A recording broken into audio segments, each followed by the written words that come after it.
Good morning, ladies and gentlemen. Boosie, if you can maybe just check that everybody is inside so we can start.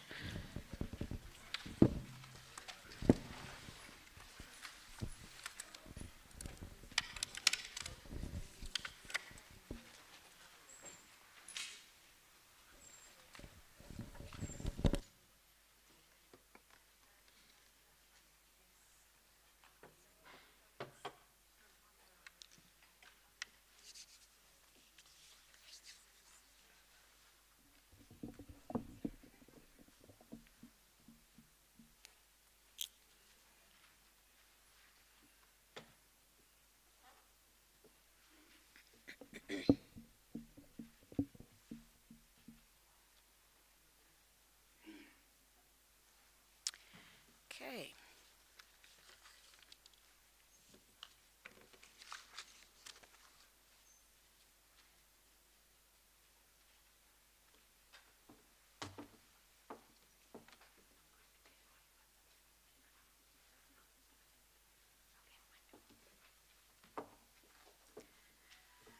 Good morning, ladies and gentlemen, and welcome to the Business and Industries engagement of the One Smart Cput. My name is Kathy Kluter.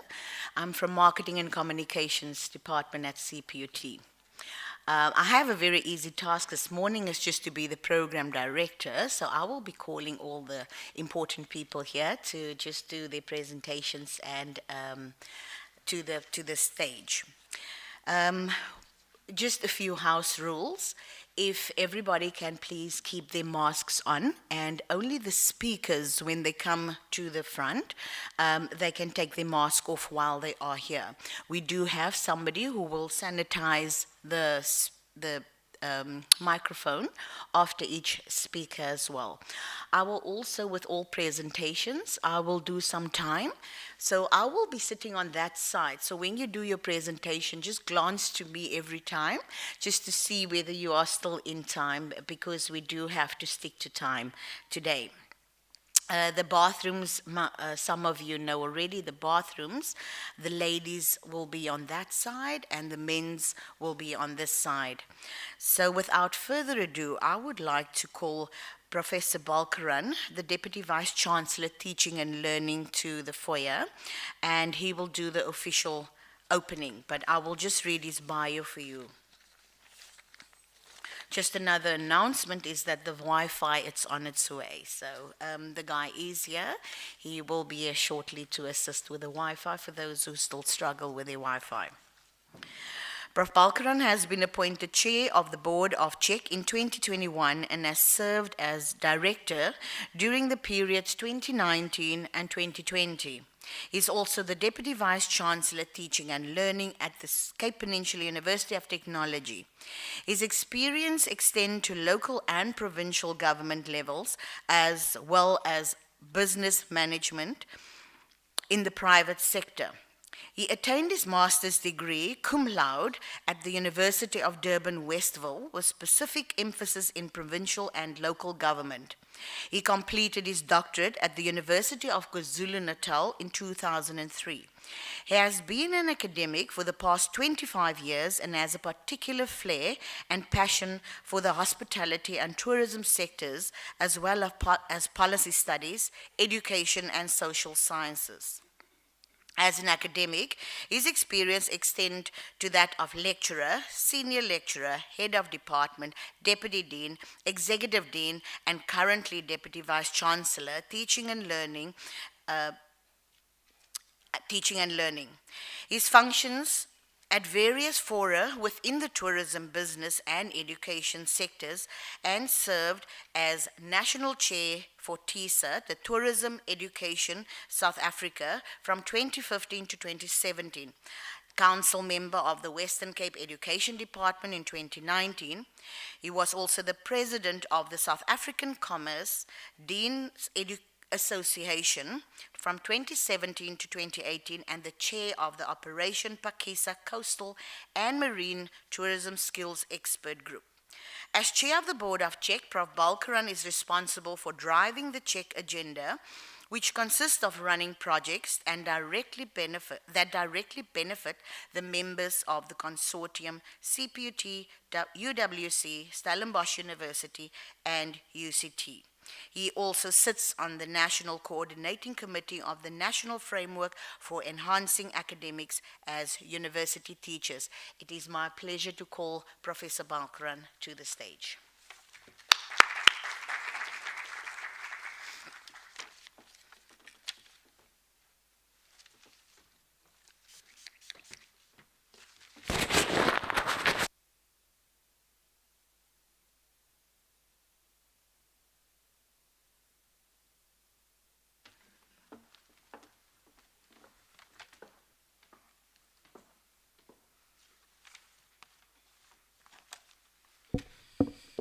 Good morning, and thank you, Program Director. Members from industry, the private sector, from the semi-private sector, parastatals, NGOs, government officials, Vice-Chancellor, Deputy Vice-Chancellors, directors, managers, and all staff present. Good morning, Goeiemorgen, Molweni, Ikuseni. Welcome to the Cape Peninsula University of Technology, and welcome to the Vice-Chancellor's Business and Industries engagement. I also like to welcome all those that are joining us online. Welcome to you, and thank you for your participation. And I would really like to think that post your active engagement in this event, you will be convinced that there is a crucial role for both sectors in higher education for mutual benefit. And I'd like to stress the point about mutual benefit. I take care of the teaching and learning programs at the university, Cput, and my job is to ensure that we offer and deliver the best and most cutting-edge relevant academic programs that benefit our students, the economy, and society at large. The growth and success of Cput's academic project is largely dependent on the growth and success of its partnerships with various industries. The university dedicates its effort to ensure that resources are available and the best infrastructure are available to our students to ensure that the programs that we offer are most effectively delivered in a way that not only mimics what takes place in industry, but also what is cutting edge out there in the globe. I think our graduates have to be work ready and have to contribute to business, industries, and the communities, and also there to grow the economy. We have built strong links with all spheres of government, the private sector, and societal structures who not only assist with the intake of work-integrated learning and service learning placements, but also contribute immensely to developing new qualifications through involvement in advisory committees for different disciplines. Cput has recently released a new suite of industry-relevant diplomas, advanced diplomas, and postgraduate diplomas and degree qualifications. And for many of you, I had an opportunity of speaking to a few industry members. We also have very cutting-edge master's and doctoral programs, and I would really encourage many of you who intend to do postgrad studies as well to register. We are grateful to our established partners with many sector education training authorities, the CETAs, who have contributed substantial national skills development funding towards student learning, which contribute to the development of various sectors of the economy. This student funding has provided student bursaries, work-integrated learning placements, graduate internships, research, and educational equipment. The Dual Higher Education Project is currently an active project within the university, and we are excited about the prospects this has for our students' future and our economy. It is based on the Duale Hochschul system in Germany, and our German partners are working closely to ensure its success. The participation of industry partners plays a major role in its success of this particular program. The WCED, the Western Cape Education Department, the Western Cape Health Department, the City of Cape Town, and a number of other associated structures are involved with different disciplines across the faculties within the university, and we value this greatly. Industry sectors, we engage with a range of agriculture, food, pharmaceutical, construction, IT, business administration, and finance are just some of those major sectors. Once again, let me welcome you, and I hope that our engagement will continue to grow from strength to strength. Please feel free to engage and ask questions as much as you would like to. We have an exciting vision, our 2030 vision of being one smart CPUT. I won't steal the thunder from our Vice Chancellor, who has been instrumental in crafting this, this very creative and very cutting-edge vision that we have at the university. And he will share that with you. And please engage with us. Feel free to ask as many questions as possible. Baie dankie, nkosi kakhulu. Thank you very much.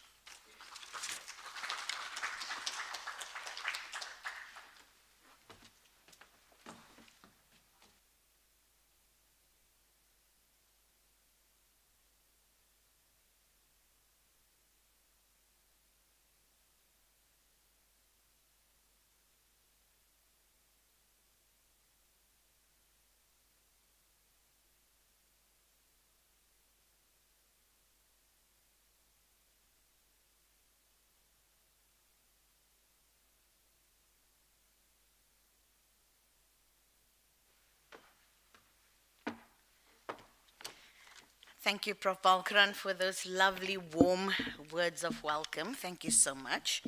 I know I've asked all of us to put our phones on silent, but I do have the Wi-Fi password for you. So it's just CPUT event, and then the password is CPUT capital letters at the @ event in small letters. So it's CPUT event, and then CPUT capital letters at event. Our next speaker has very little introduction needed. He is our Vice Chancellor, Professor Chris Nhlapo, but allow me to please read his amazing bio for you. Professor Chris Nhlapo is the Vice Chancellor and Principal of the Cape Peninsula University of Technology, a registered public higher education institution in Cape Town, South Africa. His previous position was as Deputy Vice Chancellor, Research, Technology, Innovation and Partnerships at Cput. Professor Nhlapo holds a BSc from the University of Limpopo and an MSc at the University of Limpopo as well. He also has a PhD in chemistry at the University of Northwest. Professor Nhlapo also holds an HED from the University of Limpopo. He has undertaken numerous postdoctoral training sessions in subject-specific fields, as well as in research management and technology transfer. He has trained, supervised, and lectured across South African higher education institutions and has occupied a number of senior positions at higher education institutions and science councils. He has presented numerous papers nationally and internationally and is well known in the international research management field.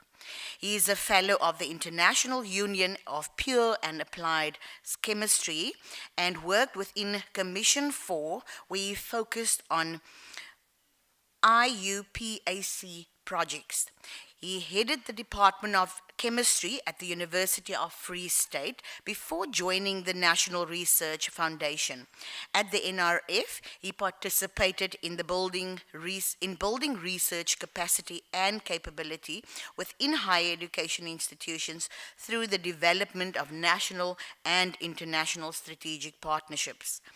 He led the development of strategic documents and guidelines strengthening higher education institution management and leadership capabilities by establishing research collaboration, support, and sustaining research collaborations. Some of these documents have become the blueprint standards for research capacity and development of higher education institutions. Professor Nhlapo continues to participate in the national and international discourse with regards to the economic competitiveness of South Africa versus the developmental state, technology transfer and innovation in comparison with other OECD countries. As Deputy Vice Chancellor, Research, Technology, Innovation and Partnerships at Cput, Prof. Nhlapo initiated the Research, Technology and Innovation RTI portfolio through the development of the RTI blueprint and supporting strategic documents and frameworks, thus setting the groundwork for research at Cput through a focus on research uptake. He was nominated by the Deputy Vice Chancellor's Research Forum to serve on the Research and Innovation Strategy Group of the Universities of South Africa Forum, USAF. He is the past chair of the Cape Higher Education Consortium and was the acting Vice Chancellor of Cput before his appointment as Vice Chancellor of Cput. Professor Nhlapo places a strong emphasis on the strength of Cput as a university of technology, the opportunities presented by the fourth and fifth industrial revolutions in developing the youth of South Africa, and the important role Cput has in it. One of Professor's favorite quotes is, "Cput does not belong to us who are here now. Rather, we are the guardians of the institution for the future generations. We will leave behind a legacy far beyond our time here." That is a quote by Professor Nhlapo himself. It is my great honor and pleasure to call Professor Chris Nhlapo to the stage.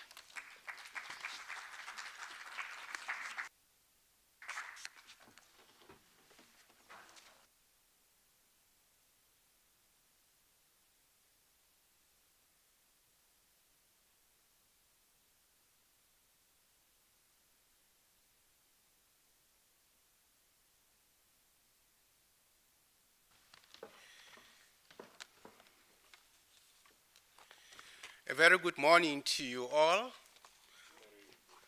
Very good morning, colleagues. Very chilly Monday morning. I'm actually happy that you found your way here, and also those who are online. We are indeed, as an institution, pleased to have you here, just to share some few ideas with you about the institution. We are saying as an institution that we cannot actually be the best kept secret any longer.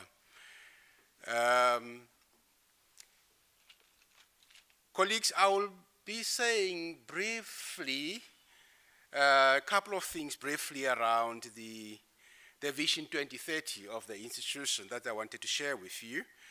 And it is available online. You can also follow it there. But ladies and gentlemen, good morning once more. Goeiemôre, dames en heren. Goeiemôre, dames en heren. Het is voor mij een groot voorrecht om enkele gedachtes met u te wisselen. I'm pleased to share a couple of ideas with you. Ons leef in een snel veranderende dag in Zuid-Afrika, waarin verandering is het enigste constante geworden het. Ladies and gentlemen, molweni. Ninjani. Sikonanat. Director of Program, Ms. Kathy Klute, distinguished guests, all Cput staff and students here present, members of the executive here present, all our staff from various campuses, and all the protocols are hereby observed. I also rely on two principal colleagues if I happen to have excluded one or two individuals, either online or in this particular meeting. These are the two maxims of law, one being de minimis non curat lex, and the other one being in dubio pro reo. I hope that I can be covered and seek refuge under those two principles. In Maine, they are saying that if it happened that I have omitted you, I'm sure that is something very small, negligible, so to speak. And the students who are doing science, they normally talk about the constant. It's so small that it's negligible. Even if you add 3 constants together, the answer will still be a constant. So, ladies and gentlemen, it is my singular honor to welcome you at the Cape Peninsula University of Technology. A couple of years ago, we finalized our stakeholder mapping exercise. Stakeholder mapping exercise categorized stakeholders based on their influence, on their interest, on their power, on their agency, on their legitimacy, and many others into 4 quadrants. The idea of this exercise was to ensure that we package our message accordingly. The idea was to ensure that we improve our communication, because in many cases, after launching a number of satellites now, being the only university in the entire continent that has launched satellites, that being the only institution that is having a renewable energy center, people are still actually referring to us as a best-kept secret. So we have decided that we will actually engage and have a meeting with a number of stakeholders, a number of sectors of society, and try to sell Cput.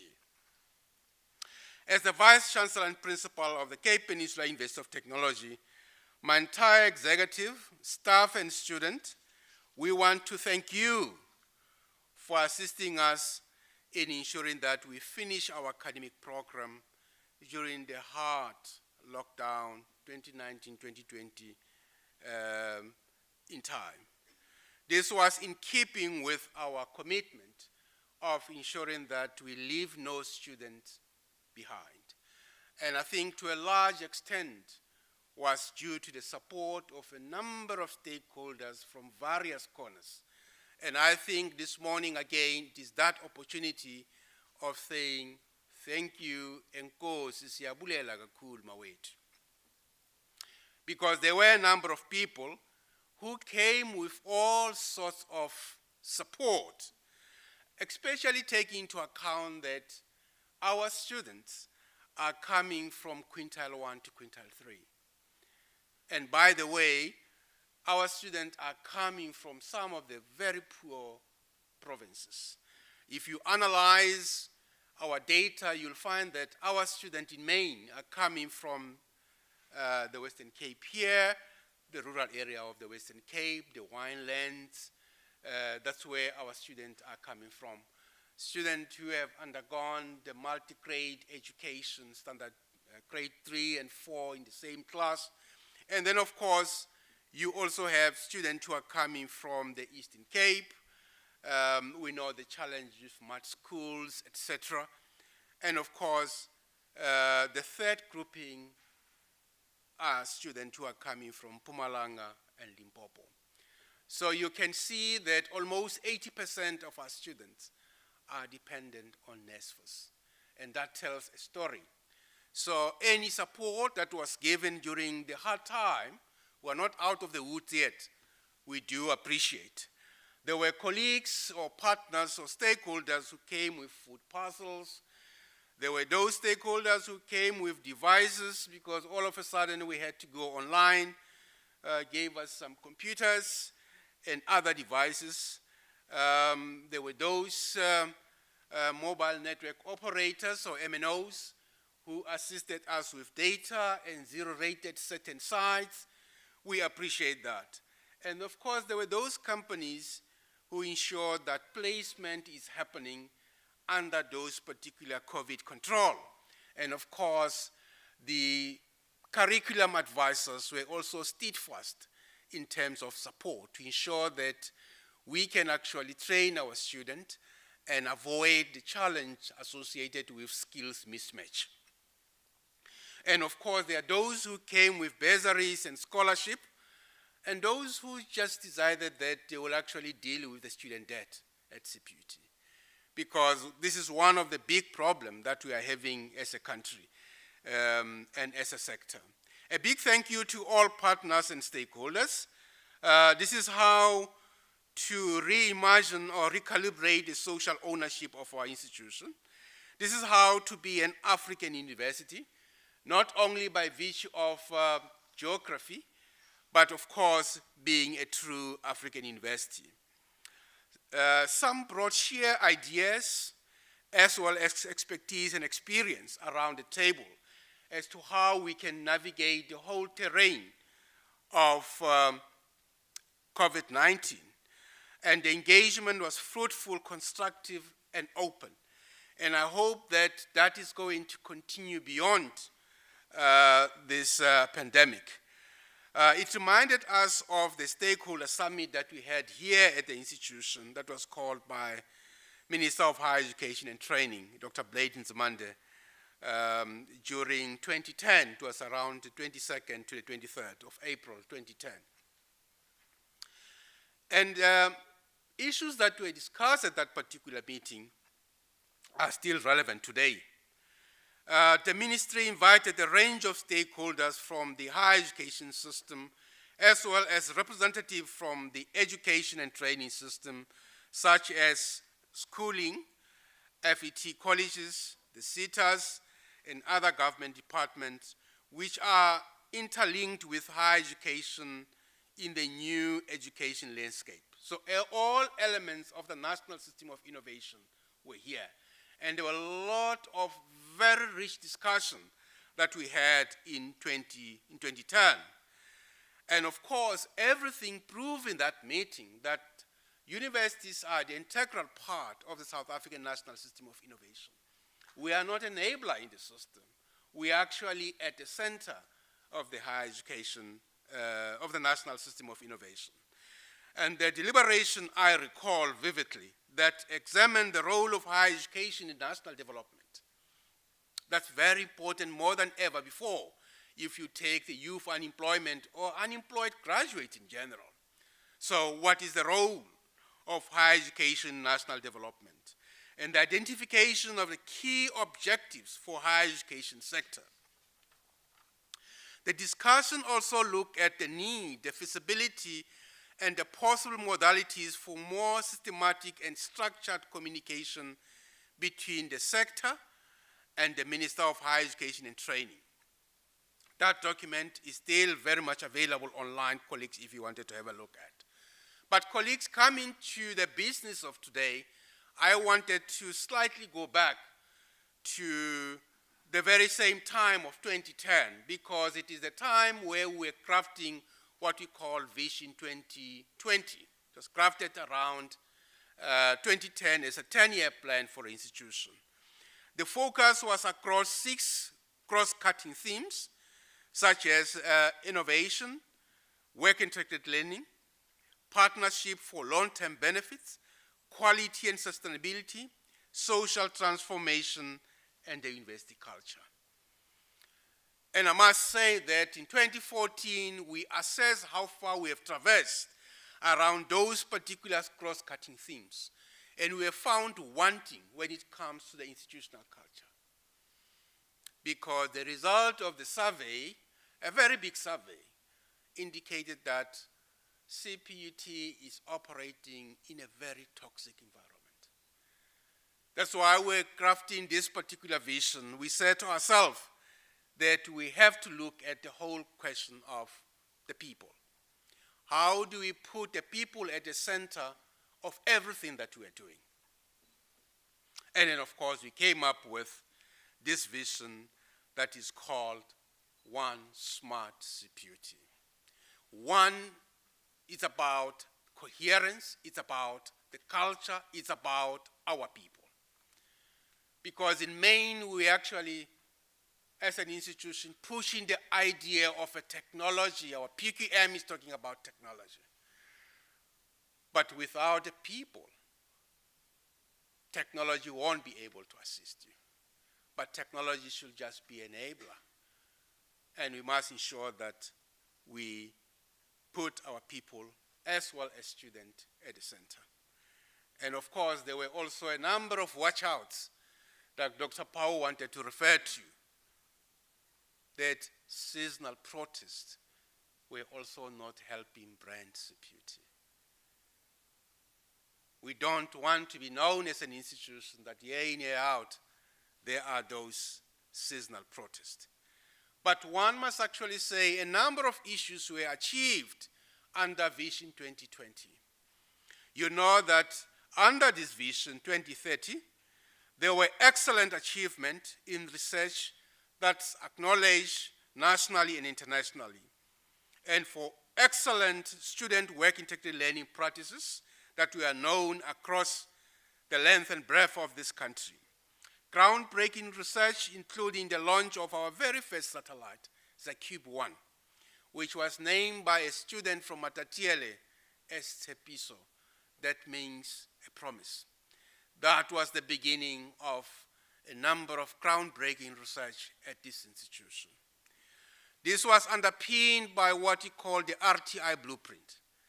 We all know the ITR blueprint, as well as the declaration by our deans at the time to say we wanted to make sure that we contribute as far as research and innovation.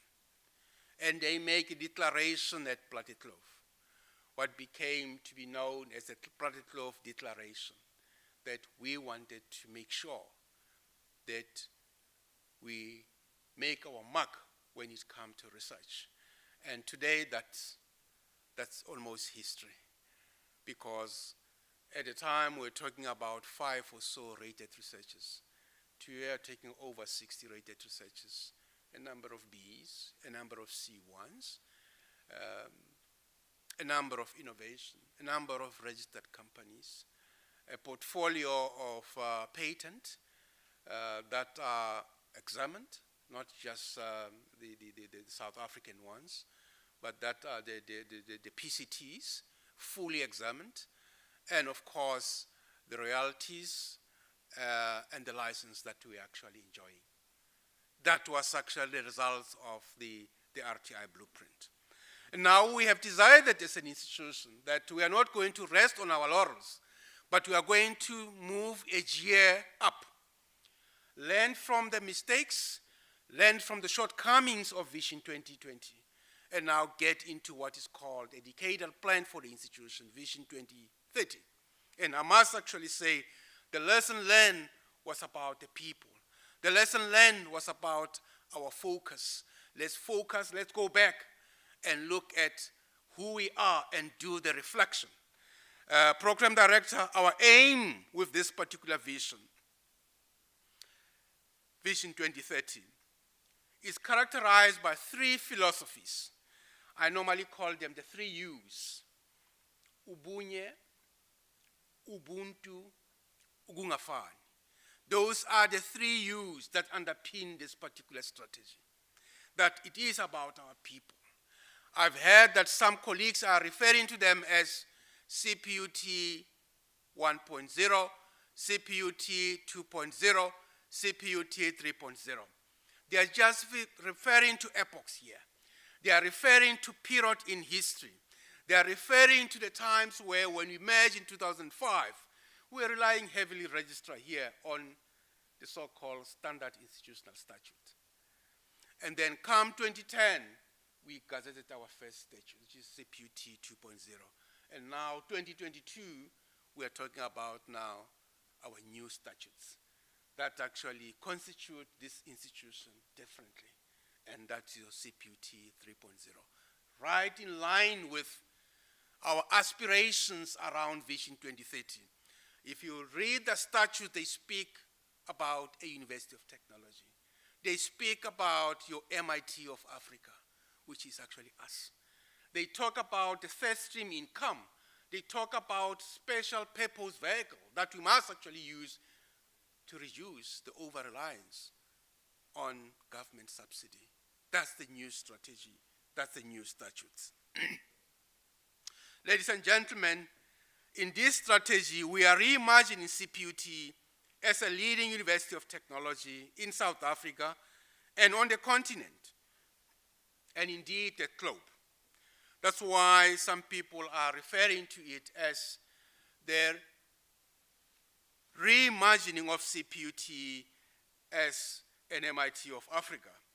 And then, of course, if you look at what MIT is doing, they are looking at the culture of learning by doing, which is the DNA of this institution. That it's about mind and hand philosophy. The two must go hand in hand together. We are not an institution that is relying purely on theoretical research, basic research. We are a university of technology. We are having technologies that need to be licensed. We are a university that must make sure that we better the life of the people of the Republic. Our students must combine analytical rigor with curiosity, playful imagination, and an appetite for solving the hardest problems in service to society. Please underscore that, in service to society. That's what UOTs should be doing.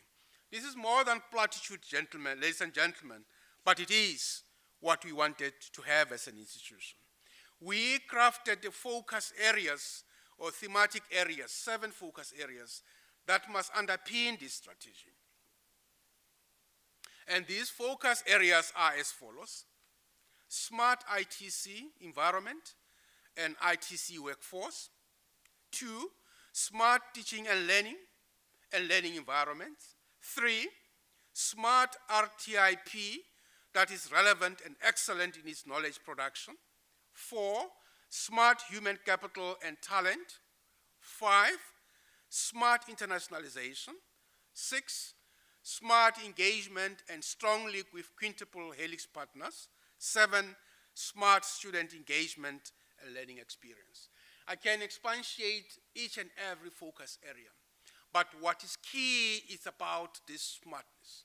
If you look at it, all of them, they are talking about a smart university. This is a concept that we as an institution, we are saying we wanted to be a smart university. And there are very, very few institutions across the world that are talking about being a smart university. And a smart university is making a call on a number of issues. And of course, I'll share with you some of those particular aspects. We want to establish Cput as a smart university program director.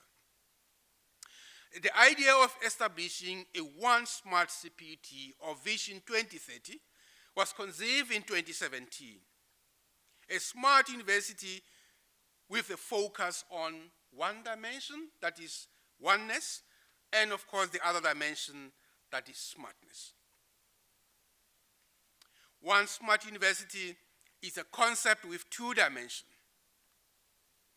It's both a physical and visual environment led by humans coming together to create a more humane, immersive, interactive, and automated experience for students, staff, faculty, researchers, and stakeholders of the institution.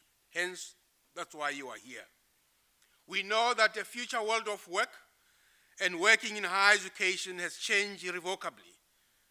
And thanks to the acceleration, particularly around the adoption of technology that speak to our strategy by COVID-19.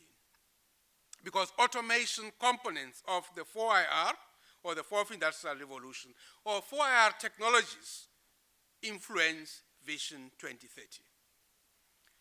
Even though we know that this vision is underpinned by National Development Plan and Sustainable Development Goals, the Agenda 2063, the White Paper on Science, Technology, and Innovation, but at the end of it all, as an institution, we have aspiration, audacious goal of being a smart university. That's why when you go around our institution, you will actually come across smart classrooms. By definition, what we mean by a smart classroom is well defined within our strategy as to what is an average smart classroom of Cput. This is technology-enhanced learning environment that is actually having digital equipment and making learning and teaching better.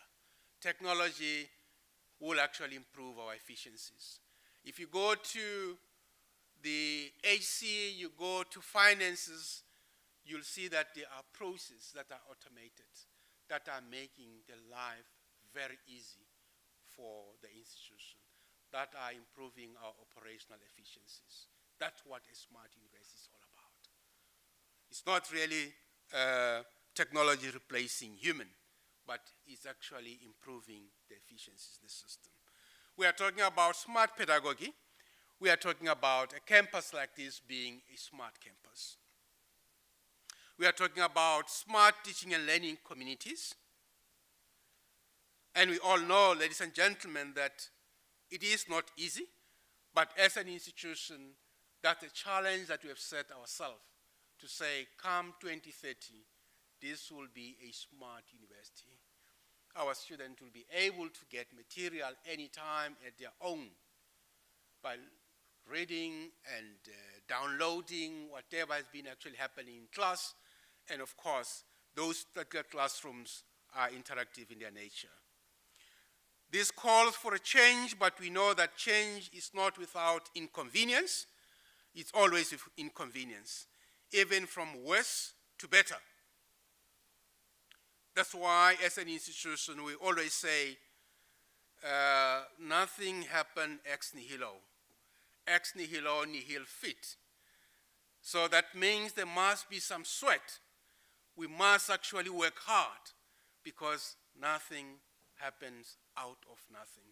Out of nothing, nothing comes. So we must actually work hard. I know colleagues will actually be saying that now I'm getting into a cosmological argument, but that is not the case.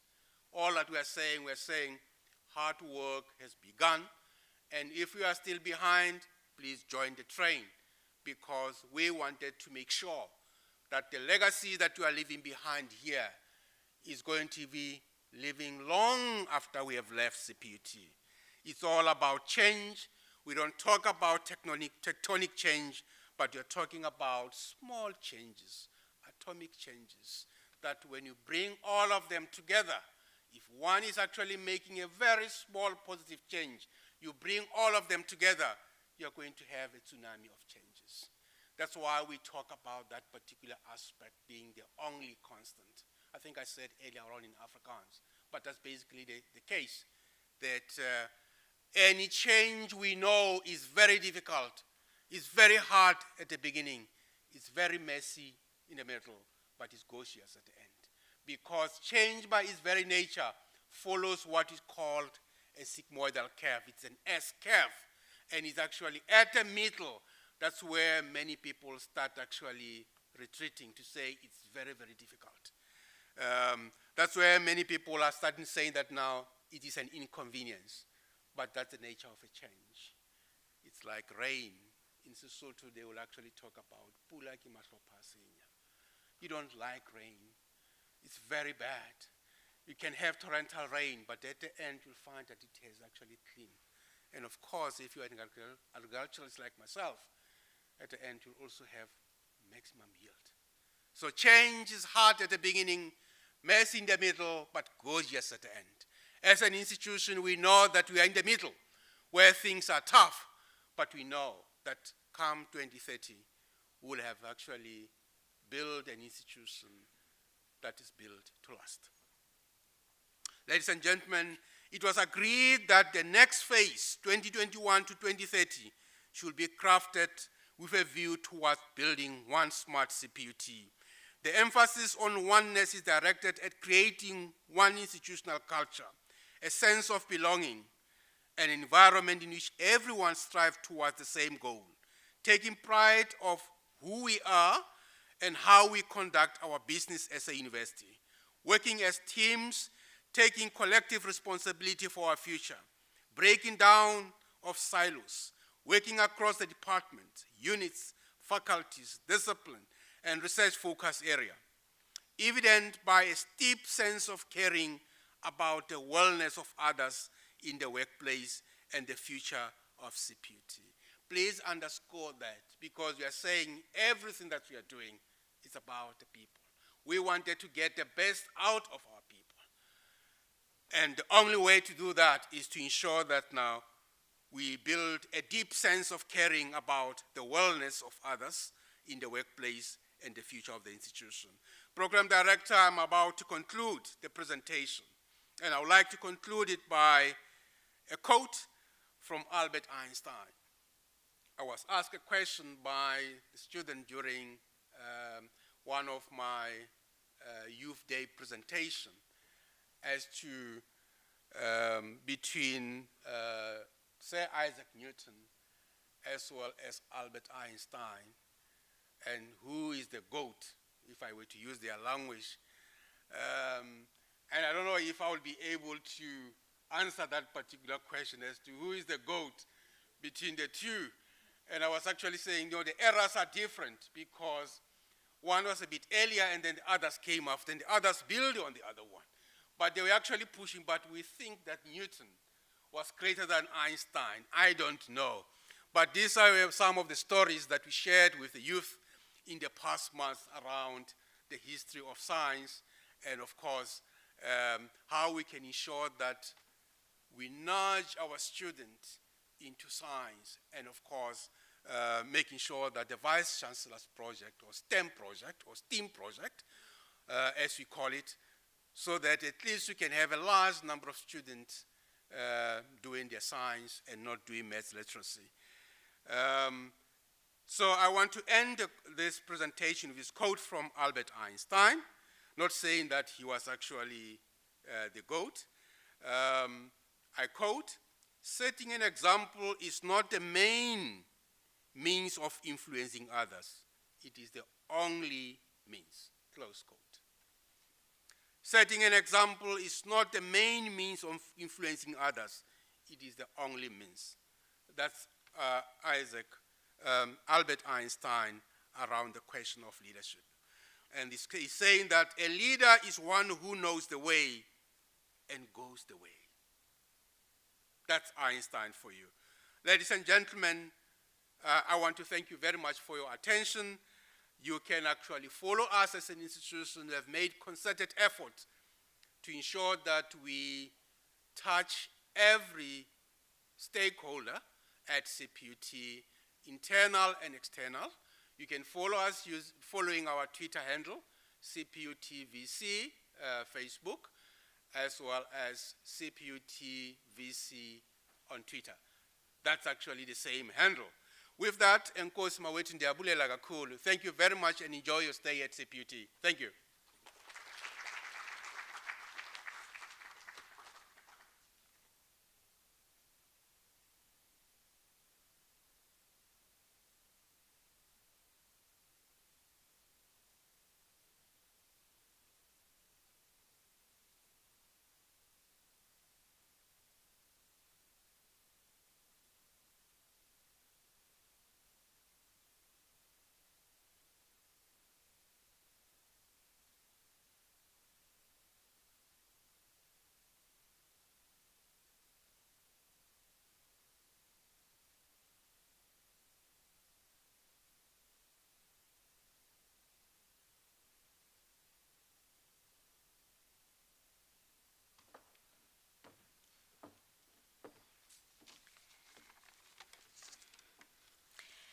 Thank you, Dr. Nhlapo, Prof. Nhlapo. I met him as Dr. Nhlapo, and now it's my professor.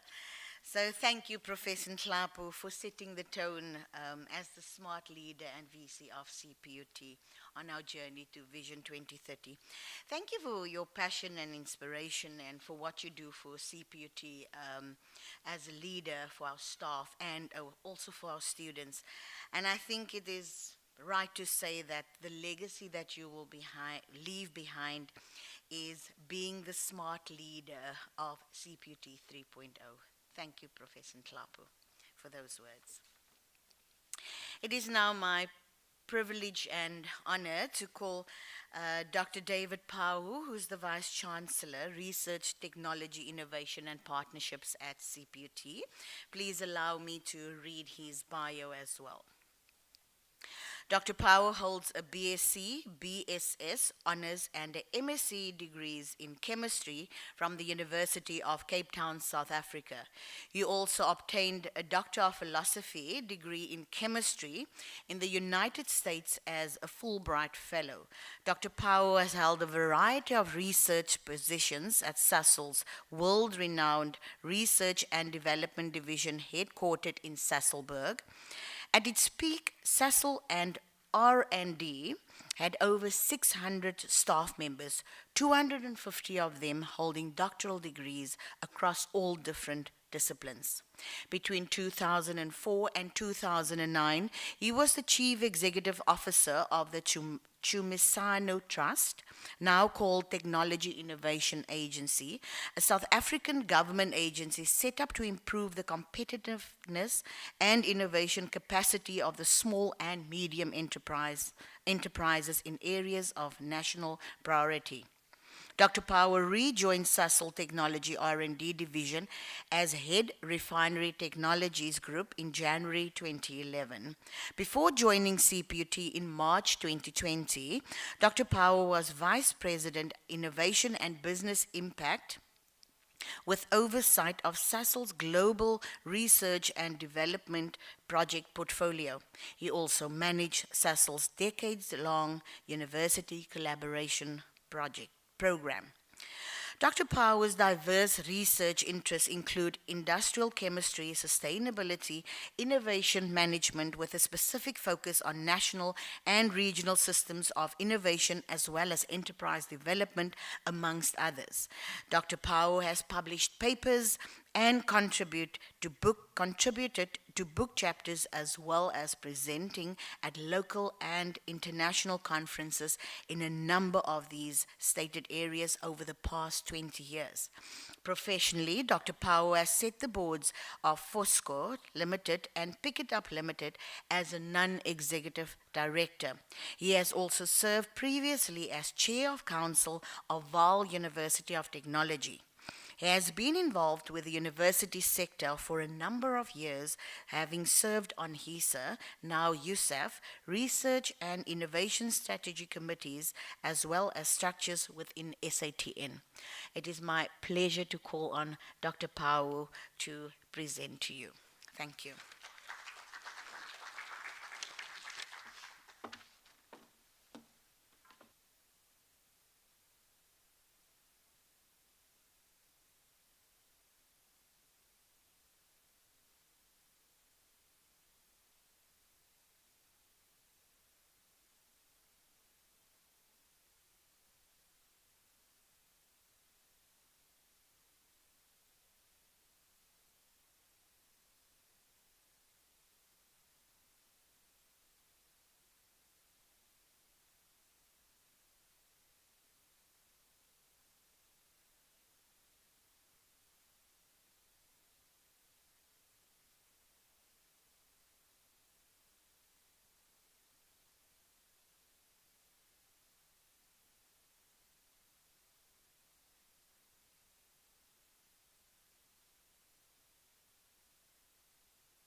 Professor Nhlapo, DVCs in the house, our deans, management, fellow CPUT colleagues, and those who are on the line. Thank you so much.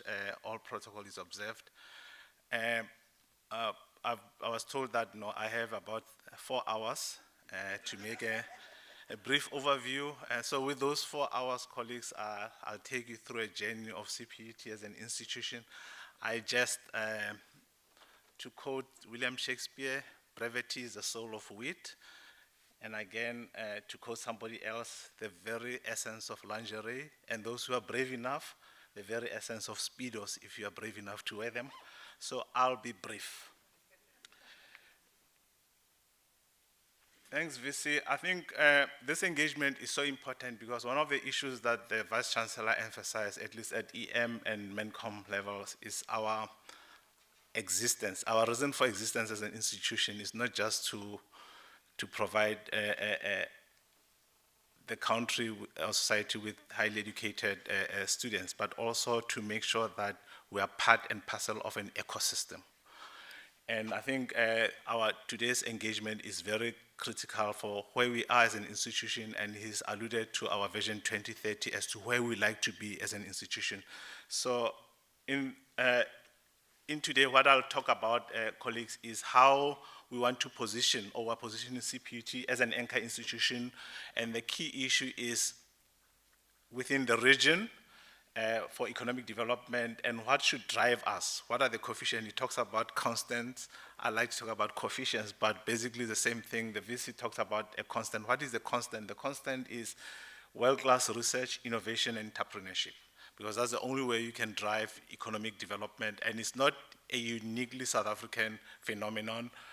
Worldwide, that's where universities are going. I think the VC also highlighted the example of MIT in terms of how, over and above their agenda for teaching and research, the drive for innovation have yielded, well over 1,000 companies over the past 10 to 15 years, yielding well over 200 to 300 million US dollars in revenue for the institution and the communities in and around Boston, just based on the innovation outputs.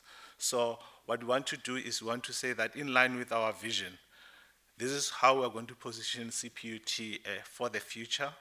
But in that event, we have to take everyone along, industry partners, societies, the people around us, the fence-line communities that we have. And I think one of the aspects that speaks so richly about where Cput is in Vision 2030 is the whole quintuple helix formation, where we have universities, we have industries, we have our communities, we have the dimension of environment, we have the dimension of government, working together to ensure that we move this country forward as an institution. So in terms of what we do within the RTIP environment, and it also speaks to our linkages with teaching and learning, because you cannot talk about research in isolation.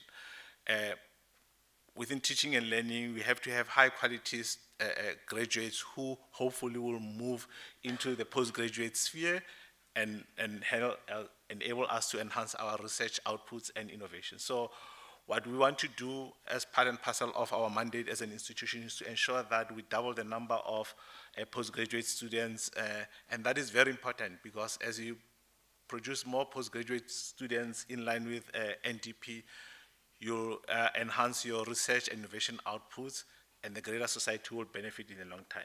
And as I said, the other issues that we are focusing on is commercialization, that more often than not, you cannot just have research for the sake of research. They have to be benefit to society. And one of my colleagues, Dr. Aya, always says that you cannot talk about research relying on public funding without having an understanding about the IPR Act. Because the IPR Act is central to where the South country is going, and it's not some socialist mindset. The IPR Act has its basis on the Bayh-Dole Act developed in all of countries in the United States. So the whole drive that basic research funded by public funds should be aimed wherever possible to innovation, commercialization, so that the greater society benefits in the long term. So key to all of this also is, and this is one of the reasons why we are here, is smart partnerships. We have to make sure that we identify partnerships, both industry, both in the public sector, both national and international, to ensure that our engagement is asymmetric. We cannot ask a private sector company to give funding to fund a research chair without the industry partner benefiting. So the relationship is not just about, give me. It's also about what we do as a university to ensure that the industry partner also benefits from the largesse they provide to the institution. So that is very important, because it talks about a lot of things, not just about research, but also how our partners can enable us to enhance our teaching learning capabilities for our students so that our graduates are ready for the world of work. So by the time they join industry, the private sector, they don't have to be retaught again to do the work. They can just hit the ground running. So I think that is also very important because all of this speaks to how we want to differentiate Cput within our environment. And I think earlier this year, VC, you had asked that we have to make sure that we identify and rather than being a best kept secret, articulate what our flagship program, what are the things that we are doing. And it should not be fiction, it should be things that we can prove. And then the VC have highlighted our focus on nanosatellites. And obviously this is not some theoretical underpinning. We have, we launched 3 nanosatellites at the beginning of this year, and we aim to enhance our footprint in that space. So in terms of our nanosatellite technology from a research innovation portfolio and other things, ours is a continental flagship, meaning that there is no university on the African continent who has launched successfully our nanosatellites. And they will have huge impact, not just for industry, but also for government in terms of how we monitor our coastlines, how we make sure that we protect South Africa's resources. How important is this? We've had engagement with the South African Weather Service who wants to leverage the data from our nanosatellites. We had the Department of Defense seeing how they can leverage from what Cput has done. So to say that it's a continental flagship is not an overstatement. Our engagement with the French in terms of this particular area is not a master-servant relationship. When we engage with them, I think the Dean of Engineering and Built Environment can attest. It's a meeting of equals, an acknowledgement that Cput has established a center of excellence in this particular area, and our aim is to grow. So if you think about it, the research which has underpinned our satellite technology initiatives will benefit South Africa both in the short to medium term as well as the rest of the African continent. The other drive which is also important is that we have world-class researchers in education leadership, in teacher leadership. I think something that the Dean of Education, Prof. will highlight. So these are, in that we have research chairs specifically in education. If you think about teacher training, teacher leadership and those kind of things, these are things that will always be as universal as medicine and other key focus areas. And the fact that we have world-class research and teaching in this particular area is also very important. So in terms of status, we are well established. Our linkages spread across the 5 continents in the world. And a key drive also, if you think about where we are as a university in the Western Cape, and also our 5 campuses, we have a world-class campus in Wellington, which basically drive our focus in food and nutritional research. And then over and above that, we have an agri-food technology station. Globally, they're called technology transfer centers, which can act as an interface between us and industry, from small to medium-sized enterprises to woolies, in terms of assessing the quality of foods that you can do. I've always highlighted that our agri-food technology station, it captures both genders. We have a nice chocolate factory. We also have a brewery. So I think we made sure that we are not discriminating on cause, but it's world-class facilities which can enable us to really add value to a very critical sector within the Western Cape. And over and above that, we still have world-class leading researchers. Some of the work has emanated us forming a spin-off company based on the research which has been done on Cput. So again, the VC, when he talks about best kept secret, he's not being delusional. If you think about this kind of things, more often than not, you imagine the other more established universities. But the fact that this is happening within Cput is very important for our stakeholders to have an understanding as to where we are and where we'd like to go.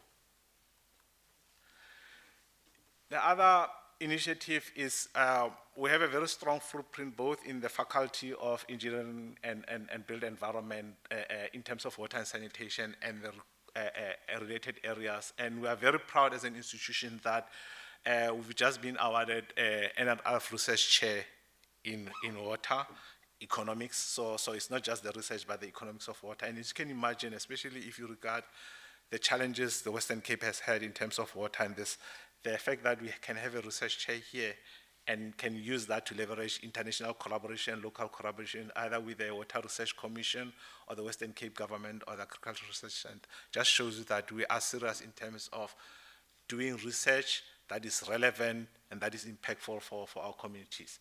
And then something which will be, this is a long-term legacy, is applied robotics. You know, it's not everyone, every once in a while you have a student coming in and showing us what is possible, and then you realize that out of this we can develop a new focus area, and it's something that we are driving. It's in conceptual space, but it cuts across a number of faculties, and these are those kind of things whose impact on STEM or STEAM education are unlimited. So these are the kind of things that we are driving. We are saying that it's over and above our high-end research and development. We also have to find ways where we can grow our own timber. And the development of students in this particular endeavor has a potential to really transform us as an institution, especially as a center of learning. And I've highlighted briefly our commercialization drive. That is, again, it's all well and good to say that we want to do innovation and other things, but where is Cput in terms of commercialization?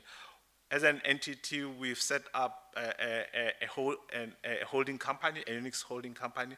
Underneath it, we have a number of spin-off companies based on research outputs. As I said, some of them are based on our space sciences, some of them are on food, some of them are on unmanned space vehicles, and the structure just shows you how far ahead we are. We're saying that we are not just imagining the future.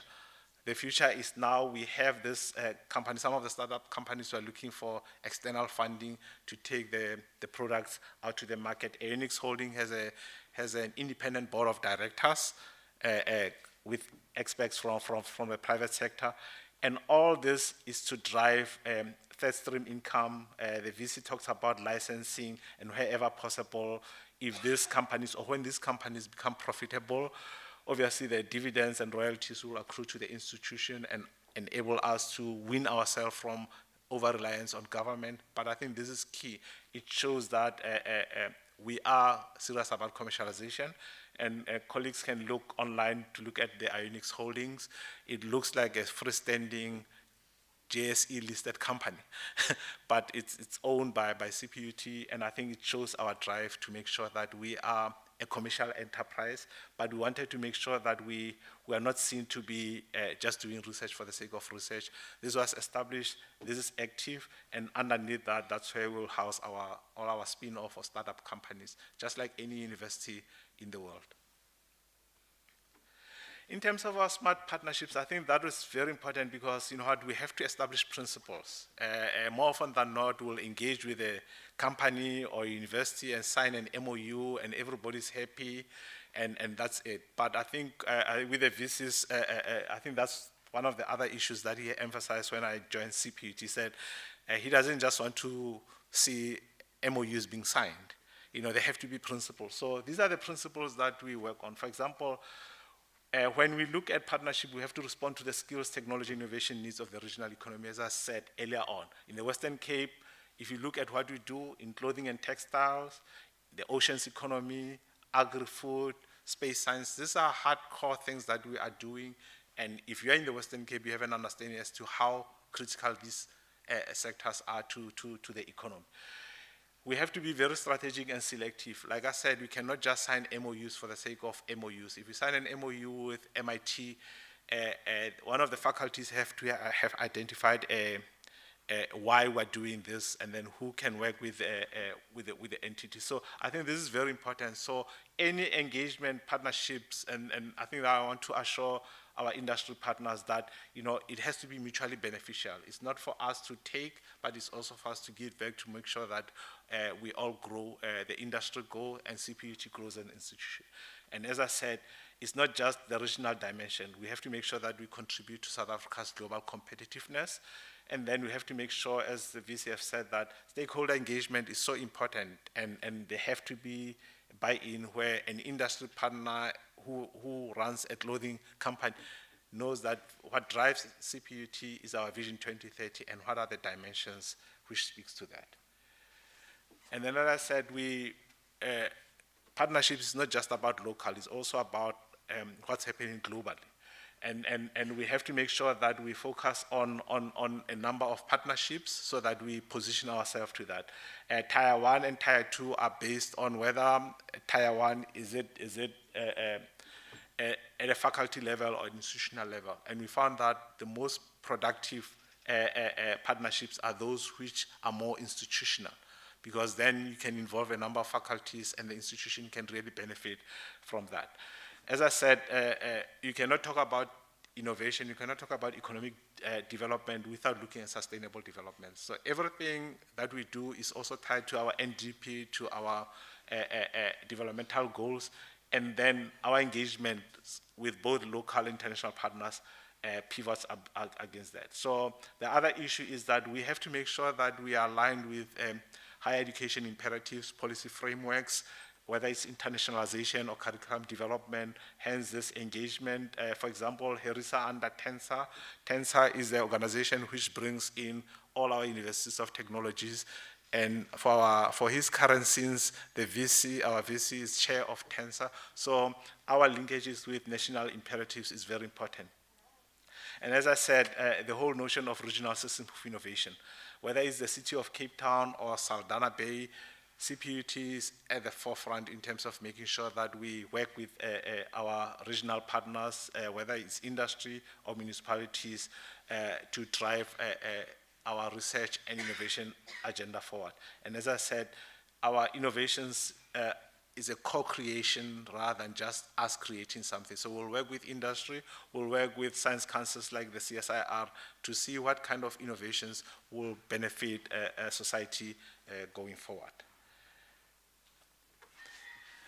And in terms of our partners, and that's very important, sometimes industry partners say, no, but look, I want to work with a university in Belgium because they are developing a particular product. And we see Cput going forward as an anchor tenant or anchor partner to make sure that we can facilitate that kind of engagement. So these are the kind of global partners that we have with other academic institutions to drive not just our regional innovation agendas, but also to ensure that industry development and competitiveness go. So more often than not, we find that regional universities like ours act sort of like as a conduit for even industry association to work with global universities and science councils. So we're of the opinion that as you venture globally as an industry partner, you'll keep in mind that Cput probably can act as a sort of like a conduit for those kind of engagement. And I think I just want to conclude in terms of what our touch points, if you are in clothing and textile and you want to engage in India, our touch points are things like the High Commissioner for India in South Africa. So these are the kind of things sometimes, can be an afterthought for an industrial partner. But, you find that you don't necessarily have to go through the political channels. You might find that in academic institutions, there are people with linkages in this foreign country. So it's always worthwhile to engage to see how a university can provide the doorway to a market in the global south or global north. And I think I just want to finish off, and I think I'll be repeating what I wanted to say, but as I said, we have to make sure that we want to monetize our innovation outputs. We want to drive innovation, and in some cases, you might find that a student comes with a great idea, or an academic, and then they don't want to start the business, but an industry partner could be interested in making sure that they help incubate that particular initiative, and that will be drive. So that's how we see our engagements with industry partners, but also the issue of social innovation, because it's not just about dollars and cents, it's also about what kind of impact do we make to our fence-line communities. So the issue of social innovations where we can use or leverage our expertise in the agri-food space to ensure that communities where there's hunger and there's poverty, there's a lack of water and sanitation, we can also provide the kind of innovations which can enhance them without just looking at the bottom line. And that is my story. Thank you.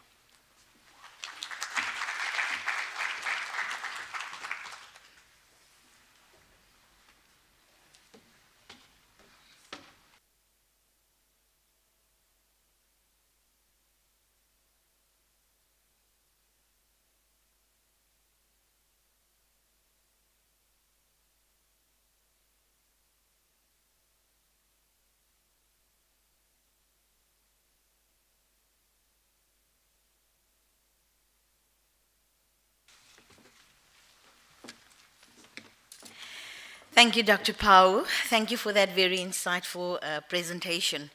And I'm particularly proud to have been part of, and I've seen the culmination of many of these research and innovation flagships in my 30 years at Cput. So I'm looking forward, and I'm sure everybody, we're looking forward to the exciting new proposed smart flagships going forward to Vision 2030. Thank you, Dr. Powell. So now it's a nice time to announce that we're going to have something warm now. There's lovely tea outside. So we can just go outside for some nice tea and warm our hands and feet and our insides. And then we come back at 11 a.m. And then we will carry on with our presentation. So if we can all be back in here at 11 a.m., that will be appreciated. So enjoy the tea. Thank you.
On behalf of the African Space Innovation Center, TIP, and FSAT, we are truly in high spirit of sending off the Cput nanosatellite. A considerable amount of time has been spent and effort into ensuring that the Cput becomes, fulfill its promises and deliver to what it's supposed to do.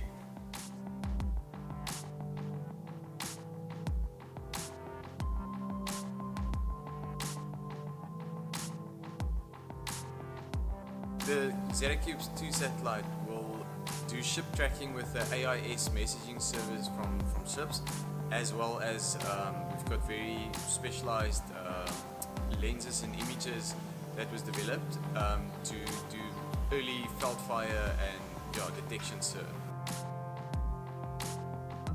Cput is assisting us in enhancing our work and also contributing towards supporting Ocean Pakistan. So we are very excited with this work, colleagues, and we're looking forward to the information that is going to come.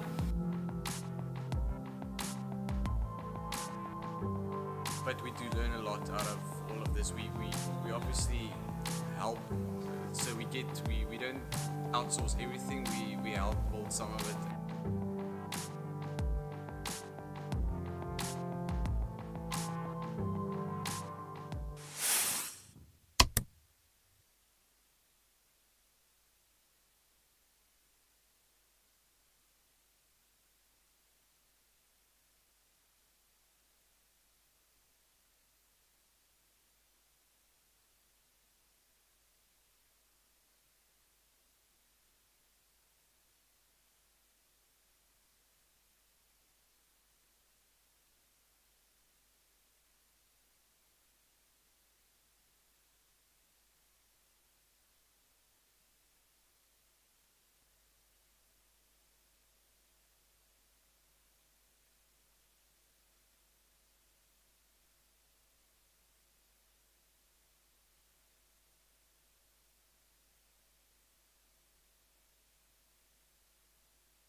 On behalf of the African Space Innovation Center team and FSAT, we are truly highly in high spirit of sending off the Cput, the satellite.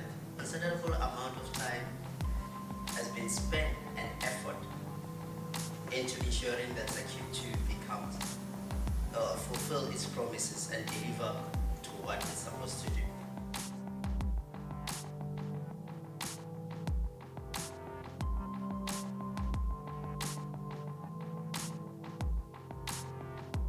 The Cput satellite will do ship tracking with the AIS messaging service from ships, as well as we've got very specialized lenses and images that was developed to do early felt fire and detection, sir. The Cput is assisting us in enhancing our work and also contributing towards supporting Ocean Pakistan. So we are very excited with this work, colleagues, and we're looking forward to the information that is going to come.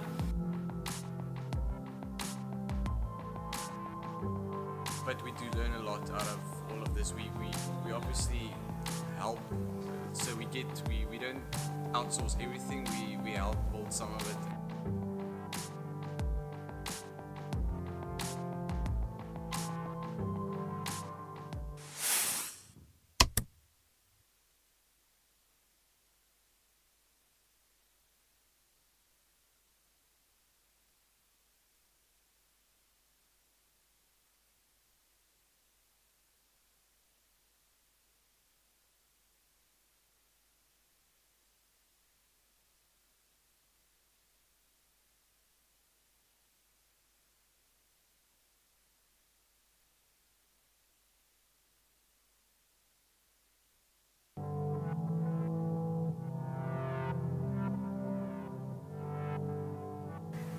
On behalf of the African Space Innovation Center team and FSAT, we are truly highly in high spirit of sending off the Cput, the satellite.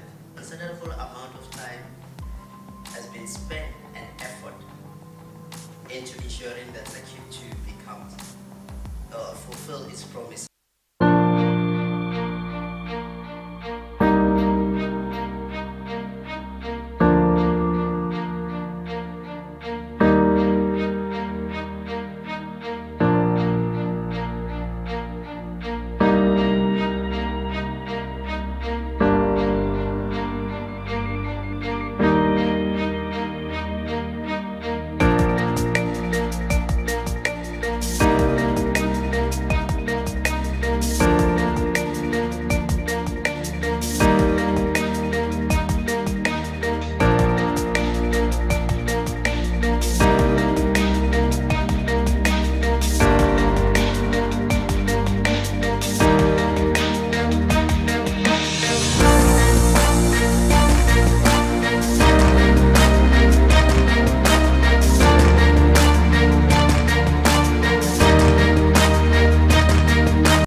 The Agri-food technology station at the Cape Peninsula University of Technology was established in 2004 as a partnership between the Department of Science and Technology and the Faculty of Applied Sciences. The main aim of the Agri-food technology station is to foster innovation and technology transfer in smaller industries, especially smaller industries in the food industry in the Western Cape and nationally. The Technological Innovation Agency, or TIA, provides financial and non-financial support to ATS to enable its technological innovation, growth of the food industry, employment growth, and export potential.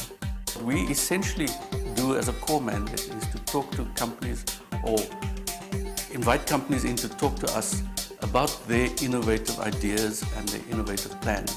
And we then assist with the innovations. There's so many reasons why we need to have a business relationship with ATS. We're in the food business. They're really the hub of innovation and training. So they become a source of resources, they become a source of knowledge for us. They also assist us with testing of product and really relevant information and training of staff. They've been fantastic. Initially for us, they helped us with lab analyses. For instance, I didn't know where or if it was even possible to test for antioxidants. And Larry immediately said to me, but there's a lab right here on site. Send us the products and we can test for ORAC levels, which was fantastic. Having the technology station available to us as they are is almost like having your own food tech on a hotline. Any questions, any queries, we phone them. If they don't know, they find out somebody who does. An example of the collaboration between companies, between the ATS and consultants, is a company that came in with an idea to replace the metal can that their product was previously produced in with a plastic pouch, with a pre-formed laminated pouch. And ATS didn't know what the construction or the process should look like and how it should be fit together. They called in consultants, and between us as consultants and ATS, we managed to work out a process flow, and we managed to solve the problem encountered by the company, and they are now producing the product in plastic pouches. ATS offers a broad spectrum of world-class facilities, analytical and research laboratories, as well as competitive fees, scale-up process services, reliable results, confidentiality, and a wide professional network. By being situated in the building which houses the Department of Food Technology, clients are offered comprehensive faculty expertise. Both of us benefit from it. The Food Technology Department from two angles. First of all, the academic staff are given an opportunity to practice and hone their skills as food scientists and food microbiologists and food chemists while they are in the academic building. ATS offers services in applied research for new product development, new process development, chemical analysis, microbiological analysis, shelf life evaluation, and sensory analysis. We are well placed to assist people with innovation and with the innovative practices.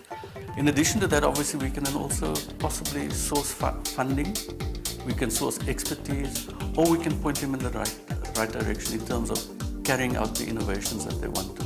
ATS played a critical role in talking us through and assisting us with, the use of that technology. It's wonderful having the technology, but if we had to go outside to an ordinary service provider in that space, we would not have had that same practical exposure that we got from ATS, and that is just one of many examples. With our new, very exciting new range of exotic juices coming from South America, they're going to help us determine which is the best way to process it in order to get the best quality, the best taste, but yet to have a long shelf life. So that kind of thing is absolutely invaluable to small companies like us. They have from Agri-food, analyzing and helping them. We do swabs for them, we do air plates for them, we do surface swabs and everything, and also test their product on a monthly basis for them. And with the advice, they have become international suppliers. I think we're doing a good job. We're changing lives out there. We can do all the work for the client as Agri-food, or the client could do the work themselves at the station if they have the expertise and we have the equipment. And the third option is we do it with the client. They come in, we assist them, we do some of the work, they do some of the work with the consultants around. And in that sort of set of permutations, we come out with how we will operate at the end of the day. ATS aims to enrich teaching and research by exposing students and staff to strategic applied research and innovation. So the underscoring value that a client would get out of us when they do come to us and engage with us on a project is the fact that we have expertise both here and outside Agri-food as well in the institution. Our external consultants as well, a huge expertise there. We have a significant equipment base as well as analytical base in terms of shelf life evaluation, microbiology, full chemistry analysis. And then also there's a subliminal value to a client interacting with us in that this goes back into the teaching program in one way or the other. where our experiences assist with the teaching program. The Agri-food Technology Station is a world-class comprehensive network of knowledge and expertise. We aim to provide cutting-edge technology, valuable insight, and expert advice in order to support innovation and technology transfer in the food industry.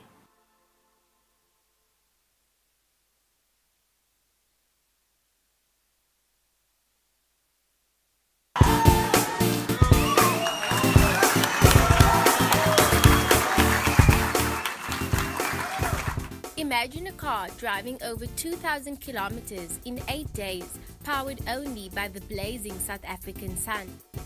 The Cape Peninsula University of Technology did just that when they designed the solar flyer. With regards to designing, the problem is that everything in the drawing is perfect, but having to make that is actually a big challenge. So you can think of it as dreaming and having to make the dream a reality. So that is basically the huge problem that we face with regards. It's always a case, by the way. The car was designed as part of the Sasol Solar Car Challenge 2018, which sees teams from across the world design and build solar-powered vehicles to race from Pretoria to Cape Town. So the actual race starts on the 22nd of September and runs for 8 days and finishes on the 29th of September. But prior to the start of the race, there are a couple of days of scrutineering that needs to happen. And during that scrutineering, it's basically where they check the individual entrants, the vehicles, and whether they have actually complied with the rules of the competition. So there's static and dynamic events that they need to participate in during the scrutineering. And then the next day, the competition starts. I'm looking forward to complete the journey. I hope our car will be able to move from Pretoria mainland to Stellenbosch. The most important part is to complete the journey.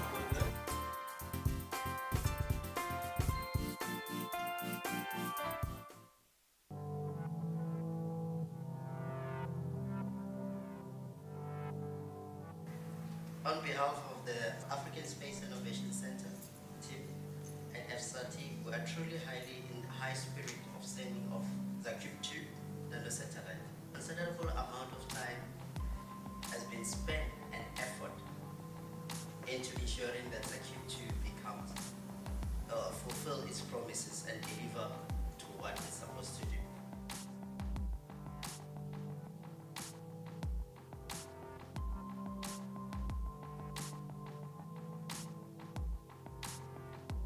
The Zeracubes 2 satellite will do ship tracking with the AIS messaging service from ships, as well as we've got very specialized lenses and images that was developed to do early felt fire and detection, sir. The Cput is assisting us in enhancing our work and also contributing towards supporting Ocean Pakistan. So we are very excited with this work, colleagues, and we're looking forward to the information that is going to come.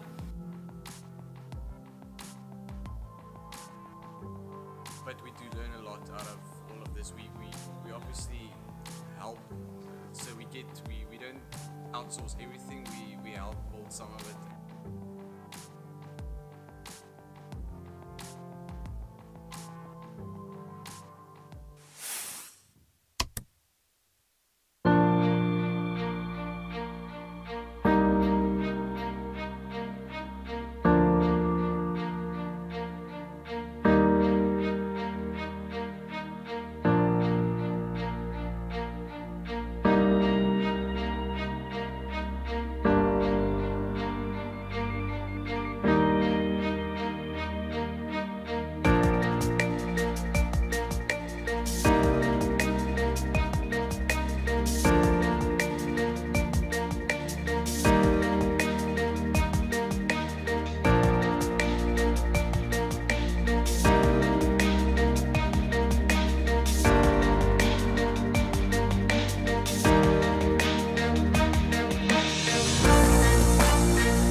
The Agri-food technology station at the Cape Peninsula University of Technology was established in 2004 as a partnership between the Department of Science and Technology and the Faculty of Applied Sciences. The main aim of the Agri-food technology station is to foster innovation and technology transfer in smaller industries, especially smaller industries in the food industry in the Western Cape and nationally. The Technological Innovation Agency, or TIA, provides financial and non-financial support to ATS to enable its technological innovation, growth of the food industry, employment growth and export potential. What we essentially do as a core mandate is to talk to companies or invite companies in to talk to us about their innovative ideas and their innovative plans. And we then assist with the innovations. There's so many reasons why we need to have a business relationship with ATS. In the food business, they're really the hub of innovation and training. So they become a source of resources, they become a source of knowledge for us. They also assist us with testing of product and really relevant information and training of staff. They've been fantastic. Initially for us, they helped us with lab analyses. For instance, I didn't know where or if it was even possible to test for antioxidants. And Larry immediately said to me, but there's a lab right here on site. Send us the products and we can test for ORAC levels, which was fantastic. Having the technology station available to us as they are is almost like having your own food tech on a hotline. Any questions, any queries, we phone them. If they don't know, they find out somebody who does. An example of the collaboration between companies, between the ATS and consultants, is a company that came in with an idea to replace the metal can that their product was previously produced in with a plastic pouch, with a pre-formed laminated pouch. And ATS didn't know what the construction or the process should look like and how it should be fit together. They called in consultants, and between us as consultants and ATS, we managed to work out a process flow, and we managed to solve the problem encountered by the company, and they are now producing the product in plastic pouches. ATS offers a broad spectrum of world-class facilities, analytical and research laboratories, as well as competitive fees, scale-up process services, reliable results, confidentiality, and a wide professional network. By being situated in the building which houses the Department of Food Technology, clients are offered comprehensive faculty expertise. Both of us benefit from it. The Food Technology Department from two angles. First of all, the academic staff are given an opportunity to practice and hone their skills as food scientists and food microbiologists and food chemists while they are in their academic building. ATS offers services in applied research for new product development, new process development, chemical analysis, microbiological analysis, shelf life evaluation, and sensory analysis. We are well placed to assist people with innovation and with the innovative practices. In addition to that, obviously, we can then also possibly source funding, we can source expertise, or we can point them in the right direction in terms of carrying out the innovations that they want to. ATS played a critical role in talking us through and assisting us with the use of that technology. It's wonderful having the technology, but if we had to go outside to an ordinary service provider in that space, we would not have had that same practical exposure that we got from ATS, and that is just one of many examples. With our new, very exciting new range of exotic juices coming from South America, they're going to help us determine which is the best way to process it in order to get the best quality, the best taste, but yet to have a long shelf life. So that kind of thing is absolutely invaluable to small companies like us. With the help from Agri-food, analyzing and helping them, we do swabs for them, we do air plates for them, we do surface swabs and everything, and also test their product on a monthly basis for them. And with the advice, they have become international suppliers. I think we're doing a good job. We're changing lives out there. We can do all the work for the client as Agri-food. or the client could do the work themselves at the station if they have the expertise and we have the equipment. And the third option is we do it with the client. They come in, we assist them, we do some of the work, they do some of the work with the consultants around. And in that sort of set of permutations, we come out with how we will operate at the end of the day. ATS aims to enrich teaching and research by exposing students and staff to strategic applied research and innovation. So the underscoring value that a client would get out of us when they do come to us and engage with us on a project is the fact that we have expertise both here and outside Agri-food as well in the institution. Our external consultants as well, a huge expertise there.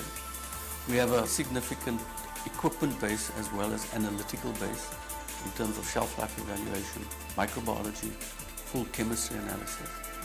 And then also there's a subliminal value to a client interacting with us in that this goes back into the teaching program in one way or the other, where our experiences assist with the teaching program. The Agri-food Technology Station is a world-class comprehensive network of knowledge and expertise. We aim to provide cutting-edge technology, valuable insight, and expert advice in order to support innovation and technology transfer in the food industry.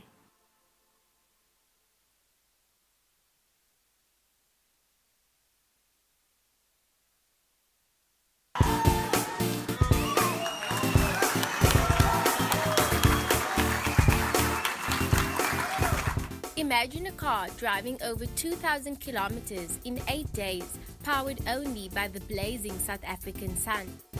The Cape Peninsula University of Technology did just that when they designed the solar flyer. With regards to designing, the problem is that everything in the drawing is perfect.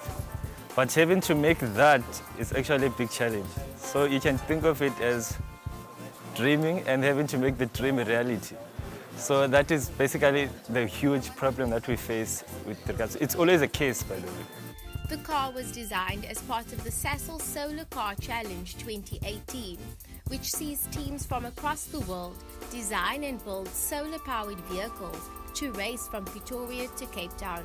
So the actual race starts on the 22nd of September and runs for 8 days and finishes on the 29th of September. But prior to the start of the race, there are a couple of days of scrutineering that needs to happen. And during that scrutineering, it's basically where they check the individual entrants, the vehicles, and whether they have actually complied with the rules of the competition. So there's static and dynamic events that they need to participate in during the scrutineering. And then the next day, the competition starts. I'm looking forward to complete the journey. I hope our car will be able to move from Pretoria mainland to Stellenbosch. The most important part is to complete the journey.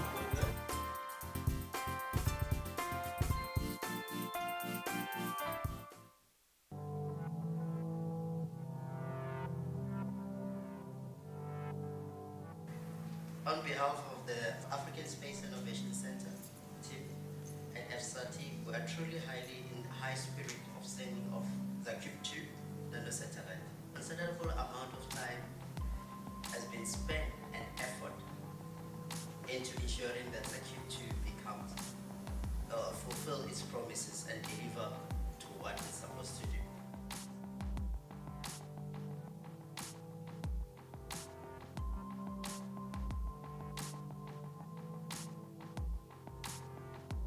The Cput 2 satellite will do ship tracking with the AIS messaging service from ships, as well as we've got very specialized lenses and images that was developed to do early felt fire and detection, sir. The Cput is assisting us in enhancing our work and also contributing towards supporting Ocean Pakistan. So we are very excited with this work, colleagues, and we're looking forward to the information that is going to come.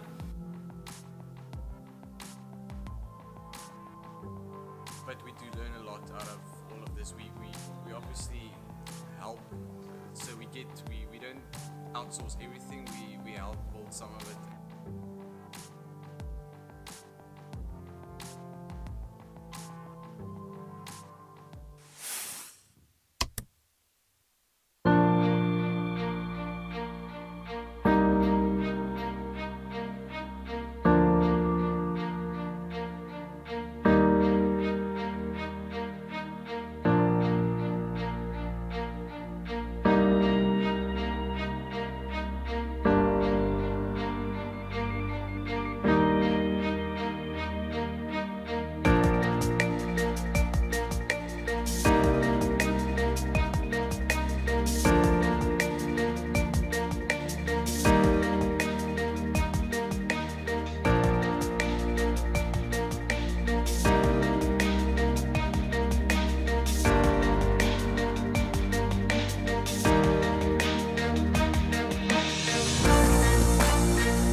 The Agri-food technology station at the Cape Peninsula University of Technology was established in 2004 as a partnership between the Department of Science and Technology and the Faculty of Applied Sciences. The main aim of the Agri-food technology station is to foster innovation and technology transfer in smaller industries, especially smaller industries in the food industry in the Western Cape and nationally. The Technological Innovation Agency, or TIA, provides financial and non-financial support to ATS to enable its technological innovation, growth of the food industry, employment growth, and export potential.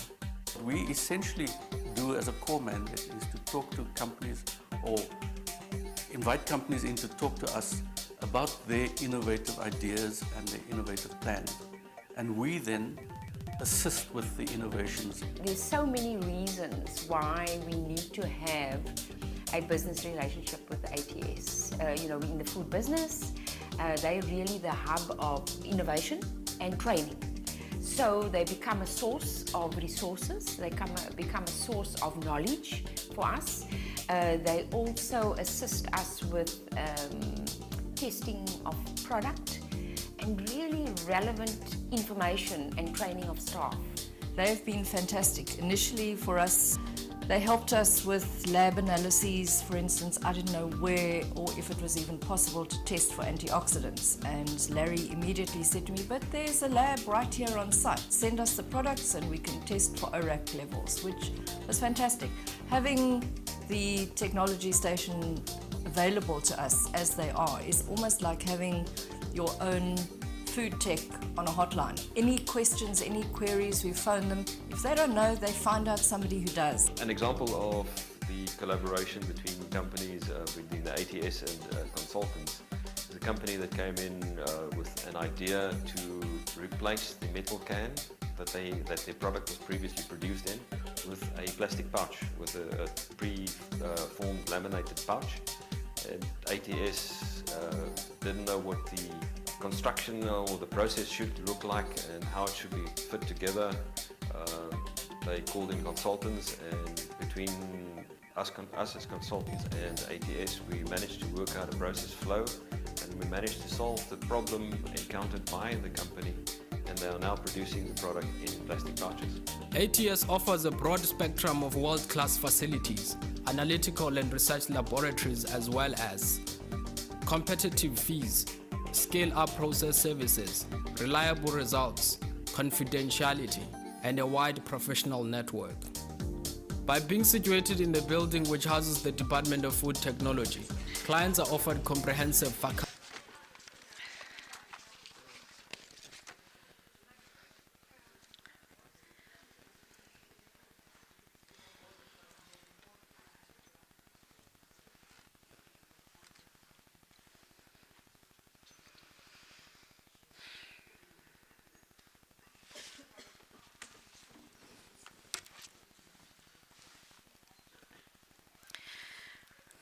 I hope we have everybody inside. I know it's a bit chilly today, and I trust that that little warm cup of tea or coffee just warmed you inside, so we can start with the next half of the program today. We are going to go straight into the presentations. So we have the presentations loaded on the laptop, and we have Dumasani standing on standby to just assist everybody to upload it. I'm going to call Applied Sciences to the podium to do their presentation. Thank you.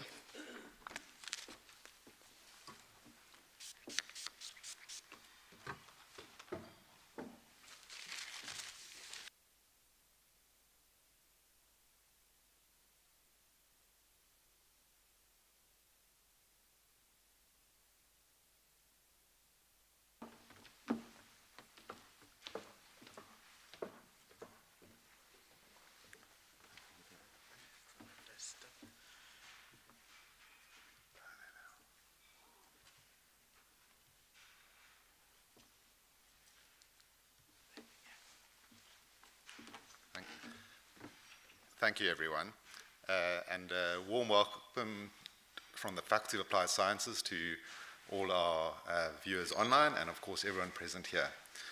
We've had a great introduction to the university, to the Vision 2030, and to how we as a university and society can work together.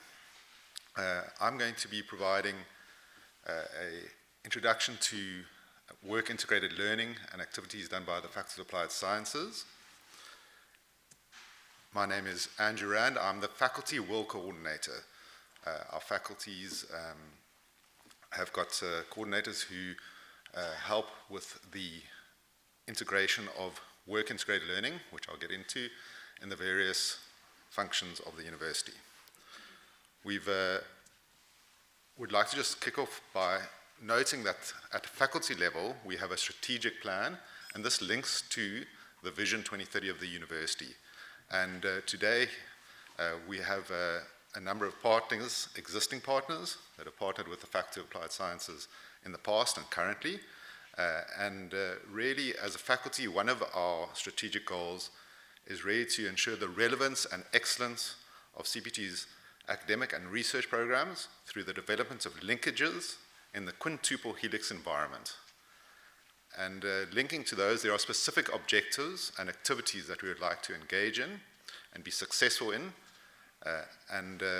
One of those is to develop a 4x4 engagement strategy with our 4 primary communities: civil, society, industry, government, and academia. And this is done through many practical ways. The second objective is to champion social, cultural, and economic growth in our region. And you can see how that integrates well with Vision 2030. And then also to ensure the relevance and excellence of the faculty's academic and research programs through development of linkages in that quintuple helix environment. It's worthwhile just to note that will is used in a variety of ways. We use it in its broadest context. Here we call it work-integrated learning.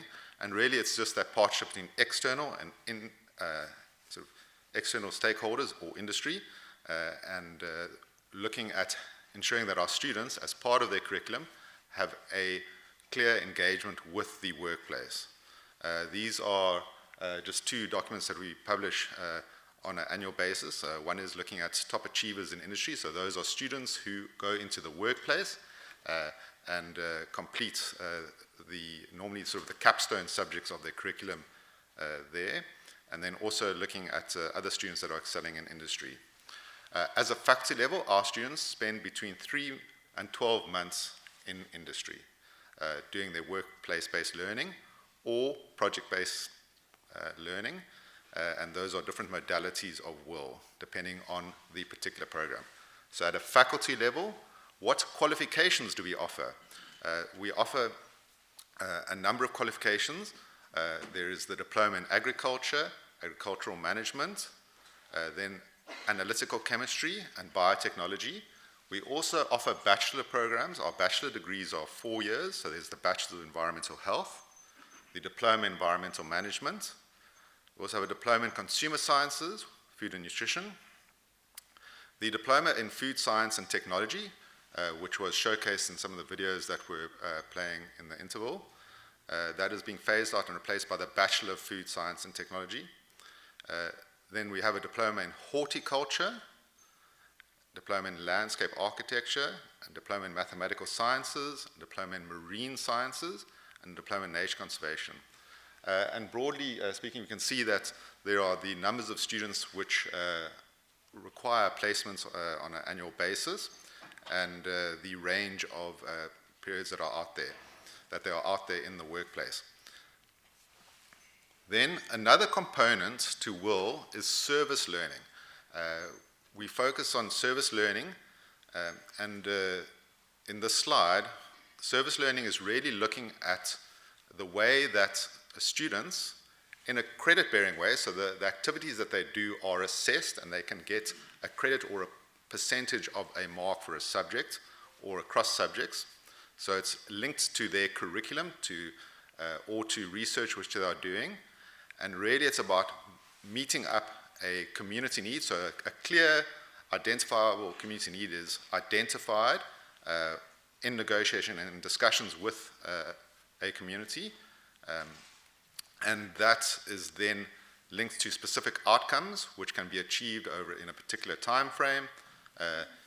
These projects might be multi-year, but they have to be very defined deliverables in a short period of, say, a semester that the students can then participate in. The students get a deeper understanding of their curriculum, and then the community need is met. So there are many such projects. I'm going to list them in the following slide, but there's one poster there which is just to look at an example of a community vegetable garden. So there was a clear need was identified in a community of how to prepare a garden, how to plant it, how to care for it, and then we have, for example, in the diploma of horticulture, where they've got a clear interest, and one of the outcomes is the production of, say, food gardens. And then some of those pictures might be a bit small, but it shows the planning, the site preparation, and then the final harvesting. In this case, it is spinach that was harvested there. So that is a nice, cohesive service learning project. And these might be in any community or in any discipline. So you could think of any sort of intervention that would be useful for a particular community need. It could be housed in the service learning domain. Then briefly, I'm going to give a selection of some of the current service learning projects within the Faculty of Applied Sciences, just to see the range in which, or the range of fields in which we are operating. So once again, there are community garden projects. There's also service learning projects which take place between faculties. So the second one is the example of the aquaponics project. That's in partnership with the Faculty of Engineering and a number of departments. As also to link with Vision 2030, we've got quite a strong service learning component in terms of tutoring school learners, so primarily in STEM, the physical sciences, mathematics, physics, chemistry, those sorts of subjects at schools, right across, and those are partnering with NGOs, NPOs, organizations such as Beautiful Gates. Then there's also the development of new materials and new school subjects. So, for example, the marine sciences curriculum, that is being piloted at a handful of schools, and our department is involved in that. Then some more food gardens in communities of Delft, Belleville. Then there's also growing service learning projects that are involved with, for example, in Greenpoint, there's a smart energy education where students can be involved as sort of environmental ambassadors or environmental education with members of the public. And then some of these projects are hosted on-site. We've also got, here we're on Belleville campus, and there are nursery developments of making use of our greenhouses with the Department of Horticulture, and more examples of tutoring, also working with non-profit women's empowerment organizations, for example, Veneka has been done. And then we are always reminded that we have got campuses spread right across the Cape Peninsula. Another example in Wellington campus in agriculture is looking at the vine project, so that's working with grapevines, and then we also go as far afield as up the west coast. There is a range of projects involved working with fisherwomen there, and mainly around food product development and production. Then the third leg of our will is that of civic engagement, also termed community engagement. Of the three spheres, the students are not rewarded with marks in a particular subject, so it's not that it is credit-bearing. Will and service learning are credit-bearing, whereas civic engagement is not, and it really allows for a broad range of engagement in different types of projects, but it's not linked specifically to their curriculum. So this is where students can work together across faculties, across institutions, and participate in civic engagement projects. And some of those examples, I'm just going to list 2 examples as I wrap up. The one is shortly at the beginning of August, there will be the National Science Week, and the Cput hopes to be involved in that as they have in the past, and students from across different faculties can be involved in that in different ways. Then a recent example from earlier this year was a student leadership academy where a number of students went up to Prince Albert and were showcasing the universities and a variety of higher education institutes, presented essentially a careers day and an opportunity for learners and members of the public there to engage with the university there. And this is an example where Cput students were representing the university there. So I'd like to thank you for the time that I could showcase some of the Faculty of Applied Sciences initiatives with you. Okay.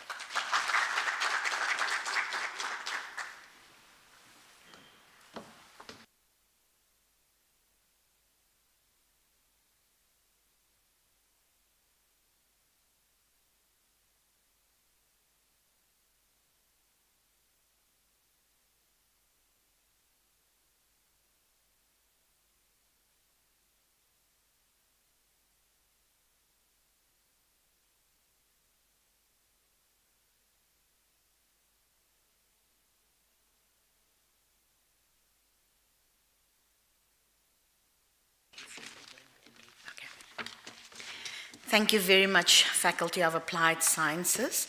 I think it will just be appropriate if the presenter, if you come up and then just introduce yourself to the audience, please.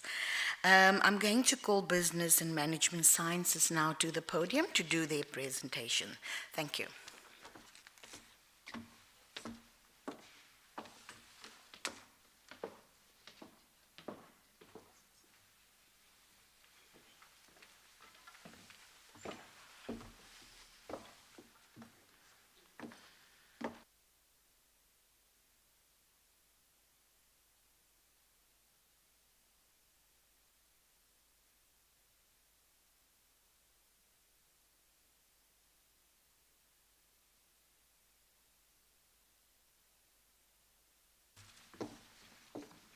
Good morning all. Good morning Vice-Chancellor, Deputy Vice-Chancellors, Deans, Directors, Managers, Honours and esteemed industry partners and all Cput present here today. My name is Desiree Skulls and it gives me great pleasure to share a few thoughts on work-integrated learning in the Faculty of Business and Management Sciences. The focus of my presentation today will be mainly on work-integrated learning, although we do service learning and community engagement in the faculty as well. This has taken a back seat as a result of COVID-19, and we're now back on track in terms of including and incorporating service learning in our programs.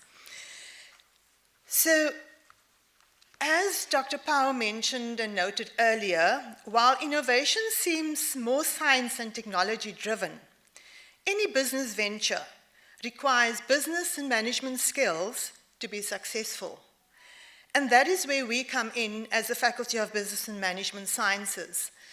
Currently, research and all practices are mainly interdisciplinary and transdisciplinary in nature.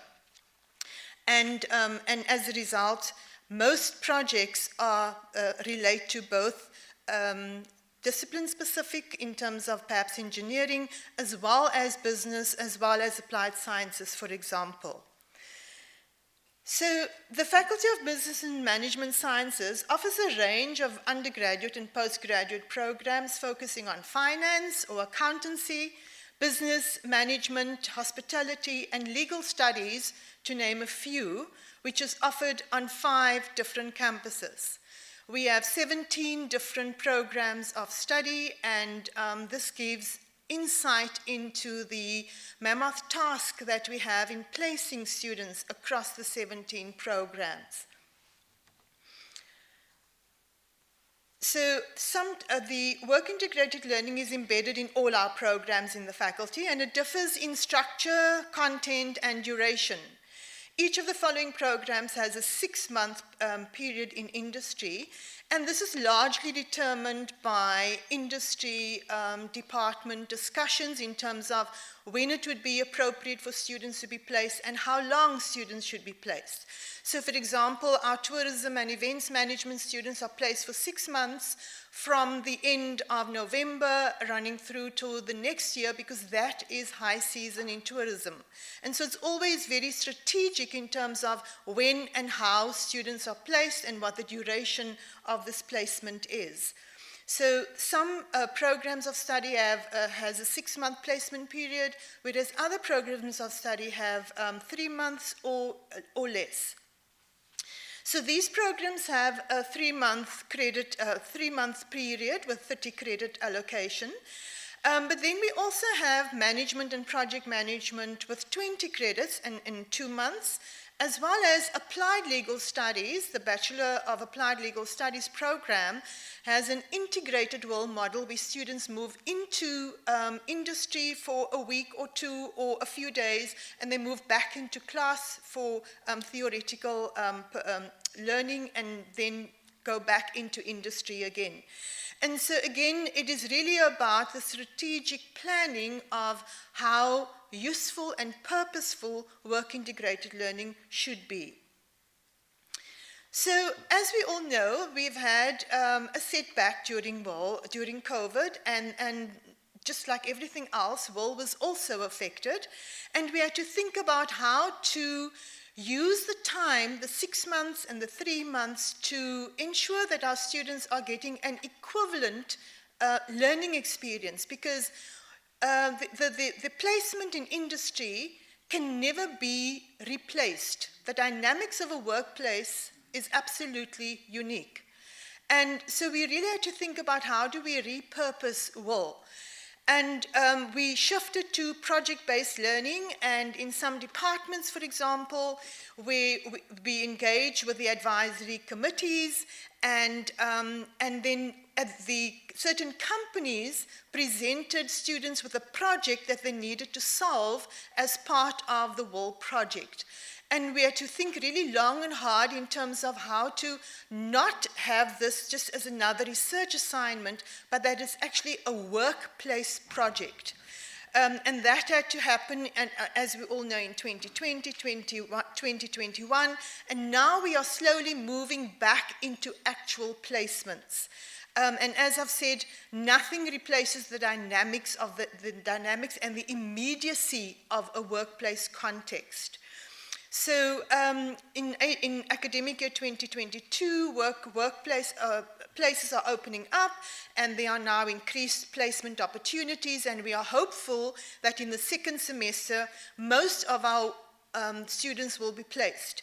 So to note, for academic year 2022, we have 1,700 students that need to be placed across the 17 programs of study. And we have work placement coordinators in each department to assist with this. And we really appreciate the interaction and the partnership that we have with advisory committees and our industry partners in order to make this happen.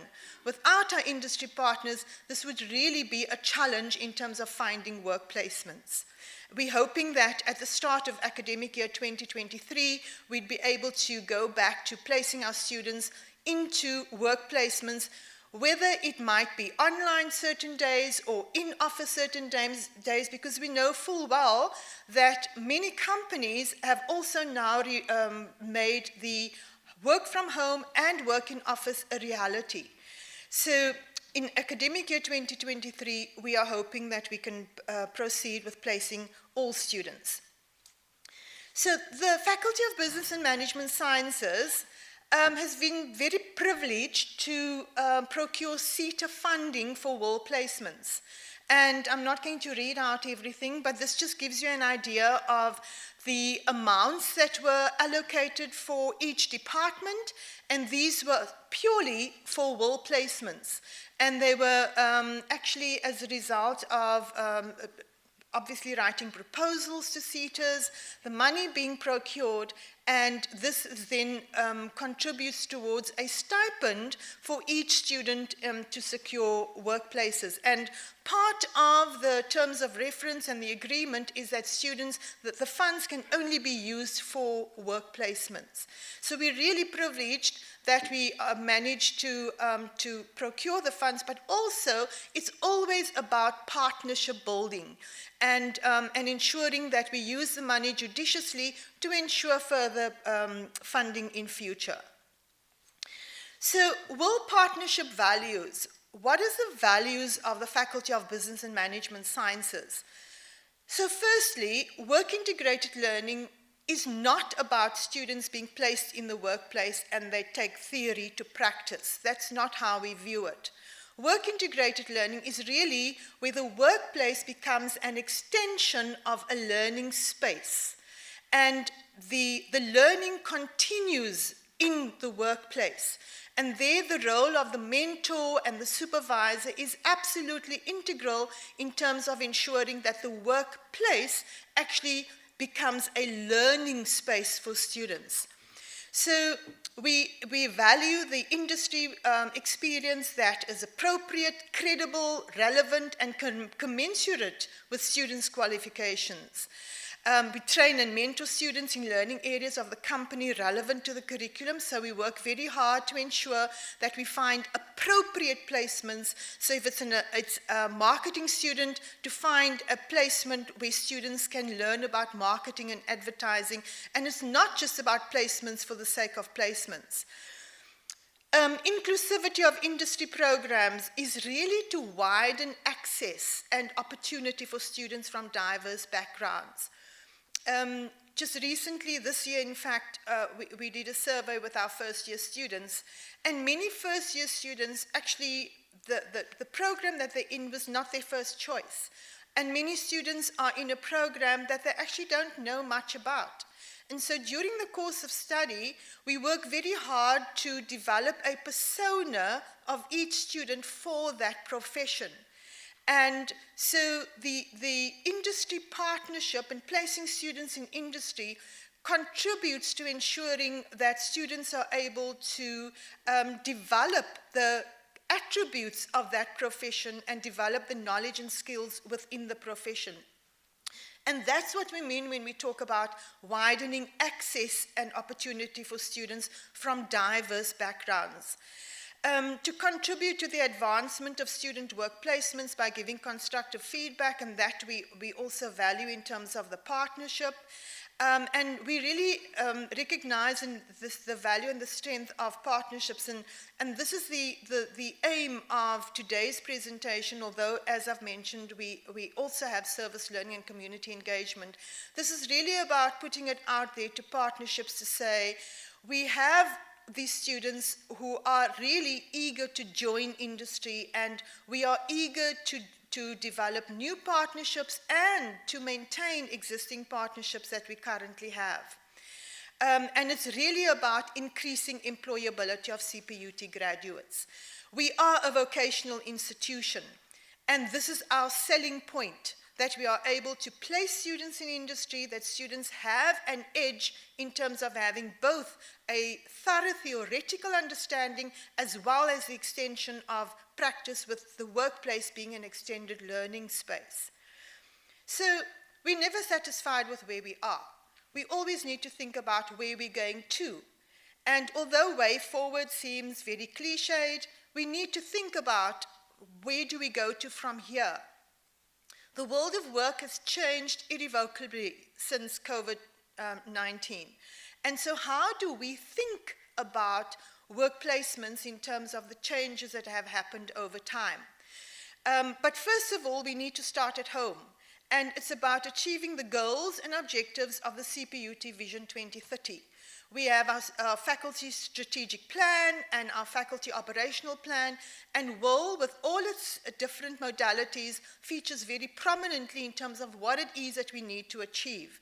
And so our strategic and operational plans hold us to account in terms of what we need to fulfill and achieve. Develop reciprocal positive relationships with partners. And I think Prof. Balkaran mentioned earlier today about mutually beneficial. And that's really what it's about. This is not a linear relationship. It certainly is reciprocally beneficial, and we need to find ways to actually make that happen.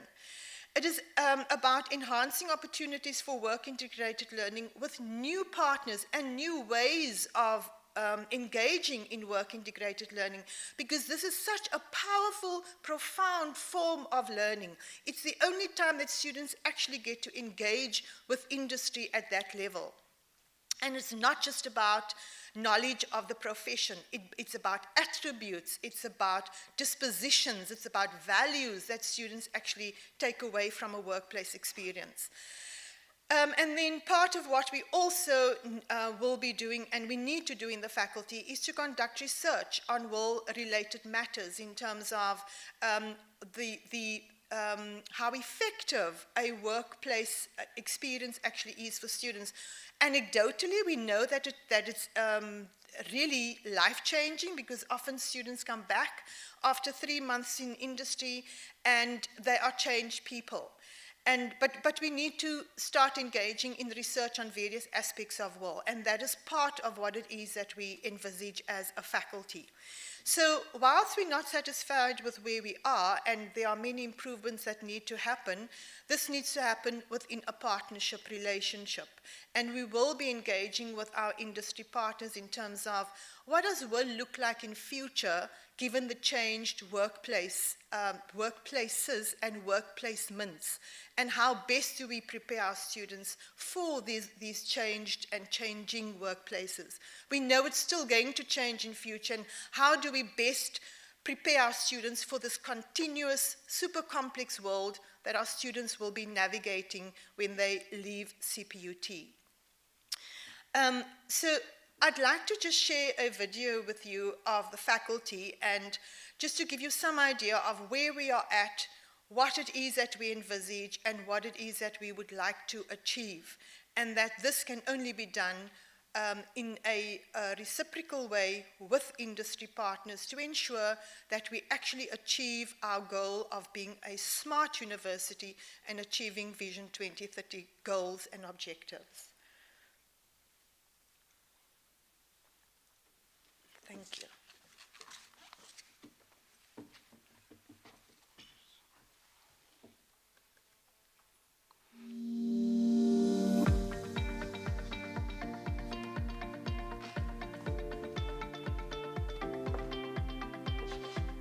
Today's business and economic sectors are exploding globally with opportunities. If this is your future, there's a university poised to help you create it. The Cape Peninsula University of Technology's Faculty of Business and Management Sciences is where you can choose your perfect career path and create your future.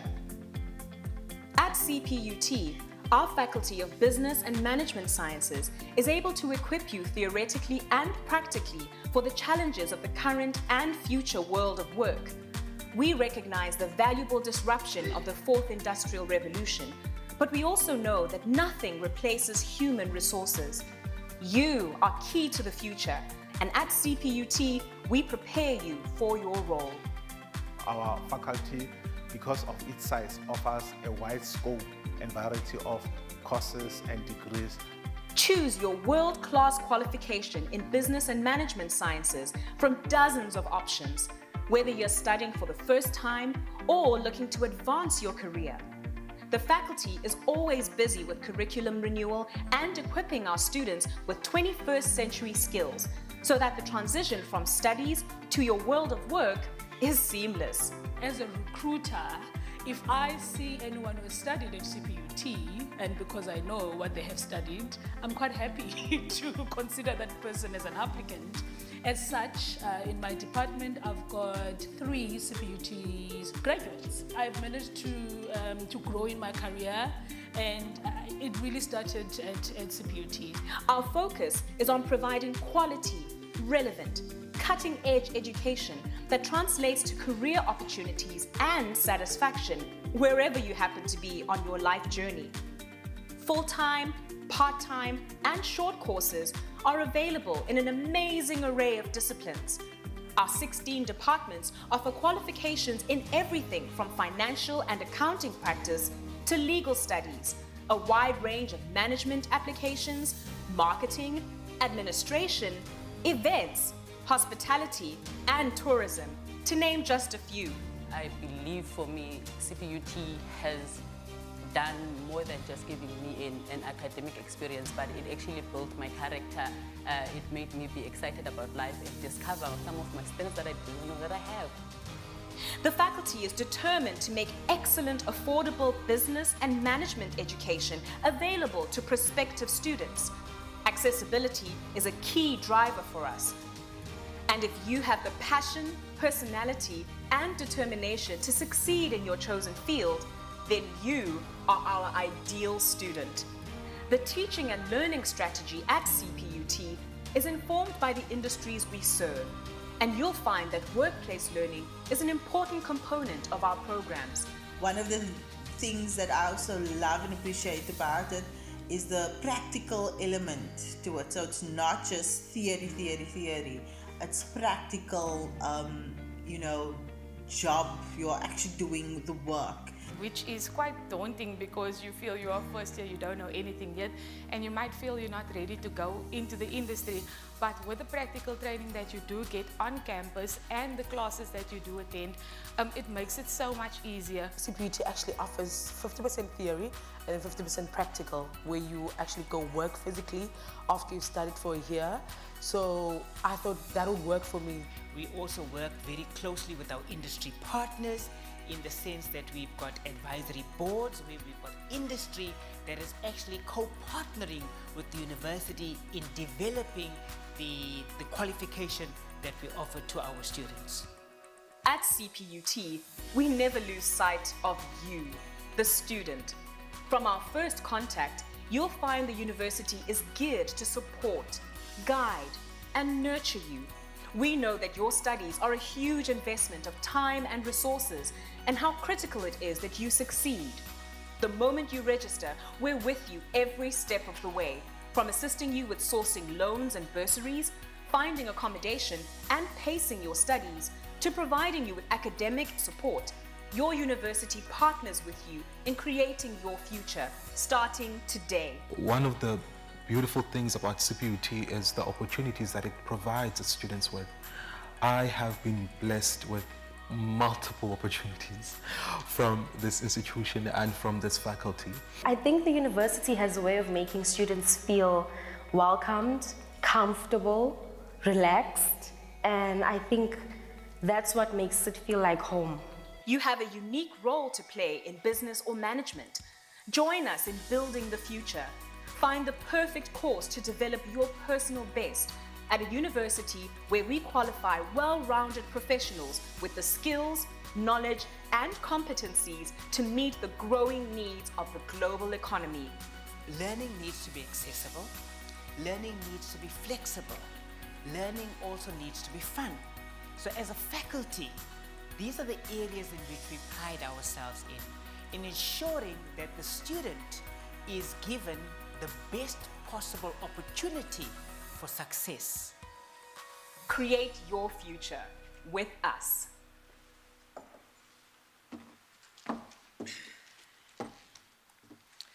So to all business partners, industry partners, community partners, all partners who have invested in our students in the Faculty of Business and Management Sciences, we thank you.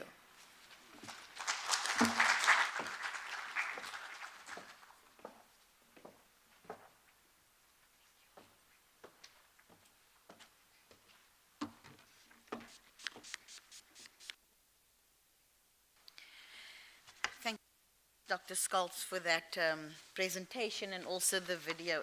A video just makes everything clear. So thank you for that. Without further ado, I'm calling on the Department of Education to do their presentation. Thank you.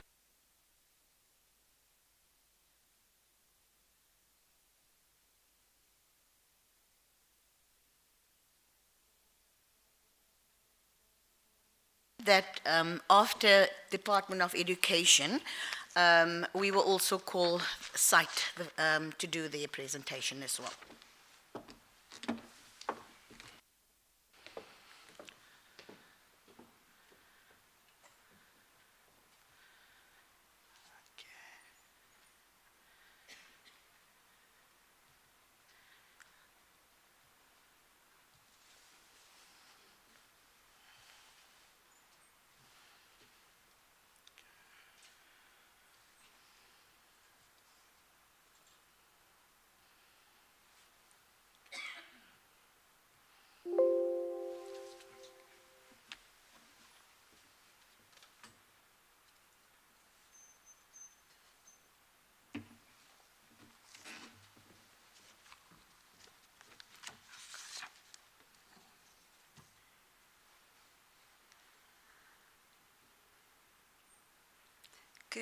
Is it afternoon or morning already? It's still morning. Good morning, everybody. The Vice Chancellor, Deputy Vice Chancellor, and everybody here present and online. I have the pleasure of presenting our Faculty of Education on behalf of Prof. Mji, our Dean, on exactly what's happening in our faculty. We are quite a big faculty. We are spread over two campuses, the one being in Wellington and the other in Mowbray. And we cover a variety of education courses, ranging from grade R all the way through to intermediate and FET programs. So I would like to indicate that many speakers today have spoken about our 2030 vision for the institution, and that we as a faculty align ourselves with all those very important smart university intention, smart people, smart systems. We are hoping that we can give action to that in order to provide high quality graduates who are socially responsive and competent and keep up with the demands of a changing world. And as you are aware, the focus today, a lot of it is on our work integrated learning component, which is a major component for the university across all faculties. And I am the coordinator, the work integrated learning coordinator for our faculty.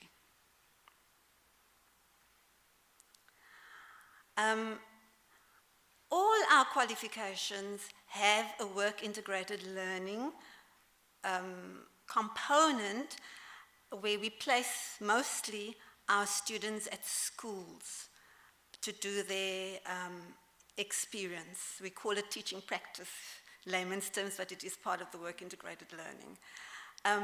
However, today I would like to focus on a very exciting new qualification that is being introduced. And this is called the Advanced Diploma for Technical and Vocational Education and Training. It is based in the Department of Teacher Professional Development. The rationale behind this new program is to try and keep up in a way with the needs of the country in terms of technical and vocational qualifications, but also to look at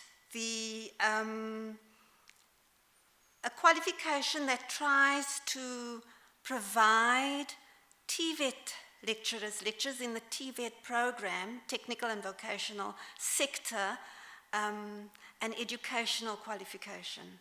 The TVET component is quite a complex context because the vocational and technical aspects cover a variety of professions or careers, and many of the lecturers who teach in the TVET colleges come with a discipline speciality. They know their work, they know their job, but they don't come with a educational qualification. And this is where we step in. It's a very new qualification. We only launched our first cohort last year, so we're in the second year of a part-time program because, of course, the people that are in this, who are in this course are working during the day. So it is a part-time qualification. There is a very strong will component to this qualification. And it is two-pronged. So we try and place our students in colleges, in TVET colleges, and the other component is to place them in industry. Because one of the dilemmas of the TVET program is that often you will find people teaching sometimes and they haven't had opportunity to be in industry for a long time. So this is a kind of a getting to become familiar and getting updated with what is happening in industry presently.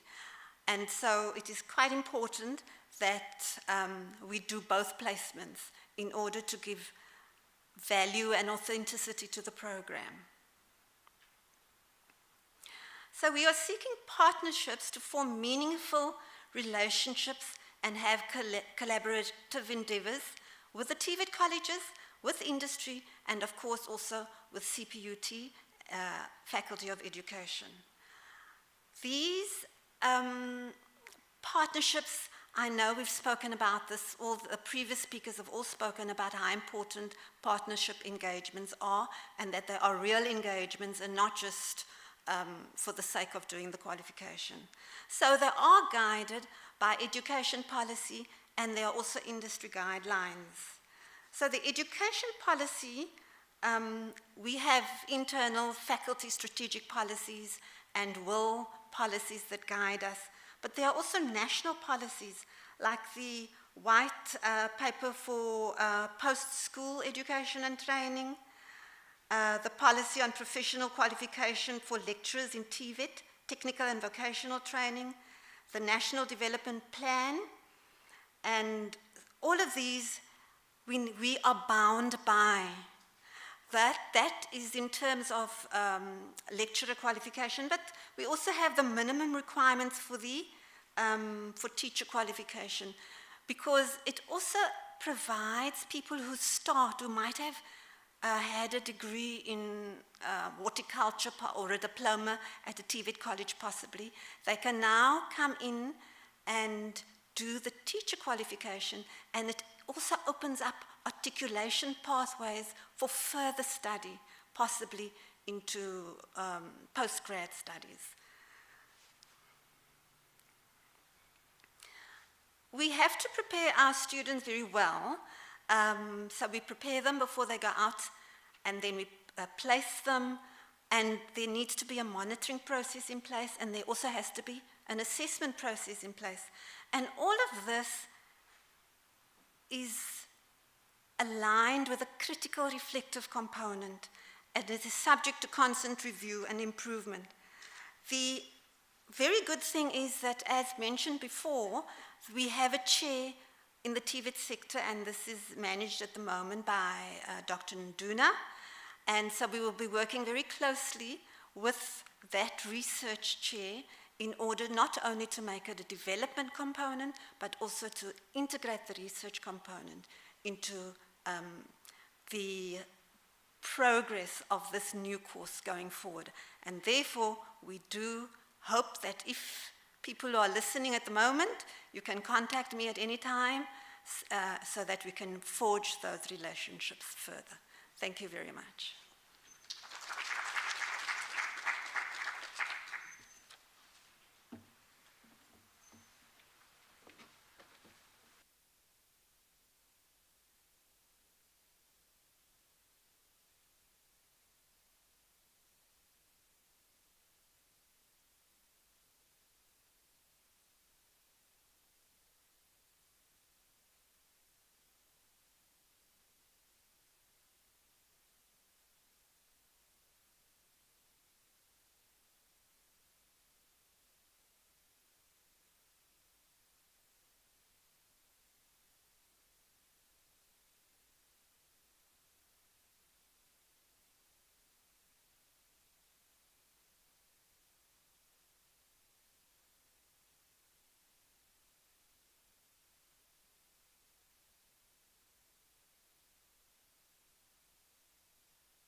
It still is morning. Good morning, colleagues. My name is Crane Sodine, and I'm standing in here for Professor Yusuf Syed, who unfortunately can't be with us. So, good morning, Vice Chancellor. Good morning, Deputy Vice Chancellors, Deans, colleagues, and partners from industry. What I'm going to do here very briefly this morning is to share with you an intervention which we're trying to make into the education system, the difficulties which we are having in our country at the moment. And the argument is essentially for coming to institute a practical response to the gravity of the situation that we are facing. So let's go.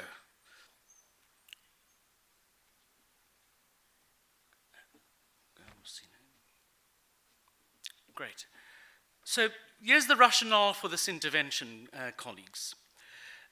Our education system is in a deep crisis. At the moment, many of you would be hearing about the degree of youth unemployment which we are facing here. We're not proposing to solve that problem, but we're proposing to contribute to its solution. And that contribution is essentially by improving the quality of the teachers that we produce inside of our country. And so the second element of this rationale is to urgently respond institutionally. I'll come to make this point again about institutional responses a little later on. And the third rationale is to say that Cput as a University of Technology is entirely appropriate to be able to be fulfilling this particular role. This intervention is focused on understanding the practice of how we train teachers. And so while there may be lots of other opportunities elsewhere in other institutions to look at all sorts of elements of what goes on in the educational experience, it's about the training, the practical training of teachers on which we are concentrating here. So why the focus on teachers? The quote there is really important as a kicking off point for this slide here. The quality of an education system cannot exceed the quality of its teachers. But the reality is, and this is the first point in the slide, is that we don't have, and it's quite an astonishing thing, in South Africa, a single dedicated research or practice institution to this question of teacher education. Not one. And there are very few in the world, by the way.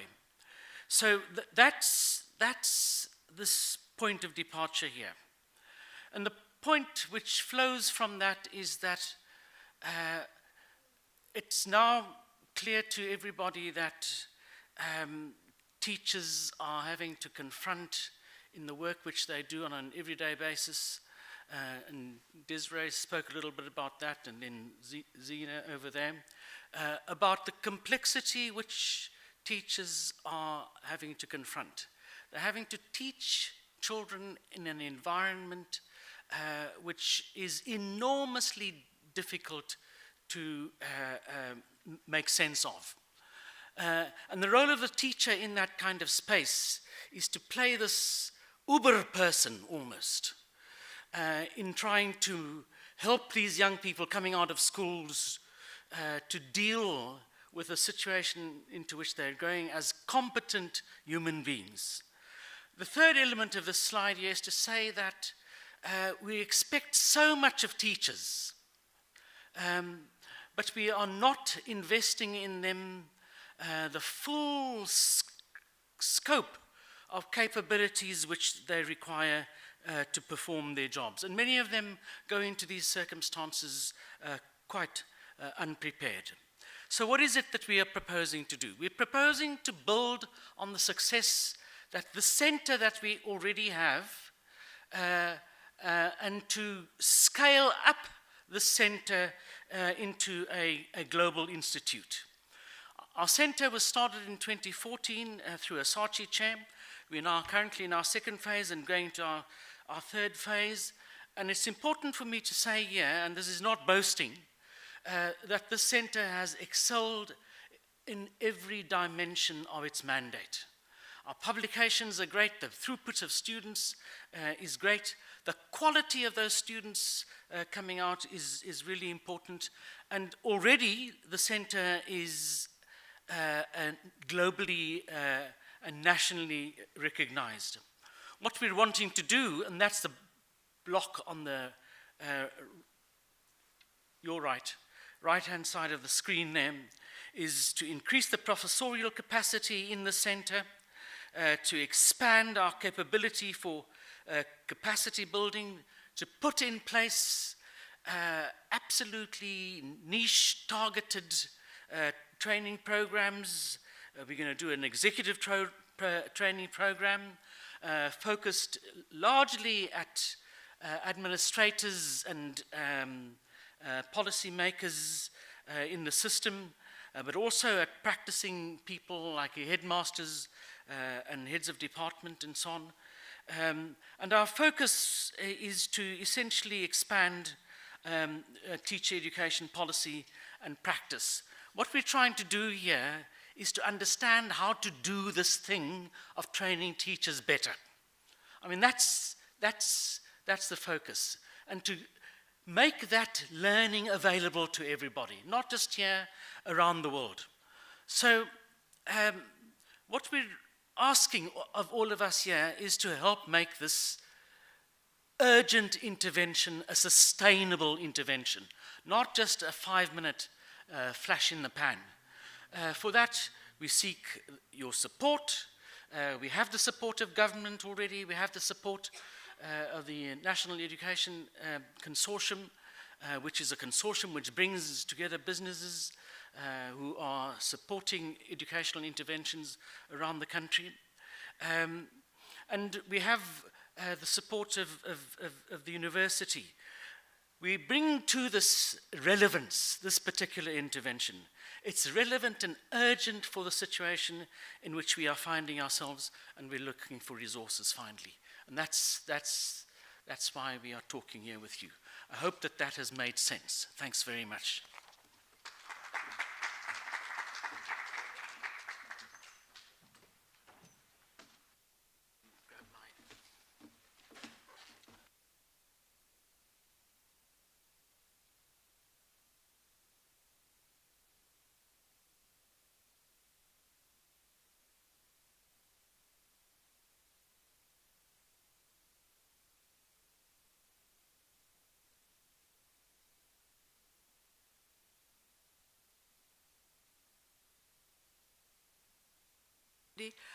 Just to follow on what Crane has been saying, yes, we are asking for more resources to expand our center. And the one thing that I've actually come to realize working for SITE for the last 7-8 years is that we really put the policies of the university into practice. Just to give you a very small example, SITE is very passionate, and this is what we want to take into the new institute as well, about capacity building. And usually you hear these things as just words on a policy, but let me tell you, at the center, I'm one of those products. I came to the center as a PhD student, and I'm standing here today as an acting deputy director. That is what Cput does, and that is what the center does. It is a practical example of how these things are being realized. Another thing that I would like to speak about is COVID-19. Whenever you hear about COVID-19, you hear about how it has hampered progress. And yes, it has, don't get me wrong.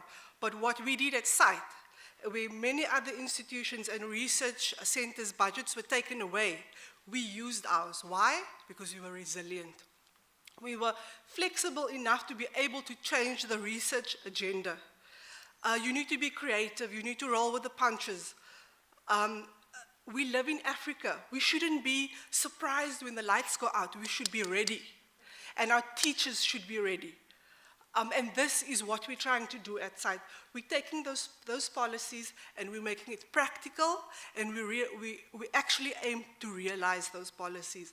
And if you come to site, and I had 3 kids throughout my PhD at site, and every time I used to break the news to the director and to my supervisor, he just had this smile on his face, and he's like, another one, Marcina.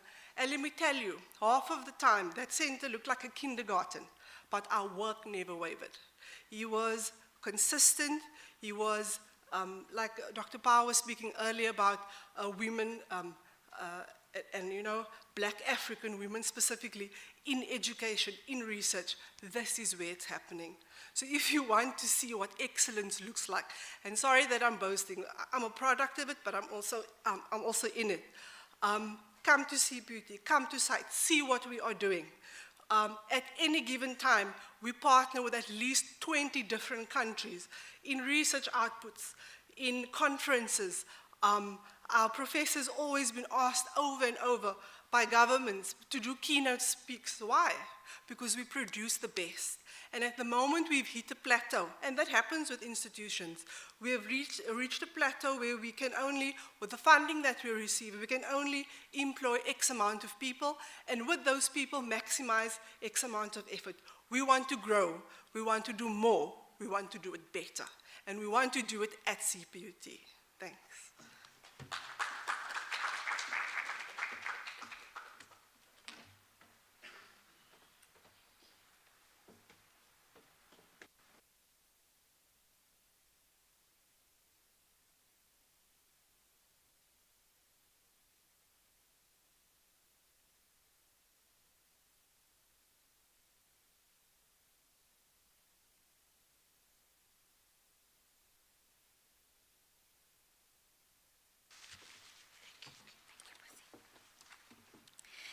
Thank you very much, Department of Education, Ms. Scholz, and also Prof. Sodin and Dr. Singh. Thank you so much for that presentation as well.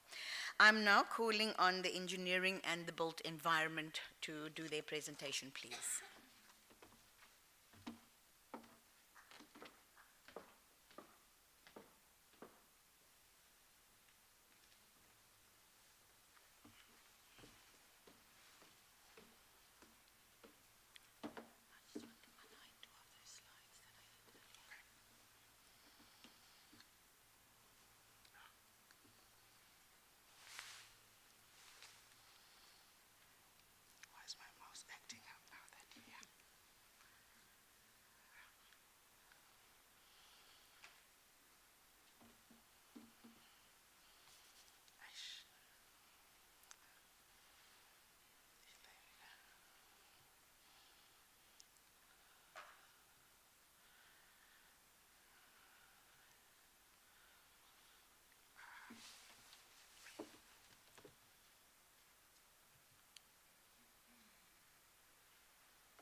Good morning, everyone. Goeiemorgen. Molweni nonke. VC, TVCs, Registrar, Deans of Faculties, Assistant Deans, all the staff of Cput, academic and support units, and more specifically our external partners here today, welcome. I'm Professor Marshall Sheldon. I'm the Dean for Faculty of Engineering and the Built Environment, and you'll see that a lot of my slides and information is in green because that's the color for Faculty of Engineering and the Built Environment. Along with the Cput Vision 2030, the faculty then also developed its own vision and mission. The vision for the faculty is to be a leading faculty in engineering and the built environment that advances knowledge through science, technology, and innovation for the benefit of society. The mission for the faculty is to be a self-sustaining faculty that is responsive and relevant, environmentally conscious, renowned for its innovation in teaching and learning, research, and technological development, and produces graduates that contribute to society. I just want to underscore again the last part of both our vision and our mission, which is benefit to society and graduates that contribute to society. The faculty aligns with the 7 focus areas of the Vision 2030, as was outlined by the VC earlier this morning. And while I think the purpose of today's engagement is around focus area 6, which is smart engagement and strong links with quintuple helix partners, I think that this engagement also cuts across all 6 of these focus areas, and we cannot achieve any of this if we don't do it collectively in partnership with various stakeholders. The Faculty of Engineering and the Built Environment has 8 departments.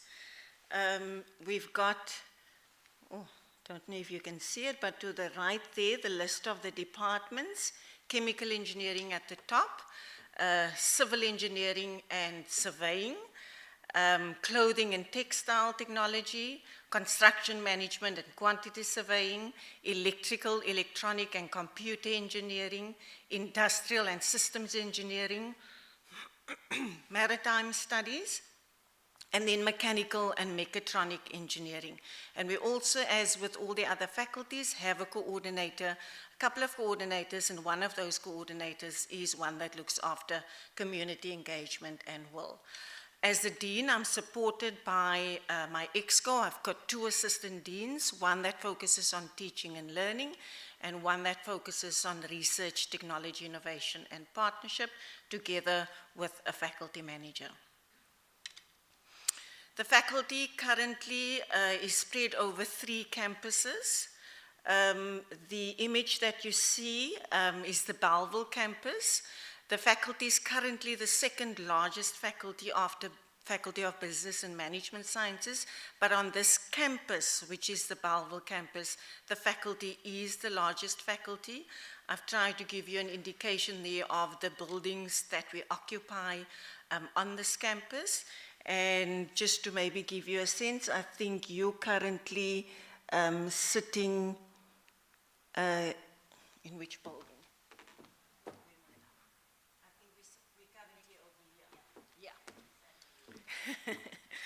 So you're in that building, and the ones that circled is where engineering is across the campus.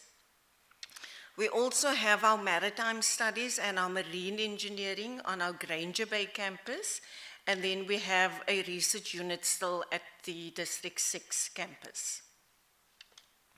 Just a brief summary of the faculty. We currently have around 57 undergraduate and 18 postgraduate qualifications. I'll go a little bit more into detail on the next slide. We have roughly 300 staff members, 200 academics, and 100 technical and admin support staff. We, as at 2022, have just over 7,000 students in the faculty, and as I indicated, the 2nd largest at Cput, and our target is to have at least almost 10% of that as postgraduate students, and we hope to grow that over the next 5 years to around 12%. The faculty programs currently is accredited by 5 professional bodies, the Engineering Council of South Africa being the largest professional body. We have a very huge accreditation coming up in August, where 11 of our programs will be accredited. But we also have the South African Council for Projects and Construction Management Profession, the South African Council for Quantity Surveying, the South African Council for Geomatics, and then the Maritime Professional Body. And currently, I'm happy to say that all of our programs are currently accredited. Within the faculty, we also have a number of research and innovation entities. We've got 2 institutes, 8 research centers, We've got 2 TIA-funded technology stations, and we currently have 13 NRF-rated researchers, and we have 2 research chairs that the DVC earlier this morning mentioned. We have a research chair in energy, and then a research chair in water and sanitation governance. So just a little bit more about our programs. As I indicated, the undergraduate programs, we have 57 in total. Just by way of example, I think everybody is aware that we've transitioned from the previous national diplomas to the new diplomas. As a faculty, we have phased out most of the old national diplomas. There's a couple that's being phased out this year, mainly because of in-service training that's still being concluded. On the postgraduate side, we have a number of postgraduate qualifications, 18 in total. In 2022, we started a new level of qualifications, not yet offered before within the faculty. The level 8 includes the postgraduate diploma and the honors, and we've so far started with clothing and textile and engineering management, and also electrical engineering and civil engineering. But we do hope to add next year in 2023 also a postgraduate diploma in construction and mechanical engineering, and also another honors within chemical engineering. And I highlighted this because traditionally we've built our engagements with business and industry through in-service training that was in the previous national diploma, but we want to continue those engagements within the current and envisaged diplomas going forward. We also want to, for our new level 8 qualifications, build new agreements and partnerships with industry, because within those level 8 qualifications, we have a small research a module that sits within there, and we would like for students doing those qualifications to work on research that is relevant and responsive to industry and societal needs.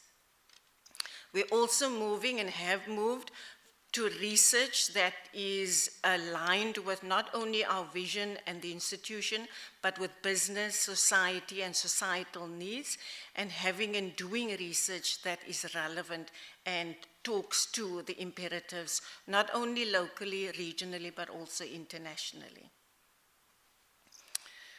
Within the faculty diplomas, as indicated by previous faculties, we have work integrated learning, scaffolded and designed all of the modules within the new diplomas.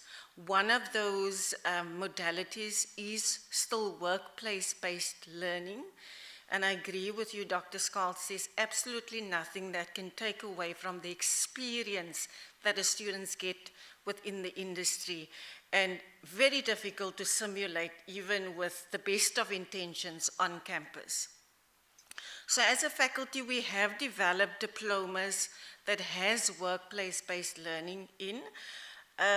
It varies from 30 to 60 credits. The departments with 60 credits have work preparedness during the first semester and then place their students in the second semester. However, reality, not only as a result of COVID, but economics change, context change, we have been faced with not being able to place all our students. During the pandemic, it was down to almost zero for many of the departments, and if you can see, I gave an indication of the number of students that needed to be placed for 2021 and 2022. That's 717 students that needs to be placed for 2022. And while we have started placing students again because industry and the economy is opening up, we still sit with that challenge of placing all of our students. So the alternatives that our eyes were opened up to during the COVID, and the potential that sits with industry or project-based learning in partnership with industries is really where we want to move to as a faculty. With that, we're meaning meaningful, identified projects that will contribute to society, solve industry problems, and we do that collectively in partnership with industry by having the project defined, students spending some time on campus and time in industry, and the student is co-supervised by staff from Cput and then mentors and supervisors from industry. And we tested that during the COVID, we had to do that. And that was one of our greatest successes and highlights during the COVID, was when we had to reconceptualize how we're going to get the students to be placed working with industry, working on industry-based projects. And I've just highlighted a couple very successful students in partnership with industry. In Clotex, 20 students were successful, construction management, 74, civil engineering, geomatics, 40, and mechanical engineering. And these were students that were mentored and co-supervised by industry partners while working on campus. Also, as with all the other faculties, community engagement and service learning forms a very important part of our programs. I've given some examples of some community engagement and service learning projects that we've embarked on. Some of them relate to the national SASL competition, the solar powered car, potable water purification for rural areas, aquaponic systems installed, one recently at the Bella Early Childhood Development Center. And so this really talks to our vision and our mission of being, benefit for society. We also have advisory boards across all of our faculty departments.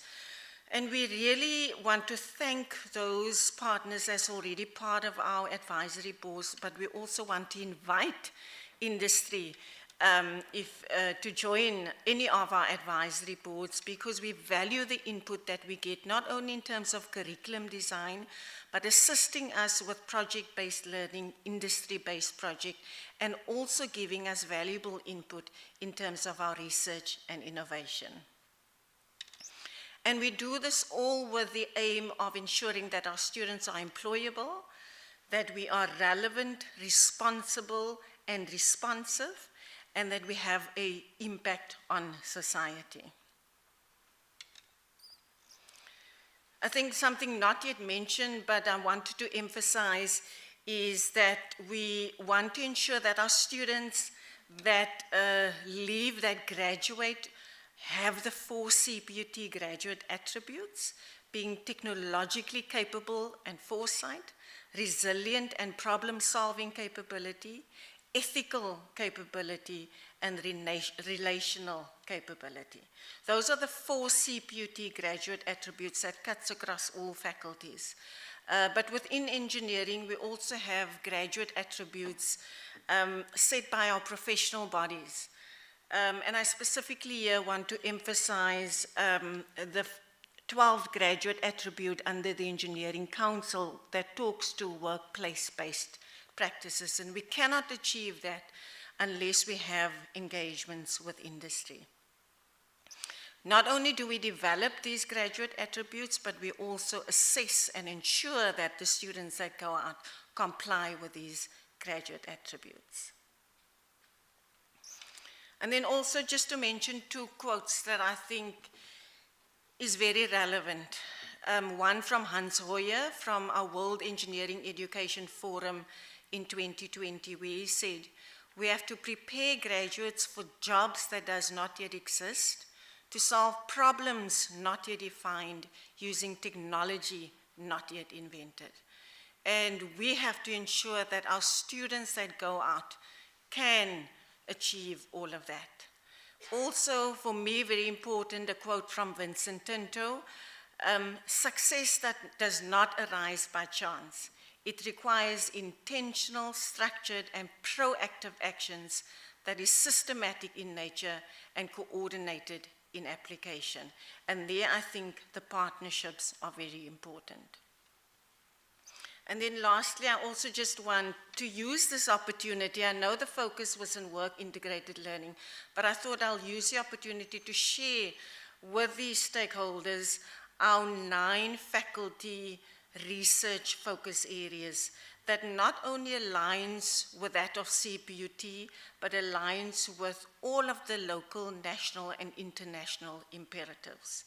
So as a faculty, our research focus areas are based on advanced manufacturing and advanced materials, communication and network technology, engineering management, engineering education, robotics, smart energy, smart water, which includes sanitation, smart cities, and the oceans economy. We currently have a range of stakeholders and partnerships locally and internationally that cuts across this. But if there's any stakeholder in the room today who feels the business and the work that they do aligns with any of these, then I'm welcome to have that conversation with you after my presentation. And then also just to mention, or maybe show you what the DVC and the VC was talking about earlier this morning. As already indicated, Cput is the only institution that has physically launched, successfully so, 5 nanosatellites. The first one in 2013 called Cput, and the picture that I show you there is the picture of the actual rocket on which that nanosatellite went up into space in 2013. That is what it looked like. 10 by 10 by 10. That's how big the satellite is. It's been up in space since 2013. And the first mission, ZeroCube-1, was for space weather. And the picture that you see to your right is the very first picture that we downloaded from the satellite on the ground station situated on the Bellville campus here. The second satellite, ZeroCube-2, launched in 2018, then was slightly bigger, 3 of those together, and it had 2 payloads. One, to track the ships around the South African maritime domain, and the second payload to track wildfires. And I think what's important to indicate here is that this was done in conjunction with government to respond to Operation Spakisa and the needs of government. Almost done, Kathy. The third one, launched this year, was launched in 22 January, but also to indicate to you to watch this space because we're going to launch another 2 satellites early in 2023. Just to finish off then, also Saratech was mentioned as a flagship project. It sits on the Bellville campus and it makes provision for accredited training in renewable energy, solar and wind, and we're also moving into biogas. That site, any partner at any time you'd like to visit, we can arrange for you to visit Saratech. And then lastly, I'm hoping the presentation is going to be shared. We have virtual tours of all of our facilities. If you click on the links, you can take a virtual walk through our facilities. With COVID, I think that's important with you not being able to visit us. So if you can't come and see us, please visit us virtually. Thank you very much.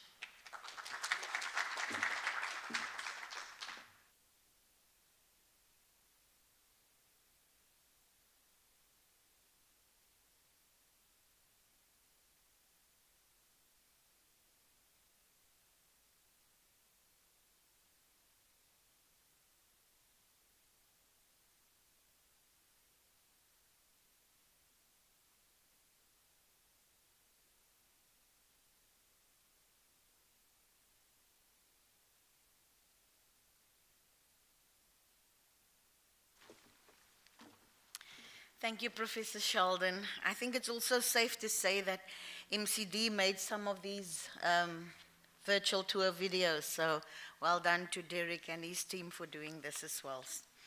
I keep on forgetting my mask. You know, my grandma used to say, you know it's cold when your tip of your nose is always wet. So I just feel it every time, like, it is cold. It's now the Department of Health and Wellness Sciences to do their presentation, please. Thank you.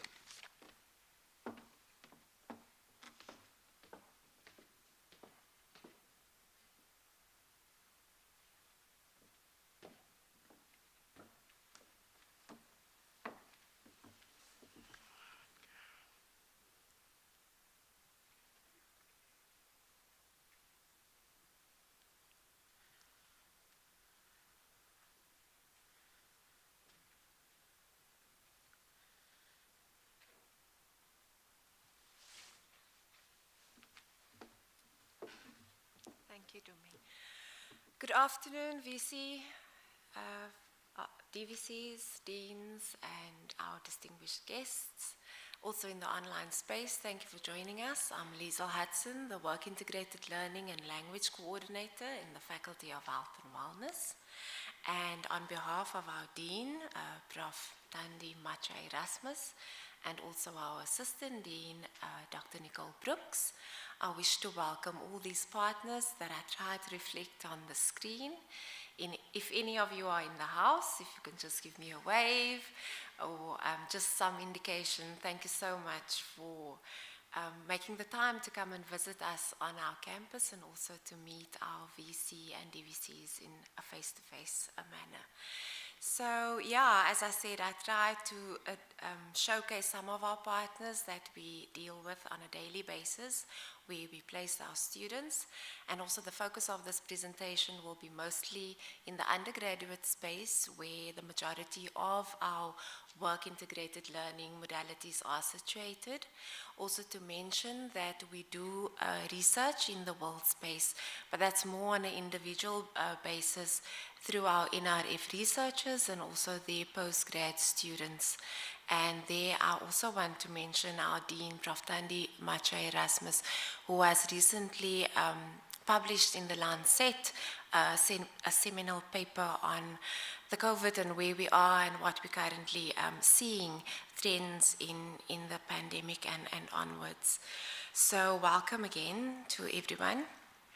I want to pause briefly just to show you and talk through our faculty mission, where we use very strong words such as empowering agile graduates into healthcare professionals who are ethically responsive to industry and also seeing to societal needs.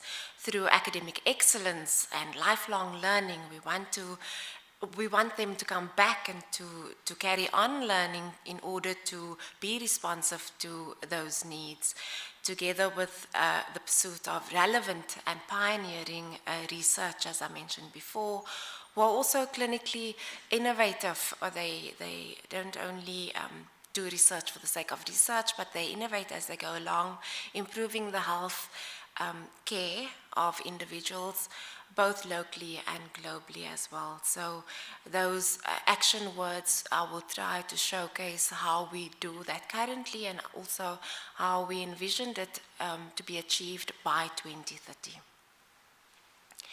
So our courses are offered over 5 of the 6 campuses, with our main or biggest hub here on the Bellville campus. There you can see we have biomedical sciences, dental sciences close by at Tygerberg Hospital, the Department of Emergency Medical Sciences. Hopefully the ambulance base will be completed soon in the near future. Previously we have a department called radiography, which is in line with what we see in industry.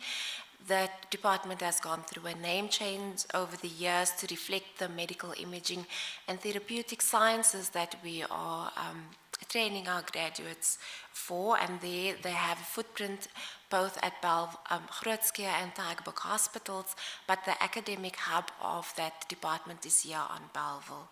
Nursing science, they're also situated on the Bellville campus with ophthalmic and wellness sciences on the District 6 campus. So again, just per academic department, I want to distinguish that the Department of Health is our biggest partner because they host students from our three biggest departments. That is EMS, MITS, and nursing. And then also we have students in the wellness industry associated with most of the big international hotel groups where they are placed in spas affiliated to those hotel groups. Just to, in terms of numbers, just to show our workplace-based learning over the last couple of years from 2019 to current, and you'll note some decline in placing students in industry, as you've heard throughout the morning, due to the pandemic and also due to economical changes. However, we cannot replace a sick or a sick patient or patient needing care or therapy. So it's difficult for us to totally replace, as I say, we can't replace the workplace-based component. And therefore, we creatively, with our industry partners, formed a rotational placement during the pandemic. That's why we still had students in placement. Also, our students were some of the frontline workers, so they, our senior students were placed during the very first wave of the pandemic. They faced that wave head on. And that's why we really want to make use of this opportunity to acknowledge and thank the operational staff who worked with our students hand in hand, embracing the changes, but also fighting the fight in that moment. We heard about these challenges and innovative ways through our advisory committee meetings, especially during the fourth quarter of 2021, where creative ways were shared and we reached compromise of how to place students in industry and how the rotational placement not only benefited the industry but also the student, because students were in smaller groups for slightly shorter periods, so staff could really work with these students one-on-one. And yeah, I also want to pause and acknowledge our advisory board committee members present here who engage with us and communicate with us on an ongoing basis, not only when we have events like this, but the COVID pandemic we saw as an opportunity because these committee meetings were very frequent. We could meet in online spaces. We could invite national and international stakeholders to advise and to also just guide us into doing things well for our students, but also for our community at large. I just want to note, in nursing, you'll note that there was a drop in placements, and this was once again one of those rotational I can't say experiments anymore because it's been. Our nursing students, the numbers were reduced during 2020, where they focused on theory first, and then in 2021, they did their theory after completing they did their practical after completing their theory in 2020. Apologies. Something that's extremely close to my heart, and you've also heard what a community engagement project is, how service learning fits into community engagement, and this is currently what's happening in our faculty, where the Life Science Tutoring Project is facilitated by Professor Najjar, who's from the EMS department, but it has become a collaboration across our faculty or departments in the faculty. I wish to just highlight one of the main outcomes of this project, whereby the project is a activity for the VC STEM project that you've heard also about earlier. So the students, second year students across the faculty, they go and they teach life science to students at 3 high schools on the Cape Flats. What this project has done is create an awareness of the importance of mathematics, because unfortunately at one of these students they don't offer mathematics. So these students can therefore not enter STEM related programs offered at the university. This project also has the potential, or was envisioned to grow, as Prof. Najjar is currently into conversations with our sister institution or our neighbor, UWC. And this project is hoped to be rolled out to include all 4 HEIs by 2025. I also just want to pause and mention some other projects that's currently running in biomedical sciences. The second year immunology students have an ongoing collaboration with the South African Bone Marrow Registry, and this year they once again launched a successful stem cell donation or stem cell awareness campaign, and where students through WhatsApp and other social media platforms, they can then register with the Bone Marrow Registry and potentially become stem cell donors.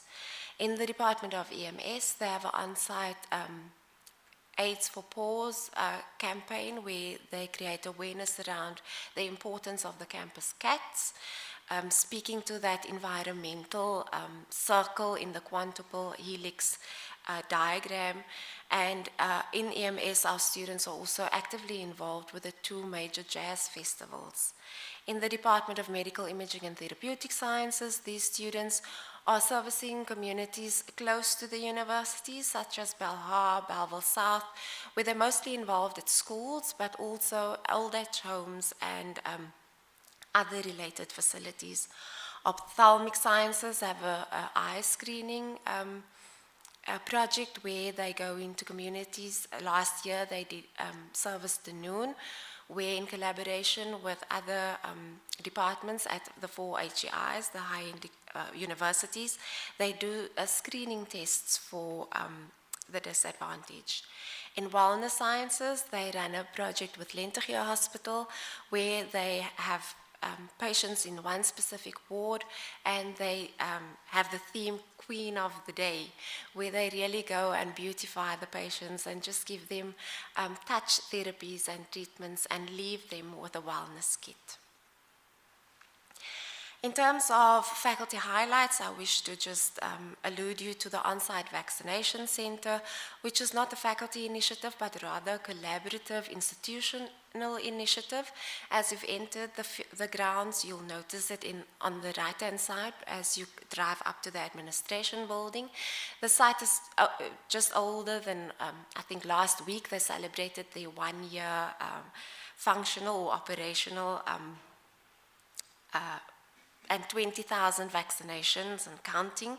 So a real highlight for us as the Departments of Emergency Medical Sciences, Nursing Sciences, and also EMS, they are instrumental in operating the vaccination center. So by now, I'm sure you can conclude that our programs are quite unique. Something that I didn't mention is that all our programs are they have advisory committee structures, but they're also accredited by professional bodies, because we want to deliver high quality, technologically driven programs. Also, most of the programs that we do offer are distinct in our faculty, such as in medical imaging and therapeutic sciences. I think we're the only ones offering those courses in the Western Cape, and also the Bachelor of Health Science in Dental Technology. We also acknowledge and brave our working relationship with the Provincial Department of Health, as our recently signed bilateral agreement and also the previously multilateral agreement, which really equip our students and grant us access to the various platforms offered by the local Department of Health. These partnerships provide with private providers, as we also have in our audience the private sector here, which complement our engagements with a government. All our programs have a significant community engagement component in the form of service learning, which is curriculated, as you've heard before, and the work-integrated learning component, which the workplace-based learning component we cannot do away with. We tried during the use the pandemic as an opportunity to invest in online or as software, but really we can't do away with placing our students with you in industry, so thank you for that. I just wish to thank you for your time and attending in person and online. And as our VC said, we had this leaving no student behind. I hope that this engagement is one of many, that we won't leave our industry partners behind, but that we'll walk this road side by side, and that our industry partners won't also leave us behind. Thank you so much.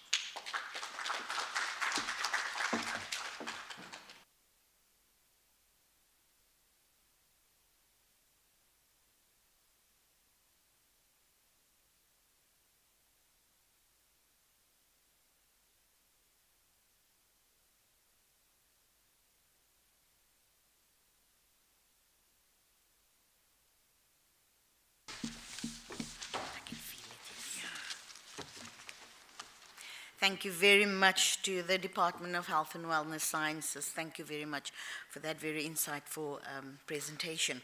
Last but not least of our presentations is the Informatics and Design faculty. Thank you.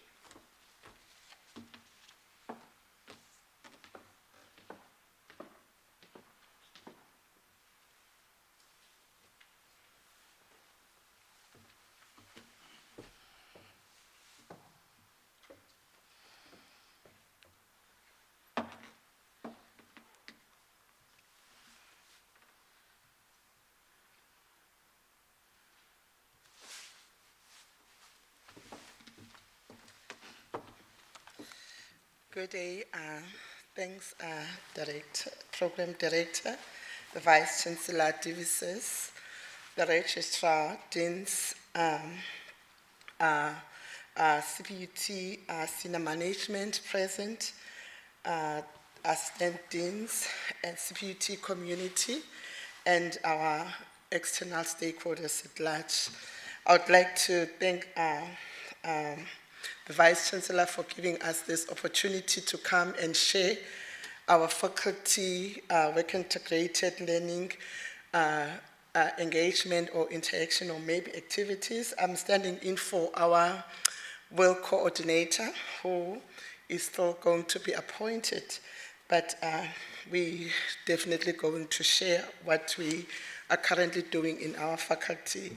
My presentation is just looking into our vision and mission, how it is aligned to the university, and at the very same time, how is it informing our activities at the faculty level, and how do we want to go in executing our work-integrated learning and engage with our stakeholders or maybe industry partners. I would like to talk about the WIL and the problem-based learning highlights and the work-integrated future plans in the faculty.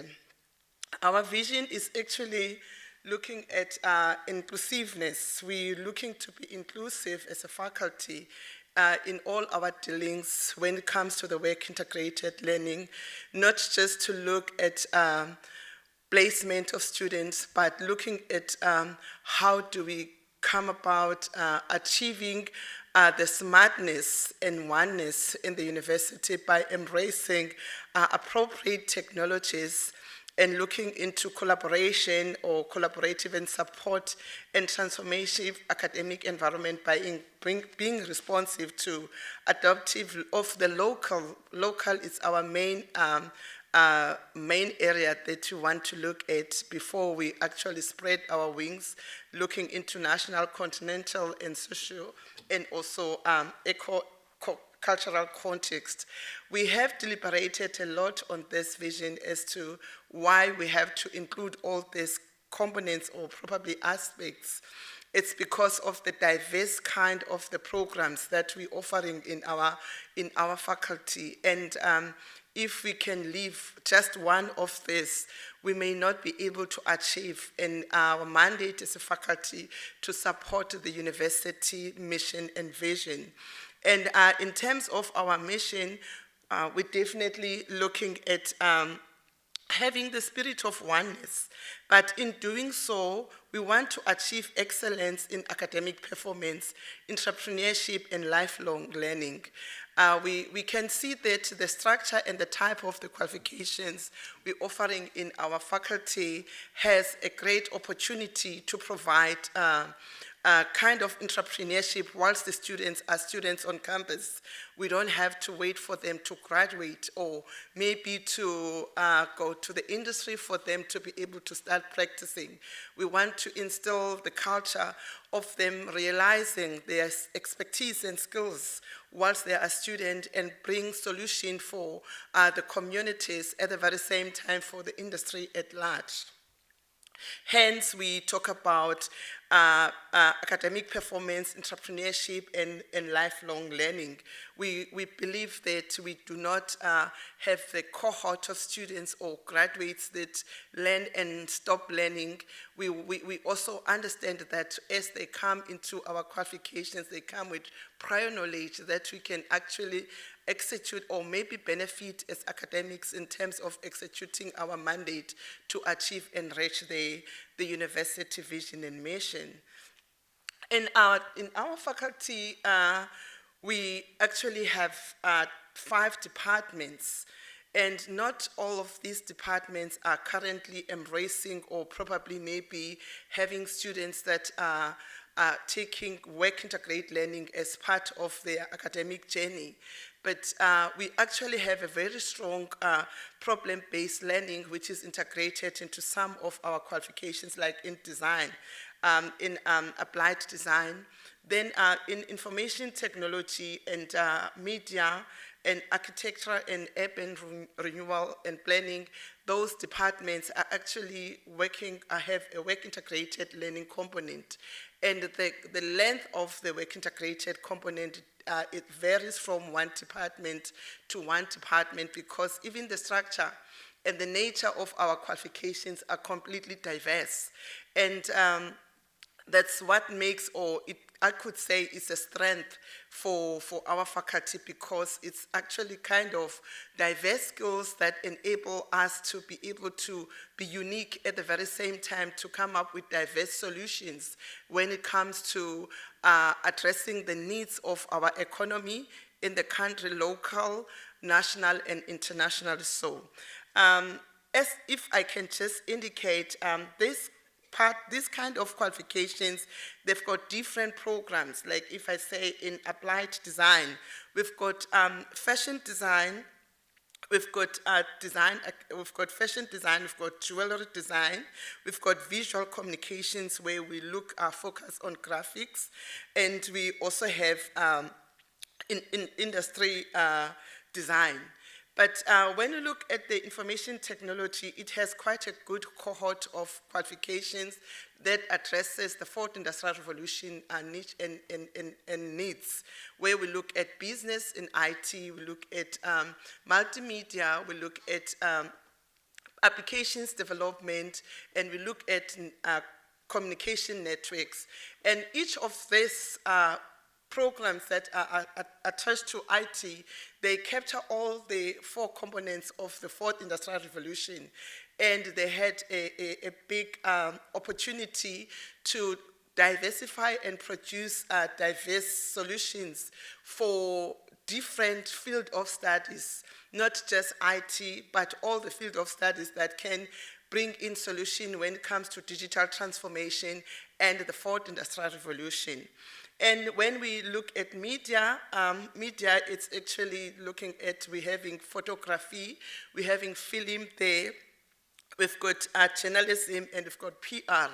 And all these qualifications, they actually related to each other when it comes to now produce the fourth industrial revolution needs and looking into how we diversify the new normal, which is presented by COVID or maybe the pandemic in our country and also worldwide in his holistically or in completeness.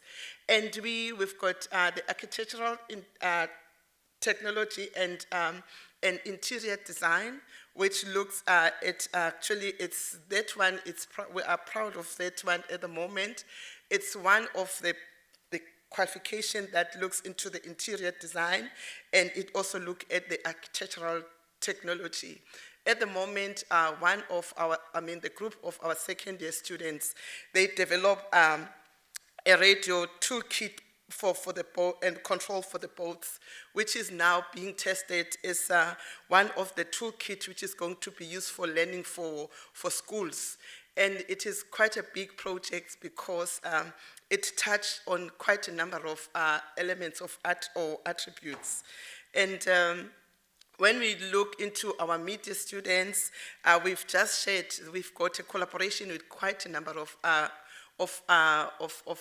engagement with the NGOs, the non-profit organization, and some of the organization. They have actually currently with the June 16, they captured and documented the June 16 in a very beautiful way. It is, if you go to the university handle, they have been also tagged in that one to see what are our media students, doing in terms of just engagement without even capturing the credit for the work that they do.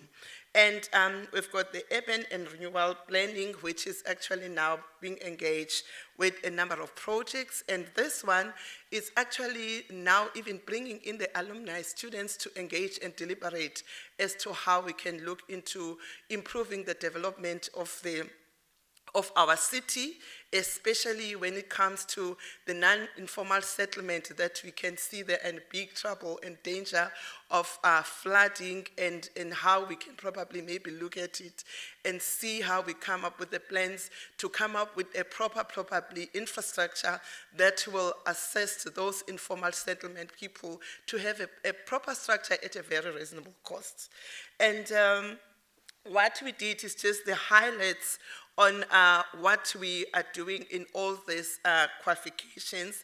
In terms of the placement, we definitely have a number of highlights that we're bringing in there for each and every qualification, whereby I will just not read for all of them. We hope that these presentations will be shared, but I just want to highlight the interesting one, especially for our partners, just to appreciate them, that sponsored our all-work integrated learning for our students.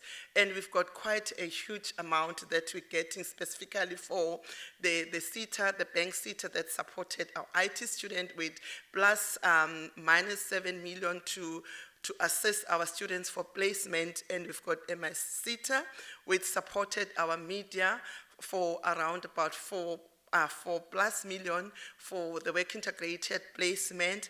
But what I can say, the highlights is that our students and staff, they're actually having so much of engagement with communities in terms of work integrated learning through the problem-based, project-based approach due to COVID-19, because we couldn't place all our students.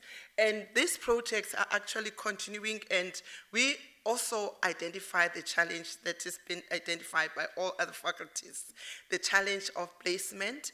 Hence, we look into our a project-based approach to enable our students to be well placed in the market, or to get or acquire the skills that they're supposed to acquire from the industry. And just the highlight in terms of our problem-based engagement, this is a project of recycling of some of the material that design students are developing as to how do we effectively use the resources that we have. This is the student showcasing of the recycling material from what they develop in their projects. And we have an engagement with industry. We've got industry that comes in and look into the student work, create the student work, and also enable to give the student input. The student actually come up with the problem and they identify the kind of solution they want to present or bring into this recycled material, and they actually come up with these solutions. If you can look at this is the community engagement with some of the agricultural and urban renewal students, where we can also look into the problem-based, where the student can come up with the portraits as and actually, if I can indicate, this portrait is a first-year student portrait who is doing the ECP, and it's part of them looking into the problem, coming up with the solution into the problem, and showcasing the skills that they are learning from their theory class.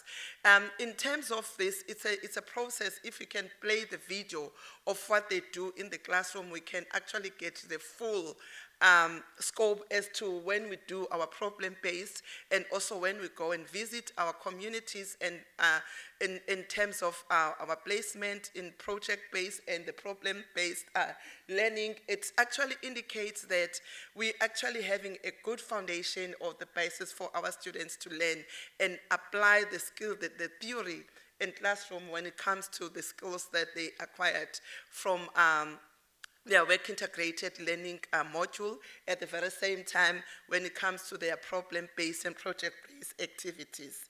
But we as faculty, we want to believe that as much as it's difficult for us to replace the physical touch when it comes to work integrated learning, the kind of qualifications that we provide, we are able to actually bring in. When we talk about simulation, we're not talking about technology. We're talking about simulation into its totality, whereby we work with the industry partner, we work with communities, and we work with other partners, local, international, other universities, schools, and local small communities in terms of coming up with solutions. But where we can do that, we noted that the university, especially in our faculty, we've got the state-of-the-art resources in terms of our labs, when it comes to design, photography, when it comes to IT and all all our programs. Then we actually now suggesting that we want to have our own campus wheel simulation hub, where we're going to work with industries, and in doing so, we will work with industry to solve the industry problems. Let's give just one example. When the industry is having a project where they want to have a design of a kind to produce a solution, IT solution, then we will serve as a hub, as a university, to solve the industry partner problem as a partner in terms of collaboration. But the kind of the collaboration will be such that it's mutual benefiting. The students get the skills, they do the work that they should have been done when they are in the industry, because even the industries themselves now, they're working virtually. They are using the blended approach to be on site and also off site. Now we will bring in those industry partners to interact with the students on campus in our hub, and then we will take them through the whole process of the development. They will monitor them on campus. We're trying to revive our Kuchali lab, where the students, the developers, will be sitting there full-time to develop. We will have a center like looking at our call center, where all the projects will come in. We meet our stakeholders, and all the work is done in the studios and also in the labs. But now the student will acquire the qualification, the industry will get the solution, and some of the work that we'll be doing will be able to publish as a research output in our faculty. Then that is why we're saying we're actually looking in the future. We started to deliberate on this, and we're looking at this one as also as part of our third stream funding for the faculty that will support the financials of the university. Thank you, Nkosi. Thank you.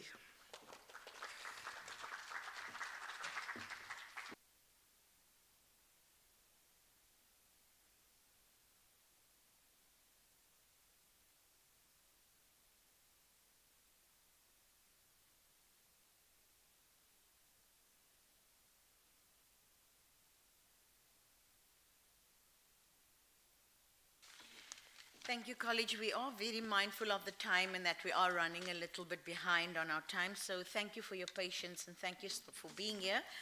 There is a warm lunch waiting for you afterwards. So I think that will be something to look forward to. Without further ado, I'm calling Mr. Mandla Matseko, the Director for Advancement, to do his presentation, please.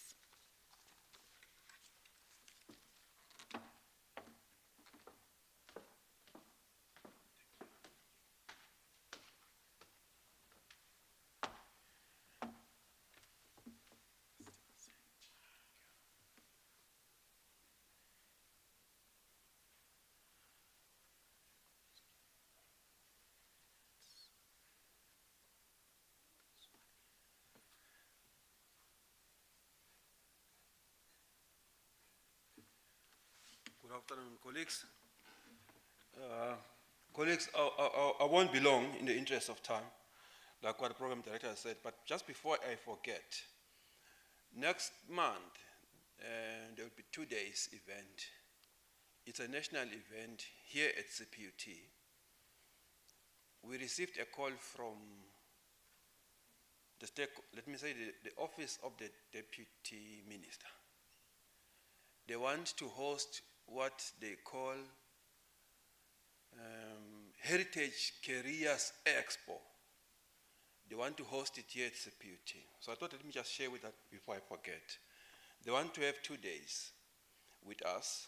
One day, first day, they want to bring in educators from TVETs and high schools and our educators to share experience on how can we improve STEM or STEMEC or STEMI, but also to come up with solutions on these heritage careers. Then day 2 will be having over 350 stakeholders coming to us in this campus, where we'll be having an expo. Young people nationally coming together, TVETs, industry in particular, coming to Cput to share experience on this career expo. And then the minister or deputy minister will then be present on the day. So industry, you are invited to join us, especially on the 21st of July. To our academics who have made good presentations today, please, let's share that experience with our TVET counterparts. The person that you can speak with, if you feel like you want to share, present to the educators that will be here in this particular room on the 20th of July, you can share that with Busi, who would like to then get your presentation, and also my colleague Kumo Mapumulo as well, because that is how we'll be opening up the university to other stakeholders. And they've chosen Cput because we are serious about stakeholder engagement. They could have gone anywhere, but they decided to work with Cput. I'm coming from the advancement department, colleagues, and it's a fundraising department in short, and then we focus on testimony income and alumni relations. And then we are the custodians of the policy, fundraising policies of the university. We assist project managers, colleagues, such as the US presented today on the proposals that must go out to possible donors, reaching out to possible donors, and also with donor nurturing. We manage donor relations. We have dealt with a number of government departments, state-owned entities, and also cities as well, to fund bursaries in this university, work integrated learning, internships, and also special projects. The relationship between, industry and the advancement department, we said it's premised on the tripartite alliance, whereby the institution works with industry and students to provide the needed skill to our young people. And as advancement department, we then respond to either there's a call from our sitters for what they call a destination grant funding, where we apply for those funding and then we say, we want to assist our students with stipends, because some of the places where we place our students, it's very far from our residences or campus. And then also, when the SETA then approves the proposal from Cput, we are issued an award letter or a contract. The Vice Chancellor, in fact, signs contracts weekly that are coming from our SETA partners. And then the faculty and the host employer, we then recruit the students, prepare the students for industry. Then the student is expected to sign some form of an agreement with the donor, whether it's a SETA or so forth. And then the students are then placed at industry. And then as an advancement department, we then hand over the relationship to that to faculty or the will department. And then the department, the faculty, let me say, and the will department, and then they then take over that relationship in terms of supervising the student at industry. But then the issue then comes of payment, whereby we are expected to assist the students with their stipend. That stipend assists this young person with traveling. And then Cput then makes advance payment to the student. And then we claim that reimbursement later on from our SETA through monthly reports that we submit to the SETA. And then the industry supervisor together with Cput faculty, and then they then supervise the student on site. That includes physical visit to the students and also reports submitted to government. What are the benefits of this relationship? During the placement, the students are treated like regular employees, and then, or maybe employees in training, and thereby they gain valuable employment experience. And then the students who respond well to the placement, some of them, they've been retained.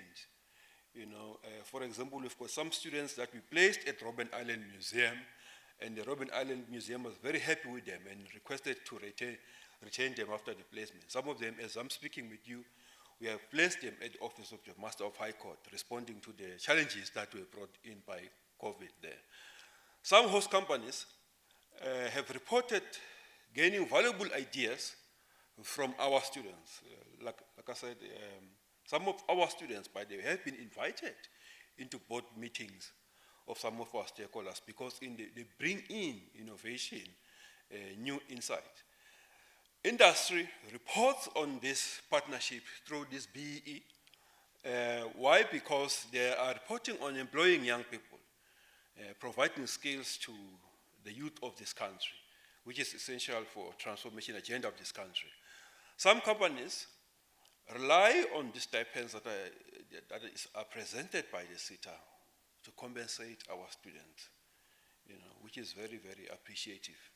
I see that today we also have our SETA partners here. I've seen CHITA and I've seen EDGP SETA as well. Thanks for coming.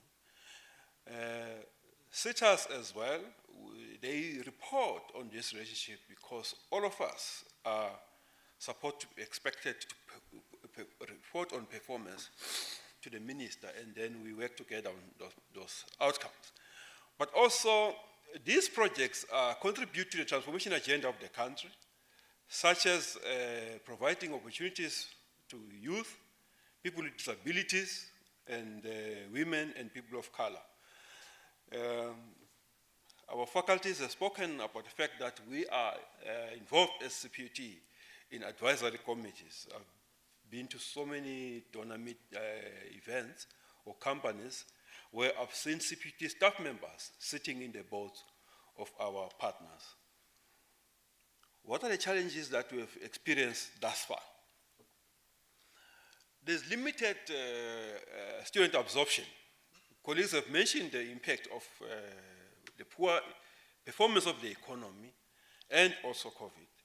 And we appeal to industry today to open up opportunities for our students. But also, we so wish that the relationship between universities and industry could be strengthened further. There are very few instances where we come together in a meeting like this and then we share experience, create partnership, And then we should have more of these engagements if we really want to create a dent in terms of making opportunities available to our students. But also there's a challenge of student attitudes as well when it comes to what we expect. There are some opportunities where, because there's no money that the student is going to get as a stipend, and then that placement is not attractive to the student. And for that, we're saying maybe that's not the expectation. The expectation is a learning experience, and if there are opportunities for a stipend, it should be regarded as a bonus. But also there's a challenge of companies preferring interns over will opportunities, which is understandable. Will on its nature might be a short-term placement, but internship might be long-term placement. Maybe internship, the person has got a qualification already, they've finished but maybe we are still in the process of getting the qualification. And for that, we'd like to appeal to industry that please bear with us and open up opportunities for our will students. But there's also the question of sustainability due to poor performance of the economy. We are losing employers. The economy is not doing well. And for those employers that can sustain business, please continue doing the right thing and absorb our students. There's a challenge of poor payment, especially from our sitters. Unfortunately, I wish I should not say this, but before I stood up, I had to check on my data. Cput is owed more than 200 million by our partners, especially the sitters. That's not what we wish.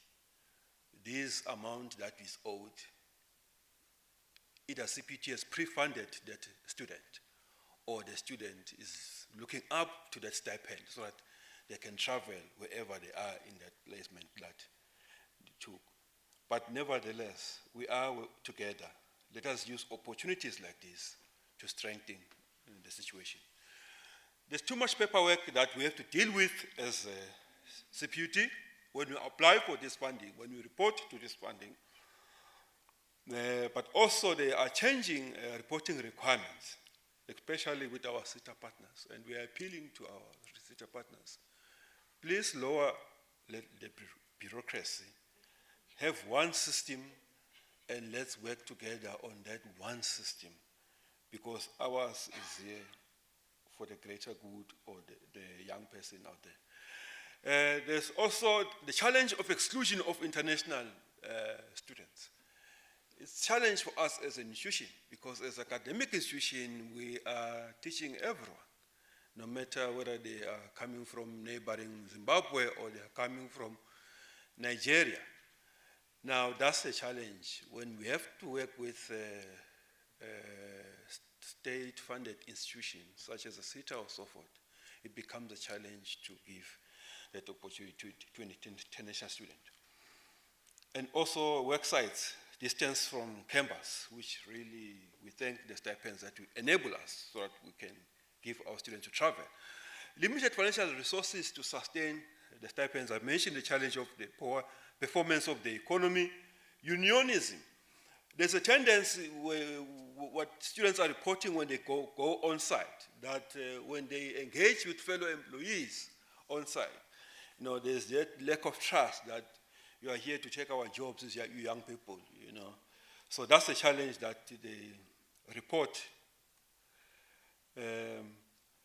Challenges of sustainability of campus residents. Look, you find that the challenge that, okay, now you are earning 5,000 rands thanks to the stipend from SITA, therefore you may lose your residence at Cput. Go and get rent out there. And in nowadays, what does 5,000 rand do if you have to travel as well? The cost of traveling has gone up, colleagues, you know it better than me. Challenges of sustaining bursaries. Okay, I've mentioned that. Different stipends by different sitters. There are some of our sitters that have got good financial muscle. We appreciate that. But we find a challenge that some sitters or students will prefer that sitter that pays more. And we are saying as an academic institution, let us treat all students as students. They've not yet graduated, all of them. They are in the same level. Let us give them the same amount for stipend. It is when maybe they are doing internship, then we can differentiate on what they can get.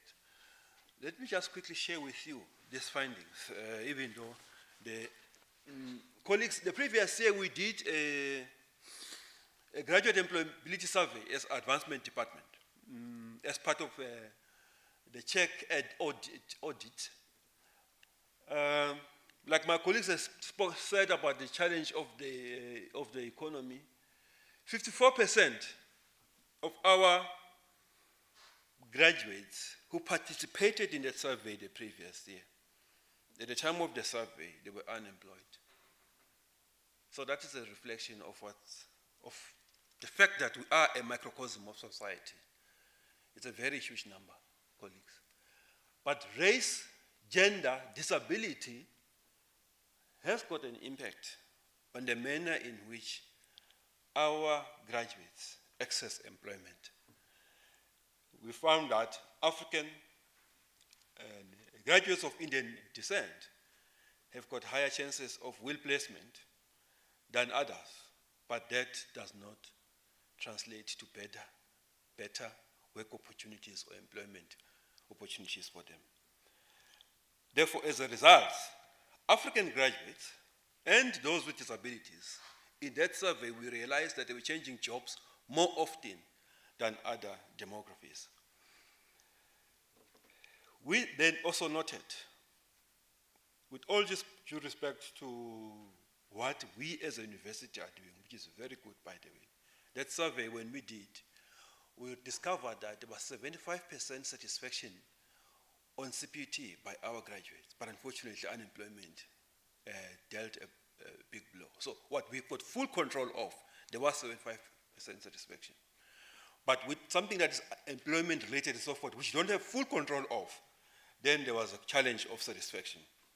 We discovered that even if there's high unemployment rate and so forth, but the education faculty, health and wellness sector had a lower percentage of unemployed graduates. And it was taking them at least shorter time to get employment. So those careers that are profession related, you must be registered professional, whether registered with SACE or Department of Health to practice and so forth, those ones had better employment opportunities than others. And then there was a large proportion of graduates coming from education, applied sciences, engineering, and built environment, who got employment related to the qualification that they did or desired career than other disciplines. Like I said, it is not reflection on Cput per se, but that is just, unfortunately, the situation on the ground when it comes to employment. Last one, a program director. Towards sustainable relations, we are saying that we, students, must show resilience because it is tough out there. Some donors, of course, do take time to pay, so therefore we need to show resilience. There must be some support mechanism that comes from our family and relatives.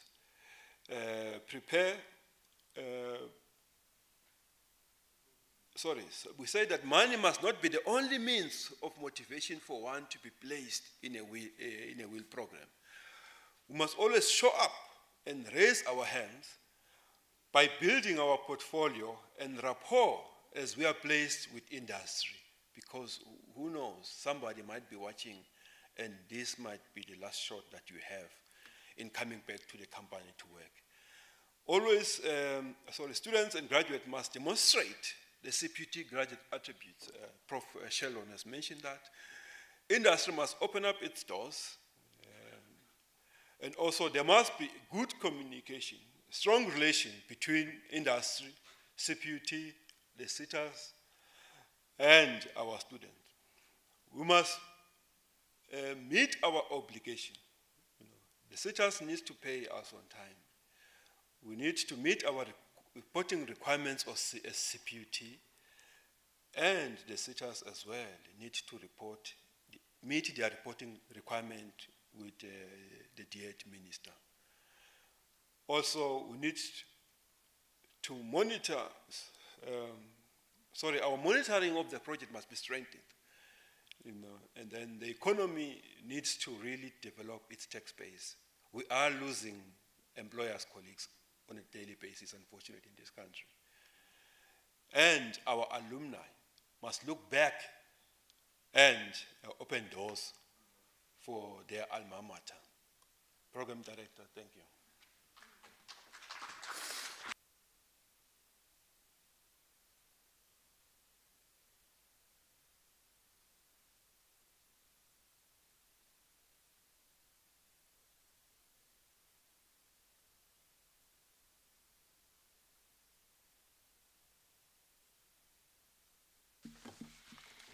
Thank you, Mr. Maseko, for that presentation as well. I know we are running a little bit behind, but these presentations are very important, and I feel very bad to show time every time. But it's important for us to hear all these things. I've been at the university for so long, but every time when I hear the presentations of the good work that the faculties are doing behind the scenes, I still stand in awe. And it's like the VC has said, Cput is one of the best kept secrets if you look at all these projects and things that are going on behind the scenes of Cput. We are reaching the end of our program now, so we are calling on Ms. Margot Adonis, and she's an alumnus of Cput. She studied environmental management in 2013 and also did a BTech in 2015. She's also the scientific technician for the Department of Water and Sanitation, appointed in 2014. Margot is also a registered candidate scientist for the South African Council for Natural Scientific Professions, also an international recognized environmental activist for South Africa, announced by the United Nations in 2021. Margot is also Miss Earth South Africa Ambassador for 2019 and 2021, founding director of Visions of Change South Africa, established in 2019, an NPO. She's also an advisory board committee member for the Cput Environmental Management Program, and currently she's the head adjudicator and advisor to ESCOM, Science Expo Regional and the District, and also the mentor advisor for ESCOM Science Expo International Science Fair. So welcome, Margot Adonis.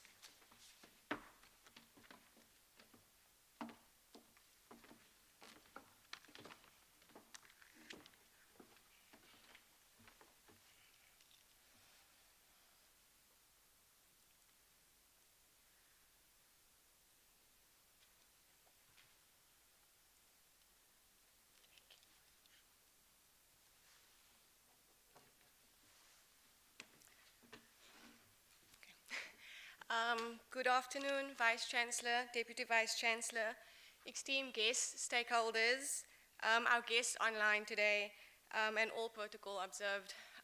As mentioned, I'm Margot Adonis with a very long bio, but I think one thing that I'm most proud of, Vice Chancellor, is in that 2009, I walked through the doors of Cput for the first time.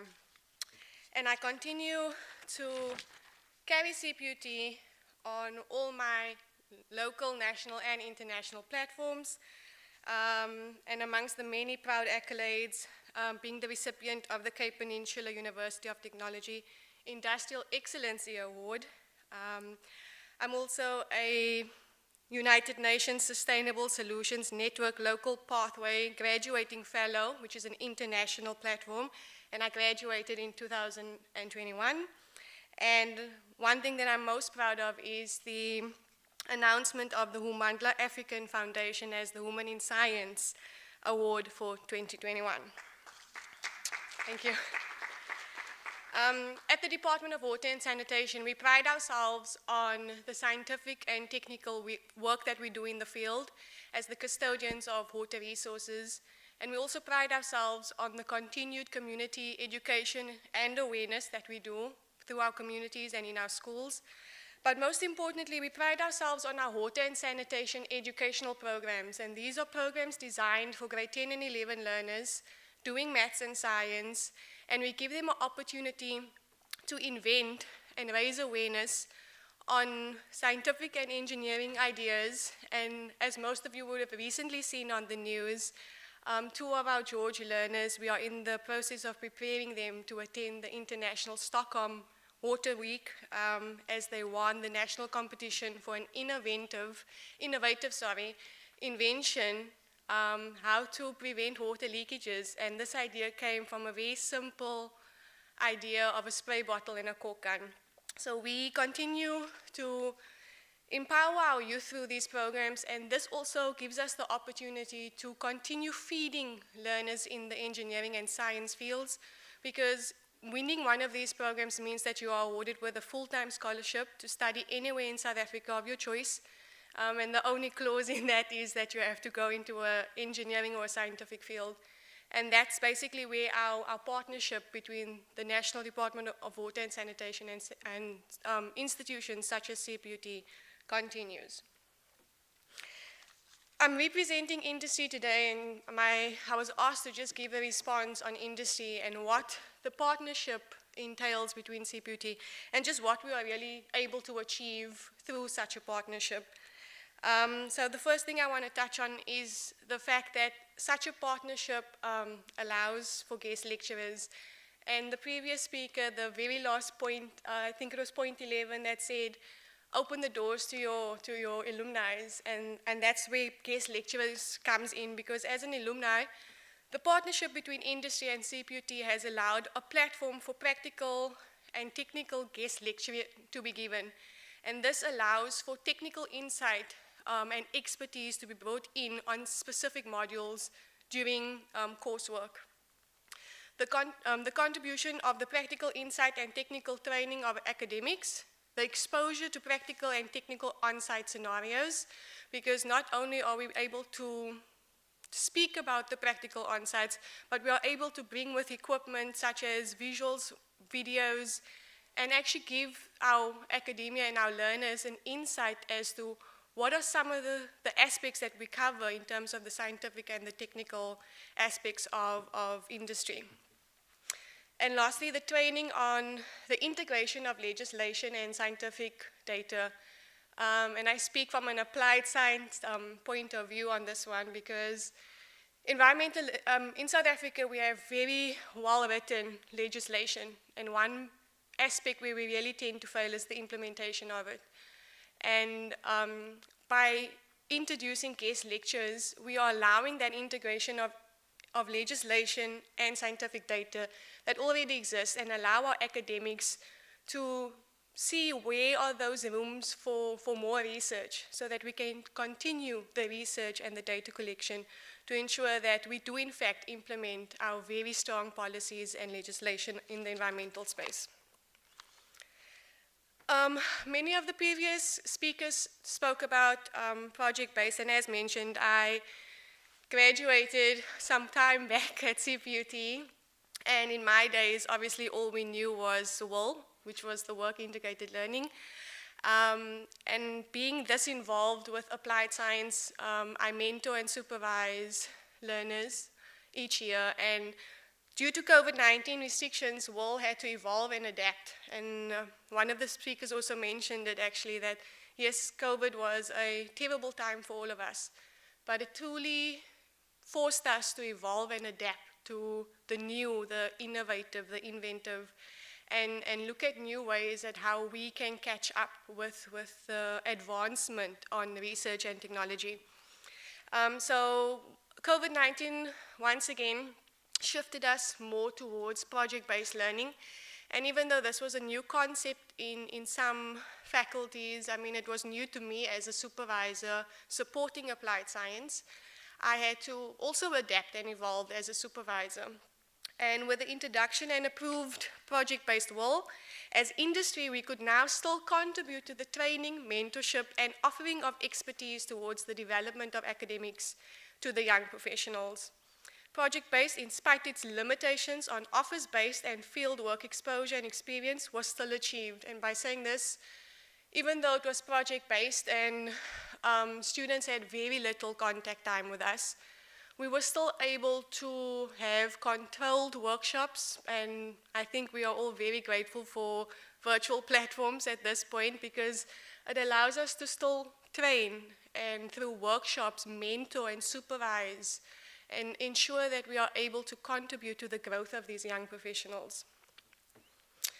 The project-based, specifically for the department, included the report writing, and something that was very big for us was the literature review aspect. And we have a lot of professors in the room, so we all know the importance of that aspect.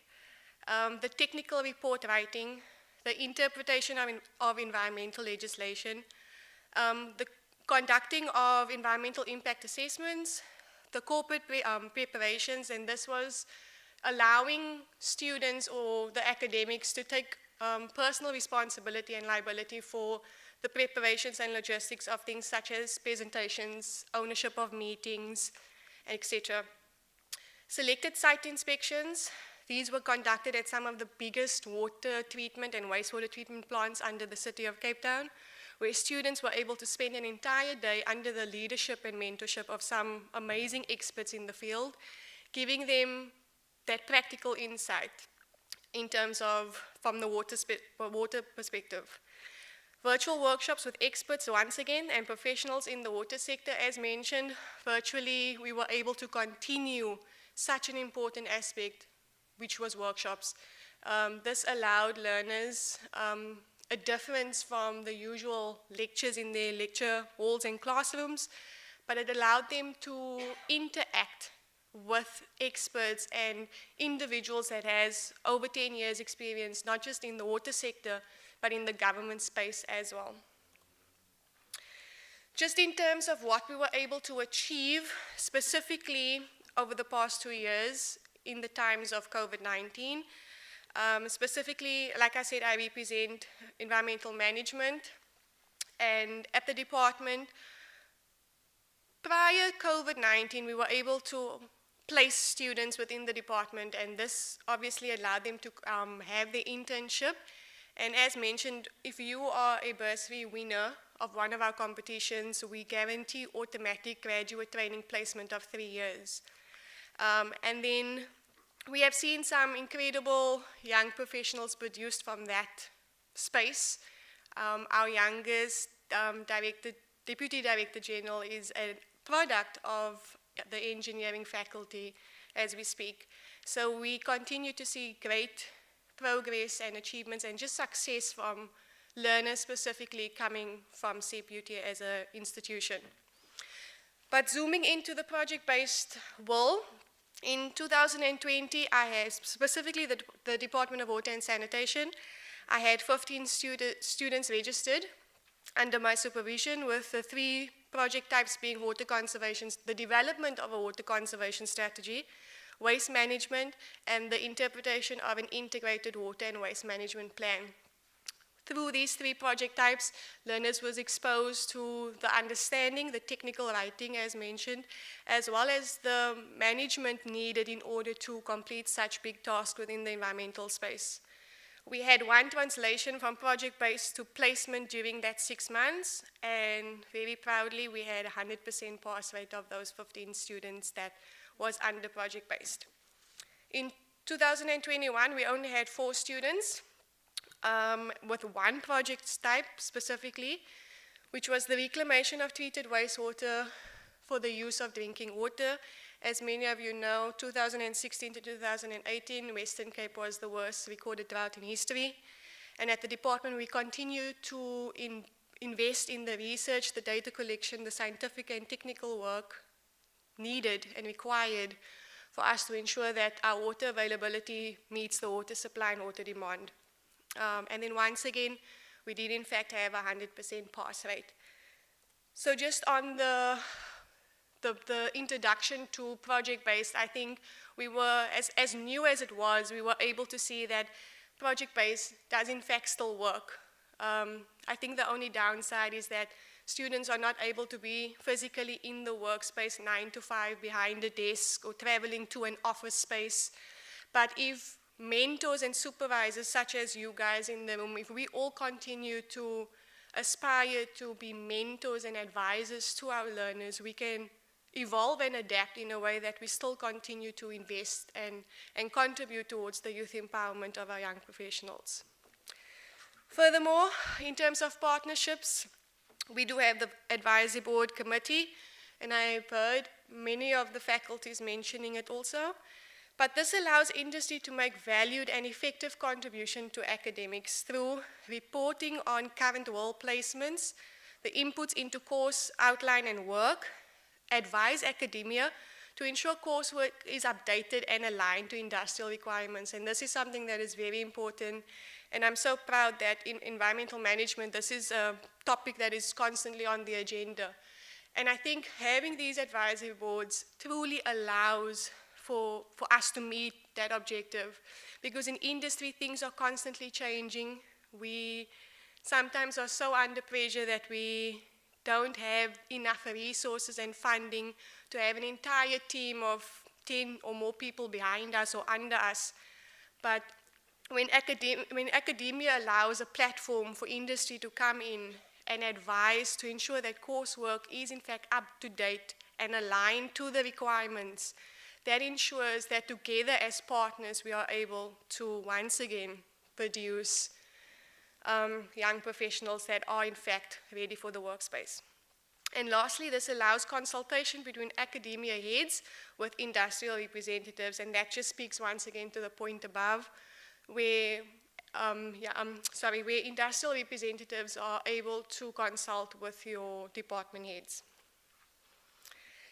I've also been asked to just touch on my vision as an alumni, and I'm very honored to have been here today, Vice Chancellor, to hear your vision for 2030 as we continue to strive towards producing some of the best young professionals we possibly can. One of the biggest challenges we continue to have out there, Vice Chancellor, and I speak now from an alumni point of view, is that unfortunately, due to the stigma, we are still compared to other institutions. And this is done through the difference in payment, how we are treated in the environment, in the professional space. And this is something that we continue to work to break down, because Cput does in fact produce some of the best young professionals that you could find. So as an alumni and a young professional, it remains an objective to continue towards the development of our future young professionals. And as I said, it's very important for me personally as an alumni to continue to giving back every opportunity, whether it's a phone call from applied scientists to say, please come and guest lecture, to being a member on the advisory board. It continues my main objective to give back and ensure that I, coming from Cput personally, am able to give back to that very institution that helped me achieve most of what you guys saw in the beginning of my presentation. The translation from academics to young professional can be a very difficult period, and our students need committed, dedicated, and passionate mentors to continue advising, mentoring, and guiding them during this period. I think we all know exactly what that feels like. I entered the professional space at 20 years old. I was very naive, I was lost, and if it wasn't for the amazing mentors and guidance that I received from my lecturers at Cput, I don't think I would have ever been able to be prepared to enter the professional space. To strengthen the value and core objectives of the institution through equipping our students for the professional space, and that's something that many of us touched on today.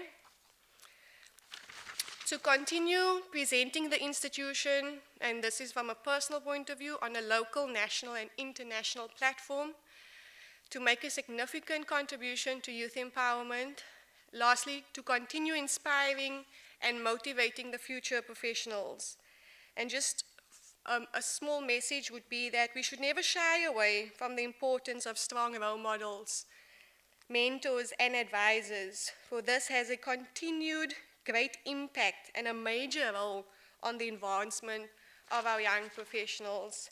And if there's anything that Cput taught me from the very first time that I walked through these doors, it's a quote by the late Nelson Mandela that says, "When you educate a child, you educate a nation." And as Cput with a vision to 2030, I believe that we continue to teach every child that we can, because every child that we teach, we are contributing to an entire nation that is now educated.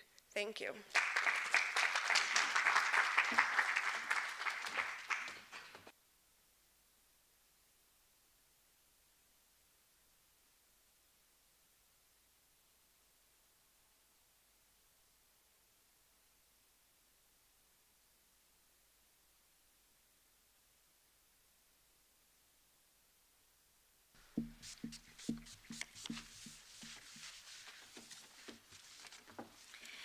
Thank you very much, Margot. Thank you. And you know, it's always good to have an alumnus back at Cput, our alumni back at Cput, to share their experiences and also to hear the part and role that Cput has played in your development. Well done once again on all your accolades, and thank you for flying the flag of Cput high. Continue doing that. Thank you. We are at the end of our program, and I think let's give another round of applause to all our presenters. Thank you so much. Professor Judy Peter, she's the Director for Strategic Initiatives and Partnerships. We are just going to spend 5 minutes or so just on questions and answers, and she will be facilitating those. Thank you.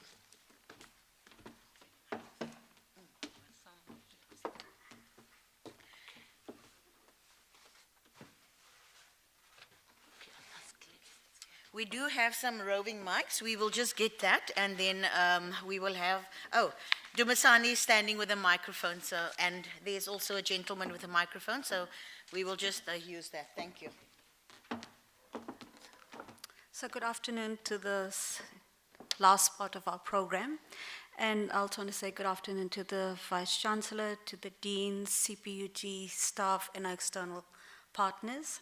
So after a morning and afternoon of high-level conversation and vibrant presentations, we now move into a Q&A session. And I think what is important out of all the conversations and presentations, an underlying theme of mutuality and reciprocity in terms of partnership engagement. So with that said, I'm going to open the floor up for questions. And I think just a minor protocol. Introduce yourself and your affiliation before you ask a question. Okay.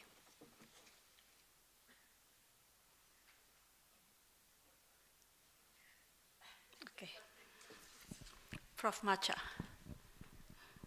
Good afternoon. I'm Tandi Macho. I'm the Dean of Faculty of Health and Wellness Sciences. I was just laughing because, you know, whenever you are asked to ask questions, everybody just goes silent. Everybody's waiting to see. So I thought, let me break the ice and just comment to what Margot said about the stigma that we carry because we come from the University of Technology. And to be proud to announce that one of our partners from Pathcare has just told us that the qualification that we offer, the new qualification, they have now corrected the payment of the staff. So we are very proud about that. It was a long fight, but it does happen. Thank you.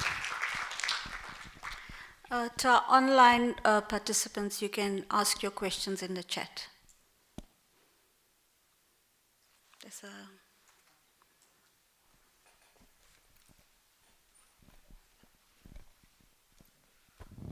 Right, thank you.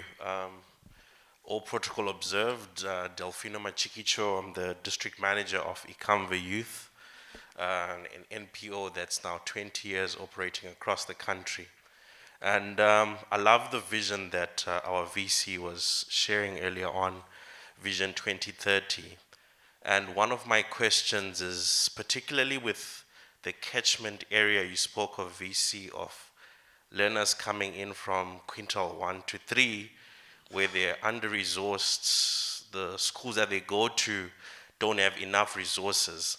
And with the pipeline that we have, this grand vision of getting to 2030, smart learning, smart everything, how or what's the strategy around ensuring that there's a backward integration of capacitating a learner before they actually come to CPUT? Because we see a lot of our learners come into university and they struggle with simple things, computer literacy, understanding how to get an assignment on a online portal.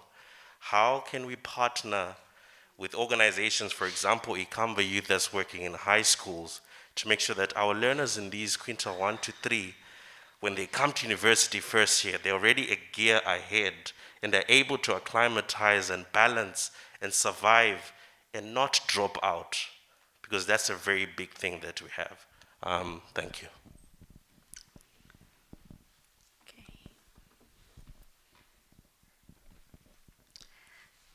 Can we get a response to that question?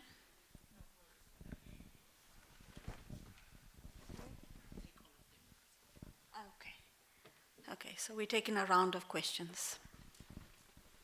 Okay, afternoon everyone. My name is Simpiwe Chancellor. I'm currently the owner of Chancellor Accountants and Advisory Services. It's an accounting firm that is located in the township area of Philippi. My company have been working with Cput for quite some time now with the Faculty of Business Management as well as accounting. But I just want to find out from the wheel coordinators or whatever you call it, is there a relationship between Cput and the specific SETA that I'm currently with, like, which is called Facet, as well as Bank SETA? Because I'm trying to check, I always see other SETAs that are responsible for the payment of the students. However, I struggle to see Facet as one of the SETAs that is mainly on the accounting department. And the other thing is, I've been trying to work with the accounting department to get students from Cput. However, it's always not working well. As I've said, I always get students from business management, and currently now I'm busy with Mr. Motebele, who's from the human resource management, whom I work very well with, in terms of getting the students. And I want to applaud Cput students that we had. I assisted the institution to get more than, I think that was about 8 or 6 students that we did very well, I must say. And it was good for me as an alumni of Cput to pay it forward, and do something with Cput. But now I want to really find out what is the relationship with the Facet as well as Bank SETA, especially when it comes to Cput. And lastly, I want to check with the Cput, what is the program in terms of working with the SMEs, companies like ourselves, in terms of opportunities, because I always believe that it's a two-way street. SMEs needs to be developed and supported by institutions of higher learning at the same time, so that they can be able to sustain, the wheel programs, At times you only get calls to say that we've got students. Do you want to take students? But when it's time for opportunities for SMEs, you don't get such calls. Where is the program that assists SMEs, in terms of being ready to get such opportunities from the Cput? Thank you very much. Okay. So can we get some responses, or do we take more questions? Okay, we'll take 3 more questions. Good afternoon, everyone. My name is Nolemini. I'm an entrepreneur. My company is called Relax Spas, and I operate spas within Protea Hotels by Marriott since 2012. And I have been working with Cput since 2013. That's when I started actually giving a platform to the Somatology Wellness Department students to come and do their work integrated learning. Because the industry that I'm in, which is the spa industry, where that needs to actually work very closely with Cput, I actually don't see them here. I find my challenge is this and question is this: what does it take to actually really partner with Cput? I've been a member of the advisory board for the Wellness Science Department from a somatology SPART department perspective. However, nothing has been done or gets done from really getting the work done. You invest your time, however, nothing happens. And what I like in the commonality within the presentations that I've been seeing here is innovation, inclusion, evolve, and adapt. However, you find that there's always a call, like Cput has said, that you get calls to help and assist in terms of the platform for work-integrated learning.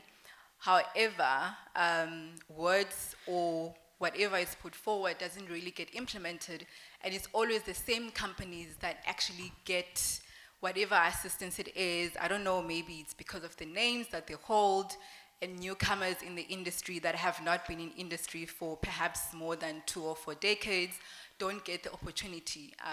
Because I do believe that I have been adding value to Cput, Wellness Science Department, since 2013. I was only 2 years old. My business was only 2 years old within the industry, and some of the students have gone and gotten jobs in the ships without even having done the CDESCO qualification or certification, they say. So how does one really get to partner in terms of being the change they want to be within this, the education space? And another thing as well, I work very closely with Marriott International, and I'm one of the trustees within their Luxury International trustees. It's a bursary funding, and we've funded over 30 Cput hospitality students.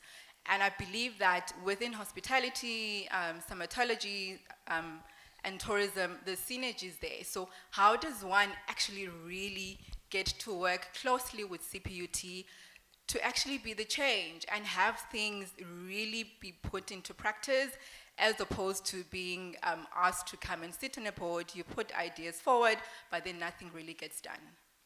Thank you.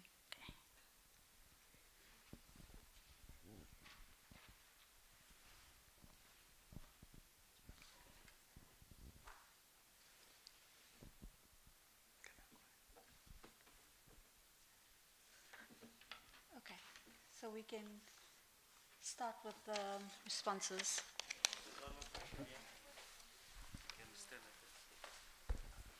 Is there one more? Okay. Good morning. I'm Ernest Nemgabin. I'm coming from MICT CETA. Thanks for the presentation. From my side, I just want to check, one of the challenges that you have reflected on your presentation is that you do have challenges where CETAs doesn't honor their commitment in terms of payments. We just want to check if we're part of that list as a CETA.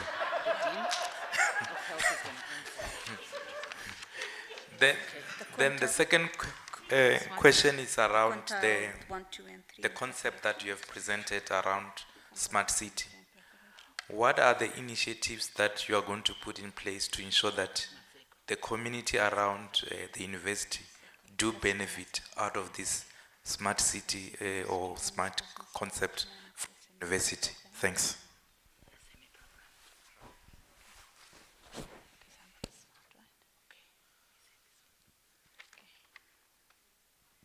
Okay, so we can hand over to the Vice Chancellor with the first question on the quintile 1, 2, and 3 and the preparation of students.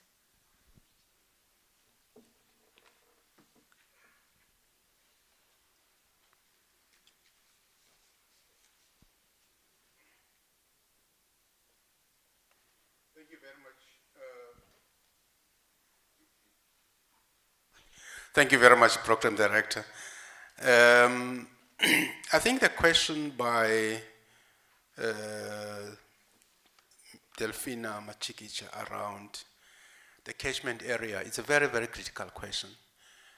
And I think maybe we did not spend some time to explain as to how we are approaching the problem particularly around STEM, STEAM, STEM-I, that if you look at it, we have worked with SASTA, for example, by having a science exhibition center in Kofinvaba in the Eastern Cape, for example, typical example, some few years ago.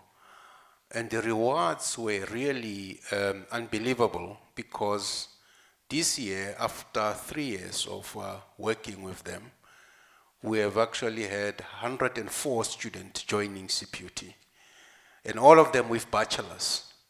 And these students did not choose any other institution, but they chose Cput. We are still having a meeting that is going to take place soon with the principal of that Kofinvaba High School. But there are also many other high schools around that we are working with in partnership with a number of organizations. For example, there is actually a working relation with Engine in Mfuleni around also maths, around the issues of alcohol, but we'll be more than willing as well to engage, because the problem is very big. And I think if we are to do some sort of a dent to the problem, all hands on deck will be appreciated. But if you look at Manzo Mtombo, you look at Trafalgar in Athlone, you can go down to Mondale, along the entire Spine Road. The unfortunate part that we are having is that around here, I think there's only one school that is offering mathematics around here in Belhar, and that is actually a problem. And I visited some of the principals. I think we can actually do more. So I would really welcome your assistance if we can actually join hands here, because quite frankly, the problem is actually big. And I think the other issues around the devices as well, I think there we can also look at partners as well, because there are a lot of people who are prepared to invest. We can also look at ourselves as well in terms of writing off some of the assets. Because when you write off the assets, we donate them to particular schools, and we can actually direct them, because I mean some of them are still in very good condition.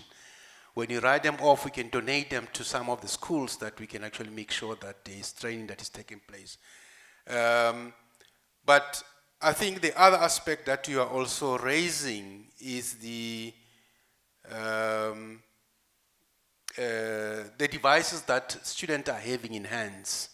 I think when you look at it, we are not making full use of the cell phones, because if you look at the students, you look at the learners themselves, they're having these powerful tools in their hands, and for me, that's another avenue that we need to explore to ensure that they can use these devices to their full potential, because that's where learning can also take place. Because currently we are using just a fraction of what a cell phone, today's cell phone, can actually do, or what is actually capable of doing.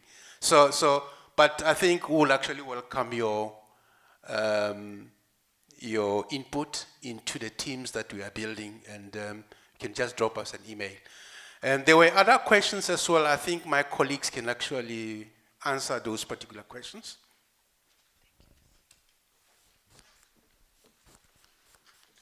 Okay, so the next question is on the CETAs and the banking relationships, or the banking CETA, as well as opportunities in the SMEs, generally around those points. Thank you.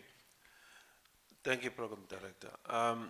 Yes, continuing on what the Vice Chancellor said on the relationships that we have with the CETAs, the question was coming from Mr. Tsana, asking how are we working with the finance-related CETAs. We do have a strong partnership with the finance-related CETAs. Bank CETA, like the Vice Chancellor said, that project that the Vice Chancellor is talking about is called computer literacy. You know, over and above them giving us bursaries for our students, then they also gave us over 1.5 million rands that we then had to go to Prof and provide computer skills to their matriculants, as the Vice Chancellor said. You know, with FACET, I know, for example, there's a strong partnership. As you saw the presentation from Business and Management Science faculty, they had FACET there as one of the strong partners from the faculty. You know, what maybe one can do is check on, make that linkage. You know, there's Kumo sitting there who's the relationship manager at my office, looking at SETA relationship, and then to find out where are we missing, if there is a gap that we are missing. But yes, FACET is one of the big partners of this university, especially the business faculty. I think we receive over 4 million or something like that per annum coming from FACET towards finance-related skills.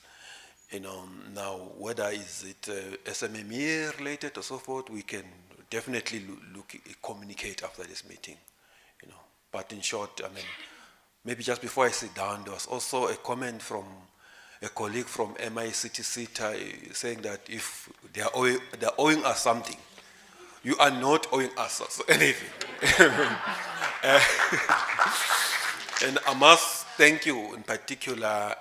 You are working with us on a SEP project, where we are giving extra skills to our students.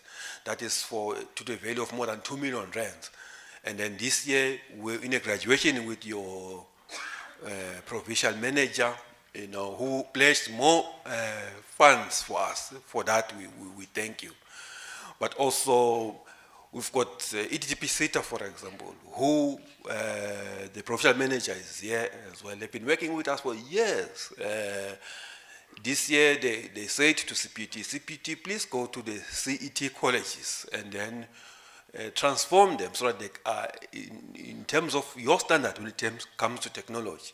And for that, that project manager is Prof Alexander, who's there, you know, who's crisscrossing the country and building the skills of the CET colleges.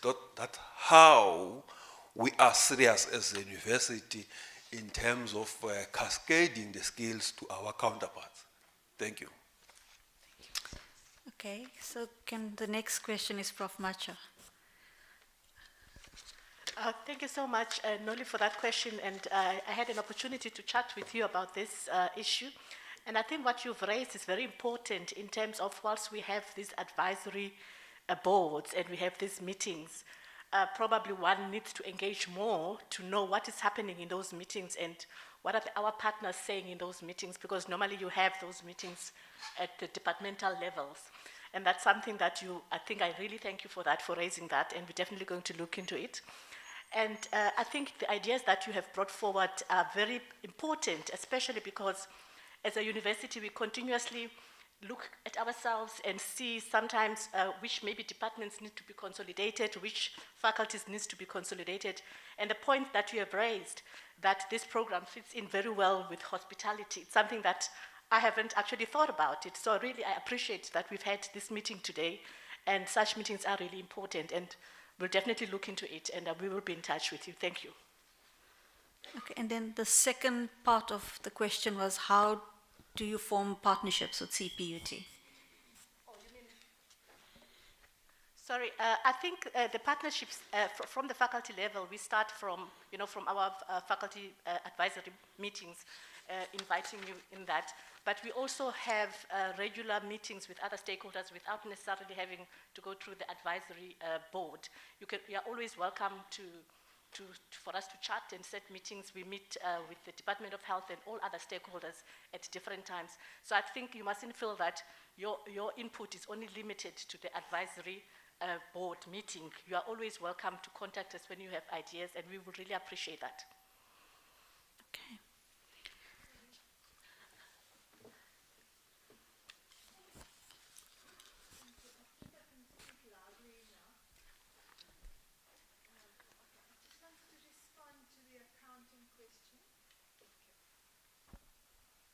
Thank Thank you. I just felt I needed to respond to the accounting question. Thank you for your interest in the faculty and in the accounting department. So yes, we do have a relationship with Facet. Last year we had funding for a winter school for accounting students, and we also have a relationship with all the different, the 3 accounting boards. Regarding the placement of students, because you mentioned that you had a problem with placing students, the accounting program has a work project of 12 credits, and that does not allow for substantive and substantial placement opportunity. So no students are placed within the accounting program as a will placement. But we can do one better. We can offer you a complete graduate as an intern. And so please be in touch with the department when students graduate. You're more than welcome to employ them as an intern. Thank you. Are there any other responses to the questions? Prof. Prof, we'll start with Prof. Thank you very much. My name is Joseph Kyoko, I'm the Dean of Applied Sciences. And one of the questions was regarding SMEs and that do we just go to SMEs for placing students and how do we plow back to that? Just to comment on some that was mentioned earlier, we've got technology stations, so this might not be necessarily for accounting, but more broadly, so we've got 3 technology stations, one on clothing textiles, one on Agri-food technology, the whole value chain of food production, as well as advanced manufacturing, the 3 stations at the institute, at Cput, and part of the deliverables is to support SMMEs. And every year there are targets that are set and that are assessed, and it's in terms of the number of SMMEs that have been engaged with, the number that have been trained, the number of technology solutions that have been facilitated to develop SMMEs, so that in future, these then become where we can place our students and we can play full circle, so that then we're not just placing students, but we're helping develop the SMME sector. So I'm just commenting on especially on the technology side, that with 3 technology stations, I think we play quite a part, and we're keen to engage more SMMEs to make that dent even further. Thank you. Thank you, Prof. Kyoko. Good afternoon. I'm Dr. Richard Noor. I'm from industry. And I just wanted to comment. Good afternoon, ladies and gentlemen. Good afternoon to the Vice-Chancellor. Just wanted to make some comments. I'm not a student of Cput, but I've been working with Cput since before 2000. It's an amazing institution. Don't ever believe that you must sell yourself short. I think the more we promote Cput in our own minds, the more we're going to promote it in the public sphere. So I want us to start believing that Cput is an amazing institution and will continue to be an amazing institution. One of my colleagues, Emil, is a student of Cput. He runs one of our companies, a graduate in the engineering department. Our chief engineer, Thabo Mshlomi, he's our product of Cput. Walked the streets looking for work. I took a chance on him, not because he came from Cput, because he was a good human being. He's now chief engineer. And we have several internships of Cput students that have been through our doors, and they are amazing students. The belief that we have in humanity, which the VC spoke about earlier, we come to serve the institution, we don't come to receive. All right, industry partners, we must understand that. We're here to serve the institution. Your blessings will come in your business. Your business will grow. The benefit that you're contributing towards the individuals that you're tutoring, that you're mentoring, that is what's important over here. I've never received anything from Cput in financial terms, in contracts or anything, but I've achieved a lot of fulfillment and purpose in the work that I do with them for many, many years and will continue to do for many, many, many years. I want to thank you for being such a leader in the thought of going into space, for example. Only university in South Africa, first university in South Africa. Let's brag about it. Let's be proud of Cput. Thank you. Thank you, Dr. Ma, for those words and votes of confidence in CPUT. Any other questions or comments? Good afternoon, everybody. My name is Heinrich du Plessis. I'm representing the Agricultural Research Council. I also am fortunate enough to have a long-standing relationship with CPUT. And I agree, there's a lot of positive things that we need to take heart of, but there's also some things that we need to look at. And one of the questions that I have is, I've been also mentoring WOL students since 2013, and personally I have the opinion that some of the students, or the ability of the students, has decreased. So my question to that is, has there been recently any surveys done to find from other industries, because I'm sure certain departments are doing well, other departments are not doing that well. Has there been any surveys done to see the stand of the students, whether it's been stable, whether it's been decreasing? Because like the presentation earlier, a lot of the students come from poorer areas, and I know our education system is going a little backwards. So are we accommodating those students by just graduating them, or are we still keeping the standards high? And then secondly, also that's mentioned by Mr. Masiko, is about foreign students. I basically mentor world students, whether it's South African or foreign students, and currently there's not actually CPUT is not making provision for them. They struggle to get funding because the CETAs don't actually acknowledge them, but they're part of CPUT and they need to be acknowledged as well. And then thirdly, sorry, my last question, there are certain courses, I don't know if the students are informed from the beginning that some of the courses is like 3 years and then you have to do advanced diploma and postgraduate. I think that's a challenge for them, because some of the CETAs don't fund that in-between courses. They do the diploma courses, but somewhere in the middle, the students struggle to get funding, and most of them don't have the finances actually to fund themselves. So somewhere, somebody needs to come to the party to actually accommodate those students.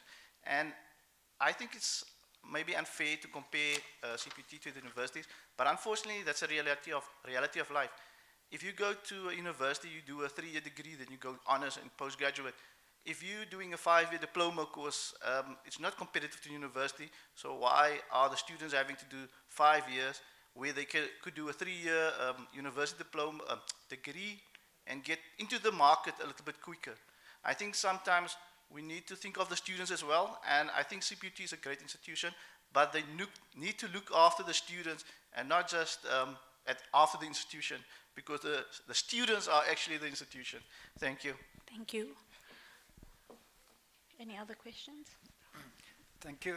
I have a comment to make to the colleague who raised the issue of the SMME sector.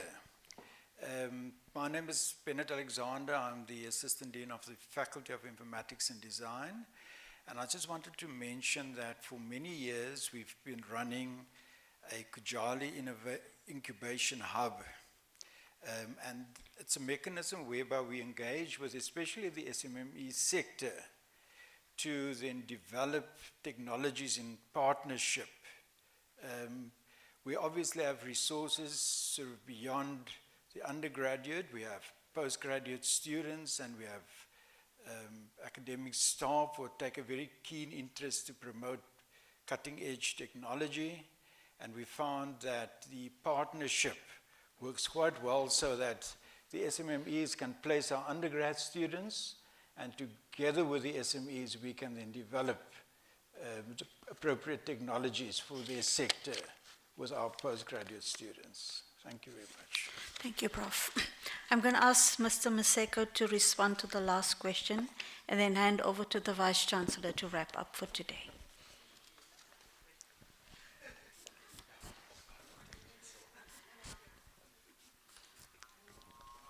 Yeah, I was taken off guard. Sorry. It was a question on standards and if there's any kind of survey around the students and the standards over a period of time. I think you also spoke about a urban and a rural survey. Yeah, I think that one, Prof will, because okay. you're not doing survey on wind, that one is related to okay. And there was also a question around the program qualification mix between research institutions and UOTs. Yes, if I may, yes, just again, so agriculture is in applied sciences, and it's, we are a huge partner, ARC. I think just to acknowledge the partnership and the support we get from just training to an experimental farm, so there's a lot of support and partnership with that. So the question about students and the changing, call it needs of students, I think that's something that we take seriously, and we look at the students, and importantly for us is the input of the industry to us. So we have advisory committees, and the industry partners are part of that, and we cross-check constantly with them. Are we meeting the needs of the industry? Are we able to advance what's needed in the industry? And hopefully with that, we're able to keep up with the needs as they come. We have expanded, I might say, the number of students that are taking agriculture. It's grown about maybe 25% the last 3-4 years. It's a huge jump. The rest of the sector has grown maybe by 2-3%. It's grown by 25% also. And we're able to do that by constantly checking with the industry and seeing that we meet the needs of the industry. In terms of the PQM, there are areas where we've managed to adjust from diplomas to bachelor's degrees, again, in response to the needs of industry. And our food science and technology degree is an example. So we went from having a diploma, we're changing that to not just a 3-year degree, but a 4-year degree. By the time they qualify, they'll be able to go into a master's straight away.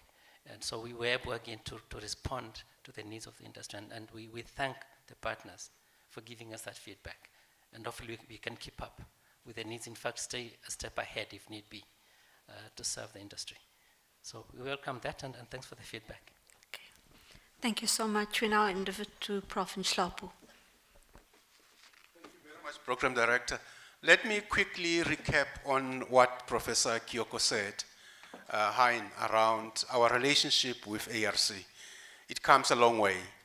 When I arrived here from Pretoria, the very first thing was to leverage the partnership that we had with ARC. I think at the time, Shadrach Mwepudi was the CEO, and I got my big friend there, Mpeho Maila, I think he's still there, Mpeho, and immediately said, go to Stellenbosch and need bail for a bay, yes. And then they can actually give us the experimental farm. We're still struggling as an institution to get a piece of land. And I know the dean at the time was seriously looking at a piece of land so that we can do agricultural extension, agronomy, you name them. And I took the entire executive, the vice chancellor at the time, and we drove to Stellenbosch, and the rest is history. And now, some of my people are also serving in the board, and we also got our own piece of land in Wellington. In fact, last week we had a meeting with Agri-SA, Christophe van der Rede, around how we can actually expand the whole question of agriculture and even look at the question of food insecurity on campus. So watch the space. I think there are a lot of things that are coming that we are going to do, and we are going to make sure that our students benefit from the proceeds, both in terms of the third stream income, in terms of growing our own fresh produce on campus using the land that we're having. We're buying a couple of tractors as well as implements. Having said that, I think I will be failing colleagues if I don't say thank you to all of you and all those who are online as well. We want to thank you for staying the course. This is very, very important for us, and I'm happy that you managed to give us your views, and please continue dropping some of the things that we may not have exhausted in this particular meeting so that we can actually be better institution. We wanted to make sure that we don't shy, we don't leave any stone unturned in our quest to make this institution a smart university that we wanted to be. I always say to people that when I look back, the trajectory and the road that we have traversed as an institution, to say, we always say at this institution, you'll never have an audit or a financial statement that is actually qualified, because we try by all means that anything that we are doing, we are putting our best foot forward. But we can only do that with your support to say this is actually the trends, these are the developing things in the market, and if you wanted to be smart, if you wanted to make sure that your graduates are relevant, avoid skills mismatch, these are things that you should actually include in your curriculum. These are things that you should include in your corporate profile as an institution. And I think we'll actually heed that particular advice, because we are an institution that is willing to listen and willing to ensure that now we look beyond ourselves, because we are here to serve South African and strengthen our social contract. With that, I wanted to thank all of you, both online and here present, and I think the program is closed, Program Director. Thank you very much.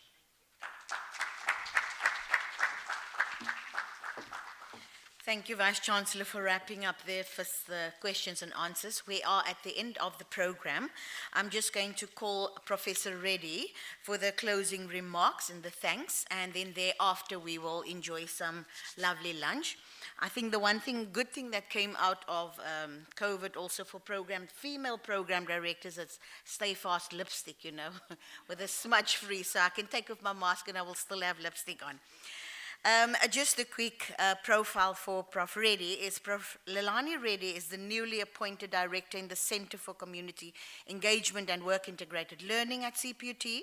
She has a doctorate in biotechnology. Professor Reddy spent 26 years as an academic in biotechnology and food science at DUT before she joined Cput in 2013 as the Faculty of Applied Science Work Integrated Learning Coordinator. In 2020, she was appointed as HOD of Biotechnology and Consumer Science. She was an active coordinator for curriculum renewal and development, work integrated learning, community service learning, general education, international education, program quality and research programs during her tenure. She has published many peer-reviewed programs, attended many international conferences, and has many international collaborations in biotechnology and education in human values. So thank you, Dr. Reddy, Professor Reddy. Okay.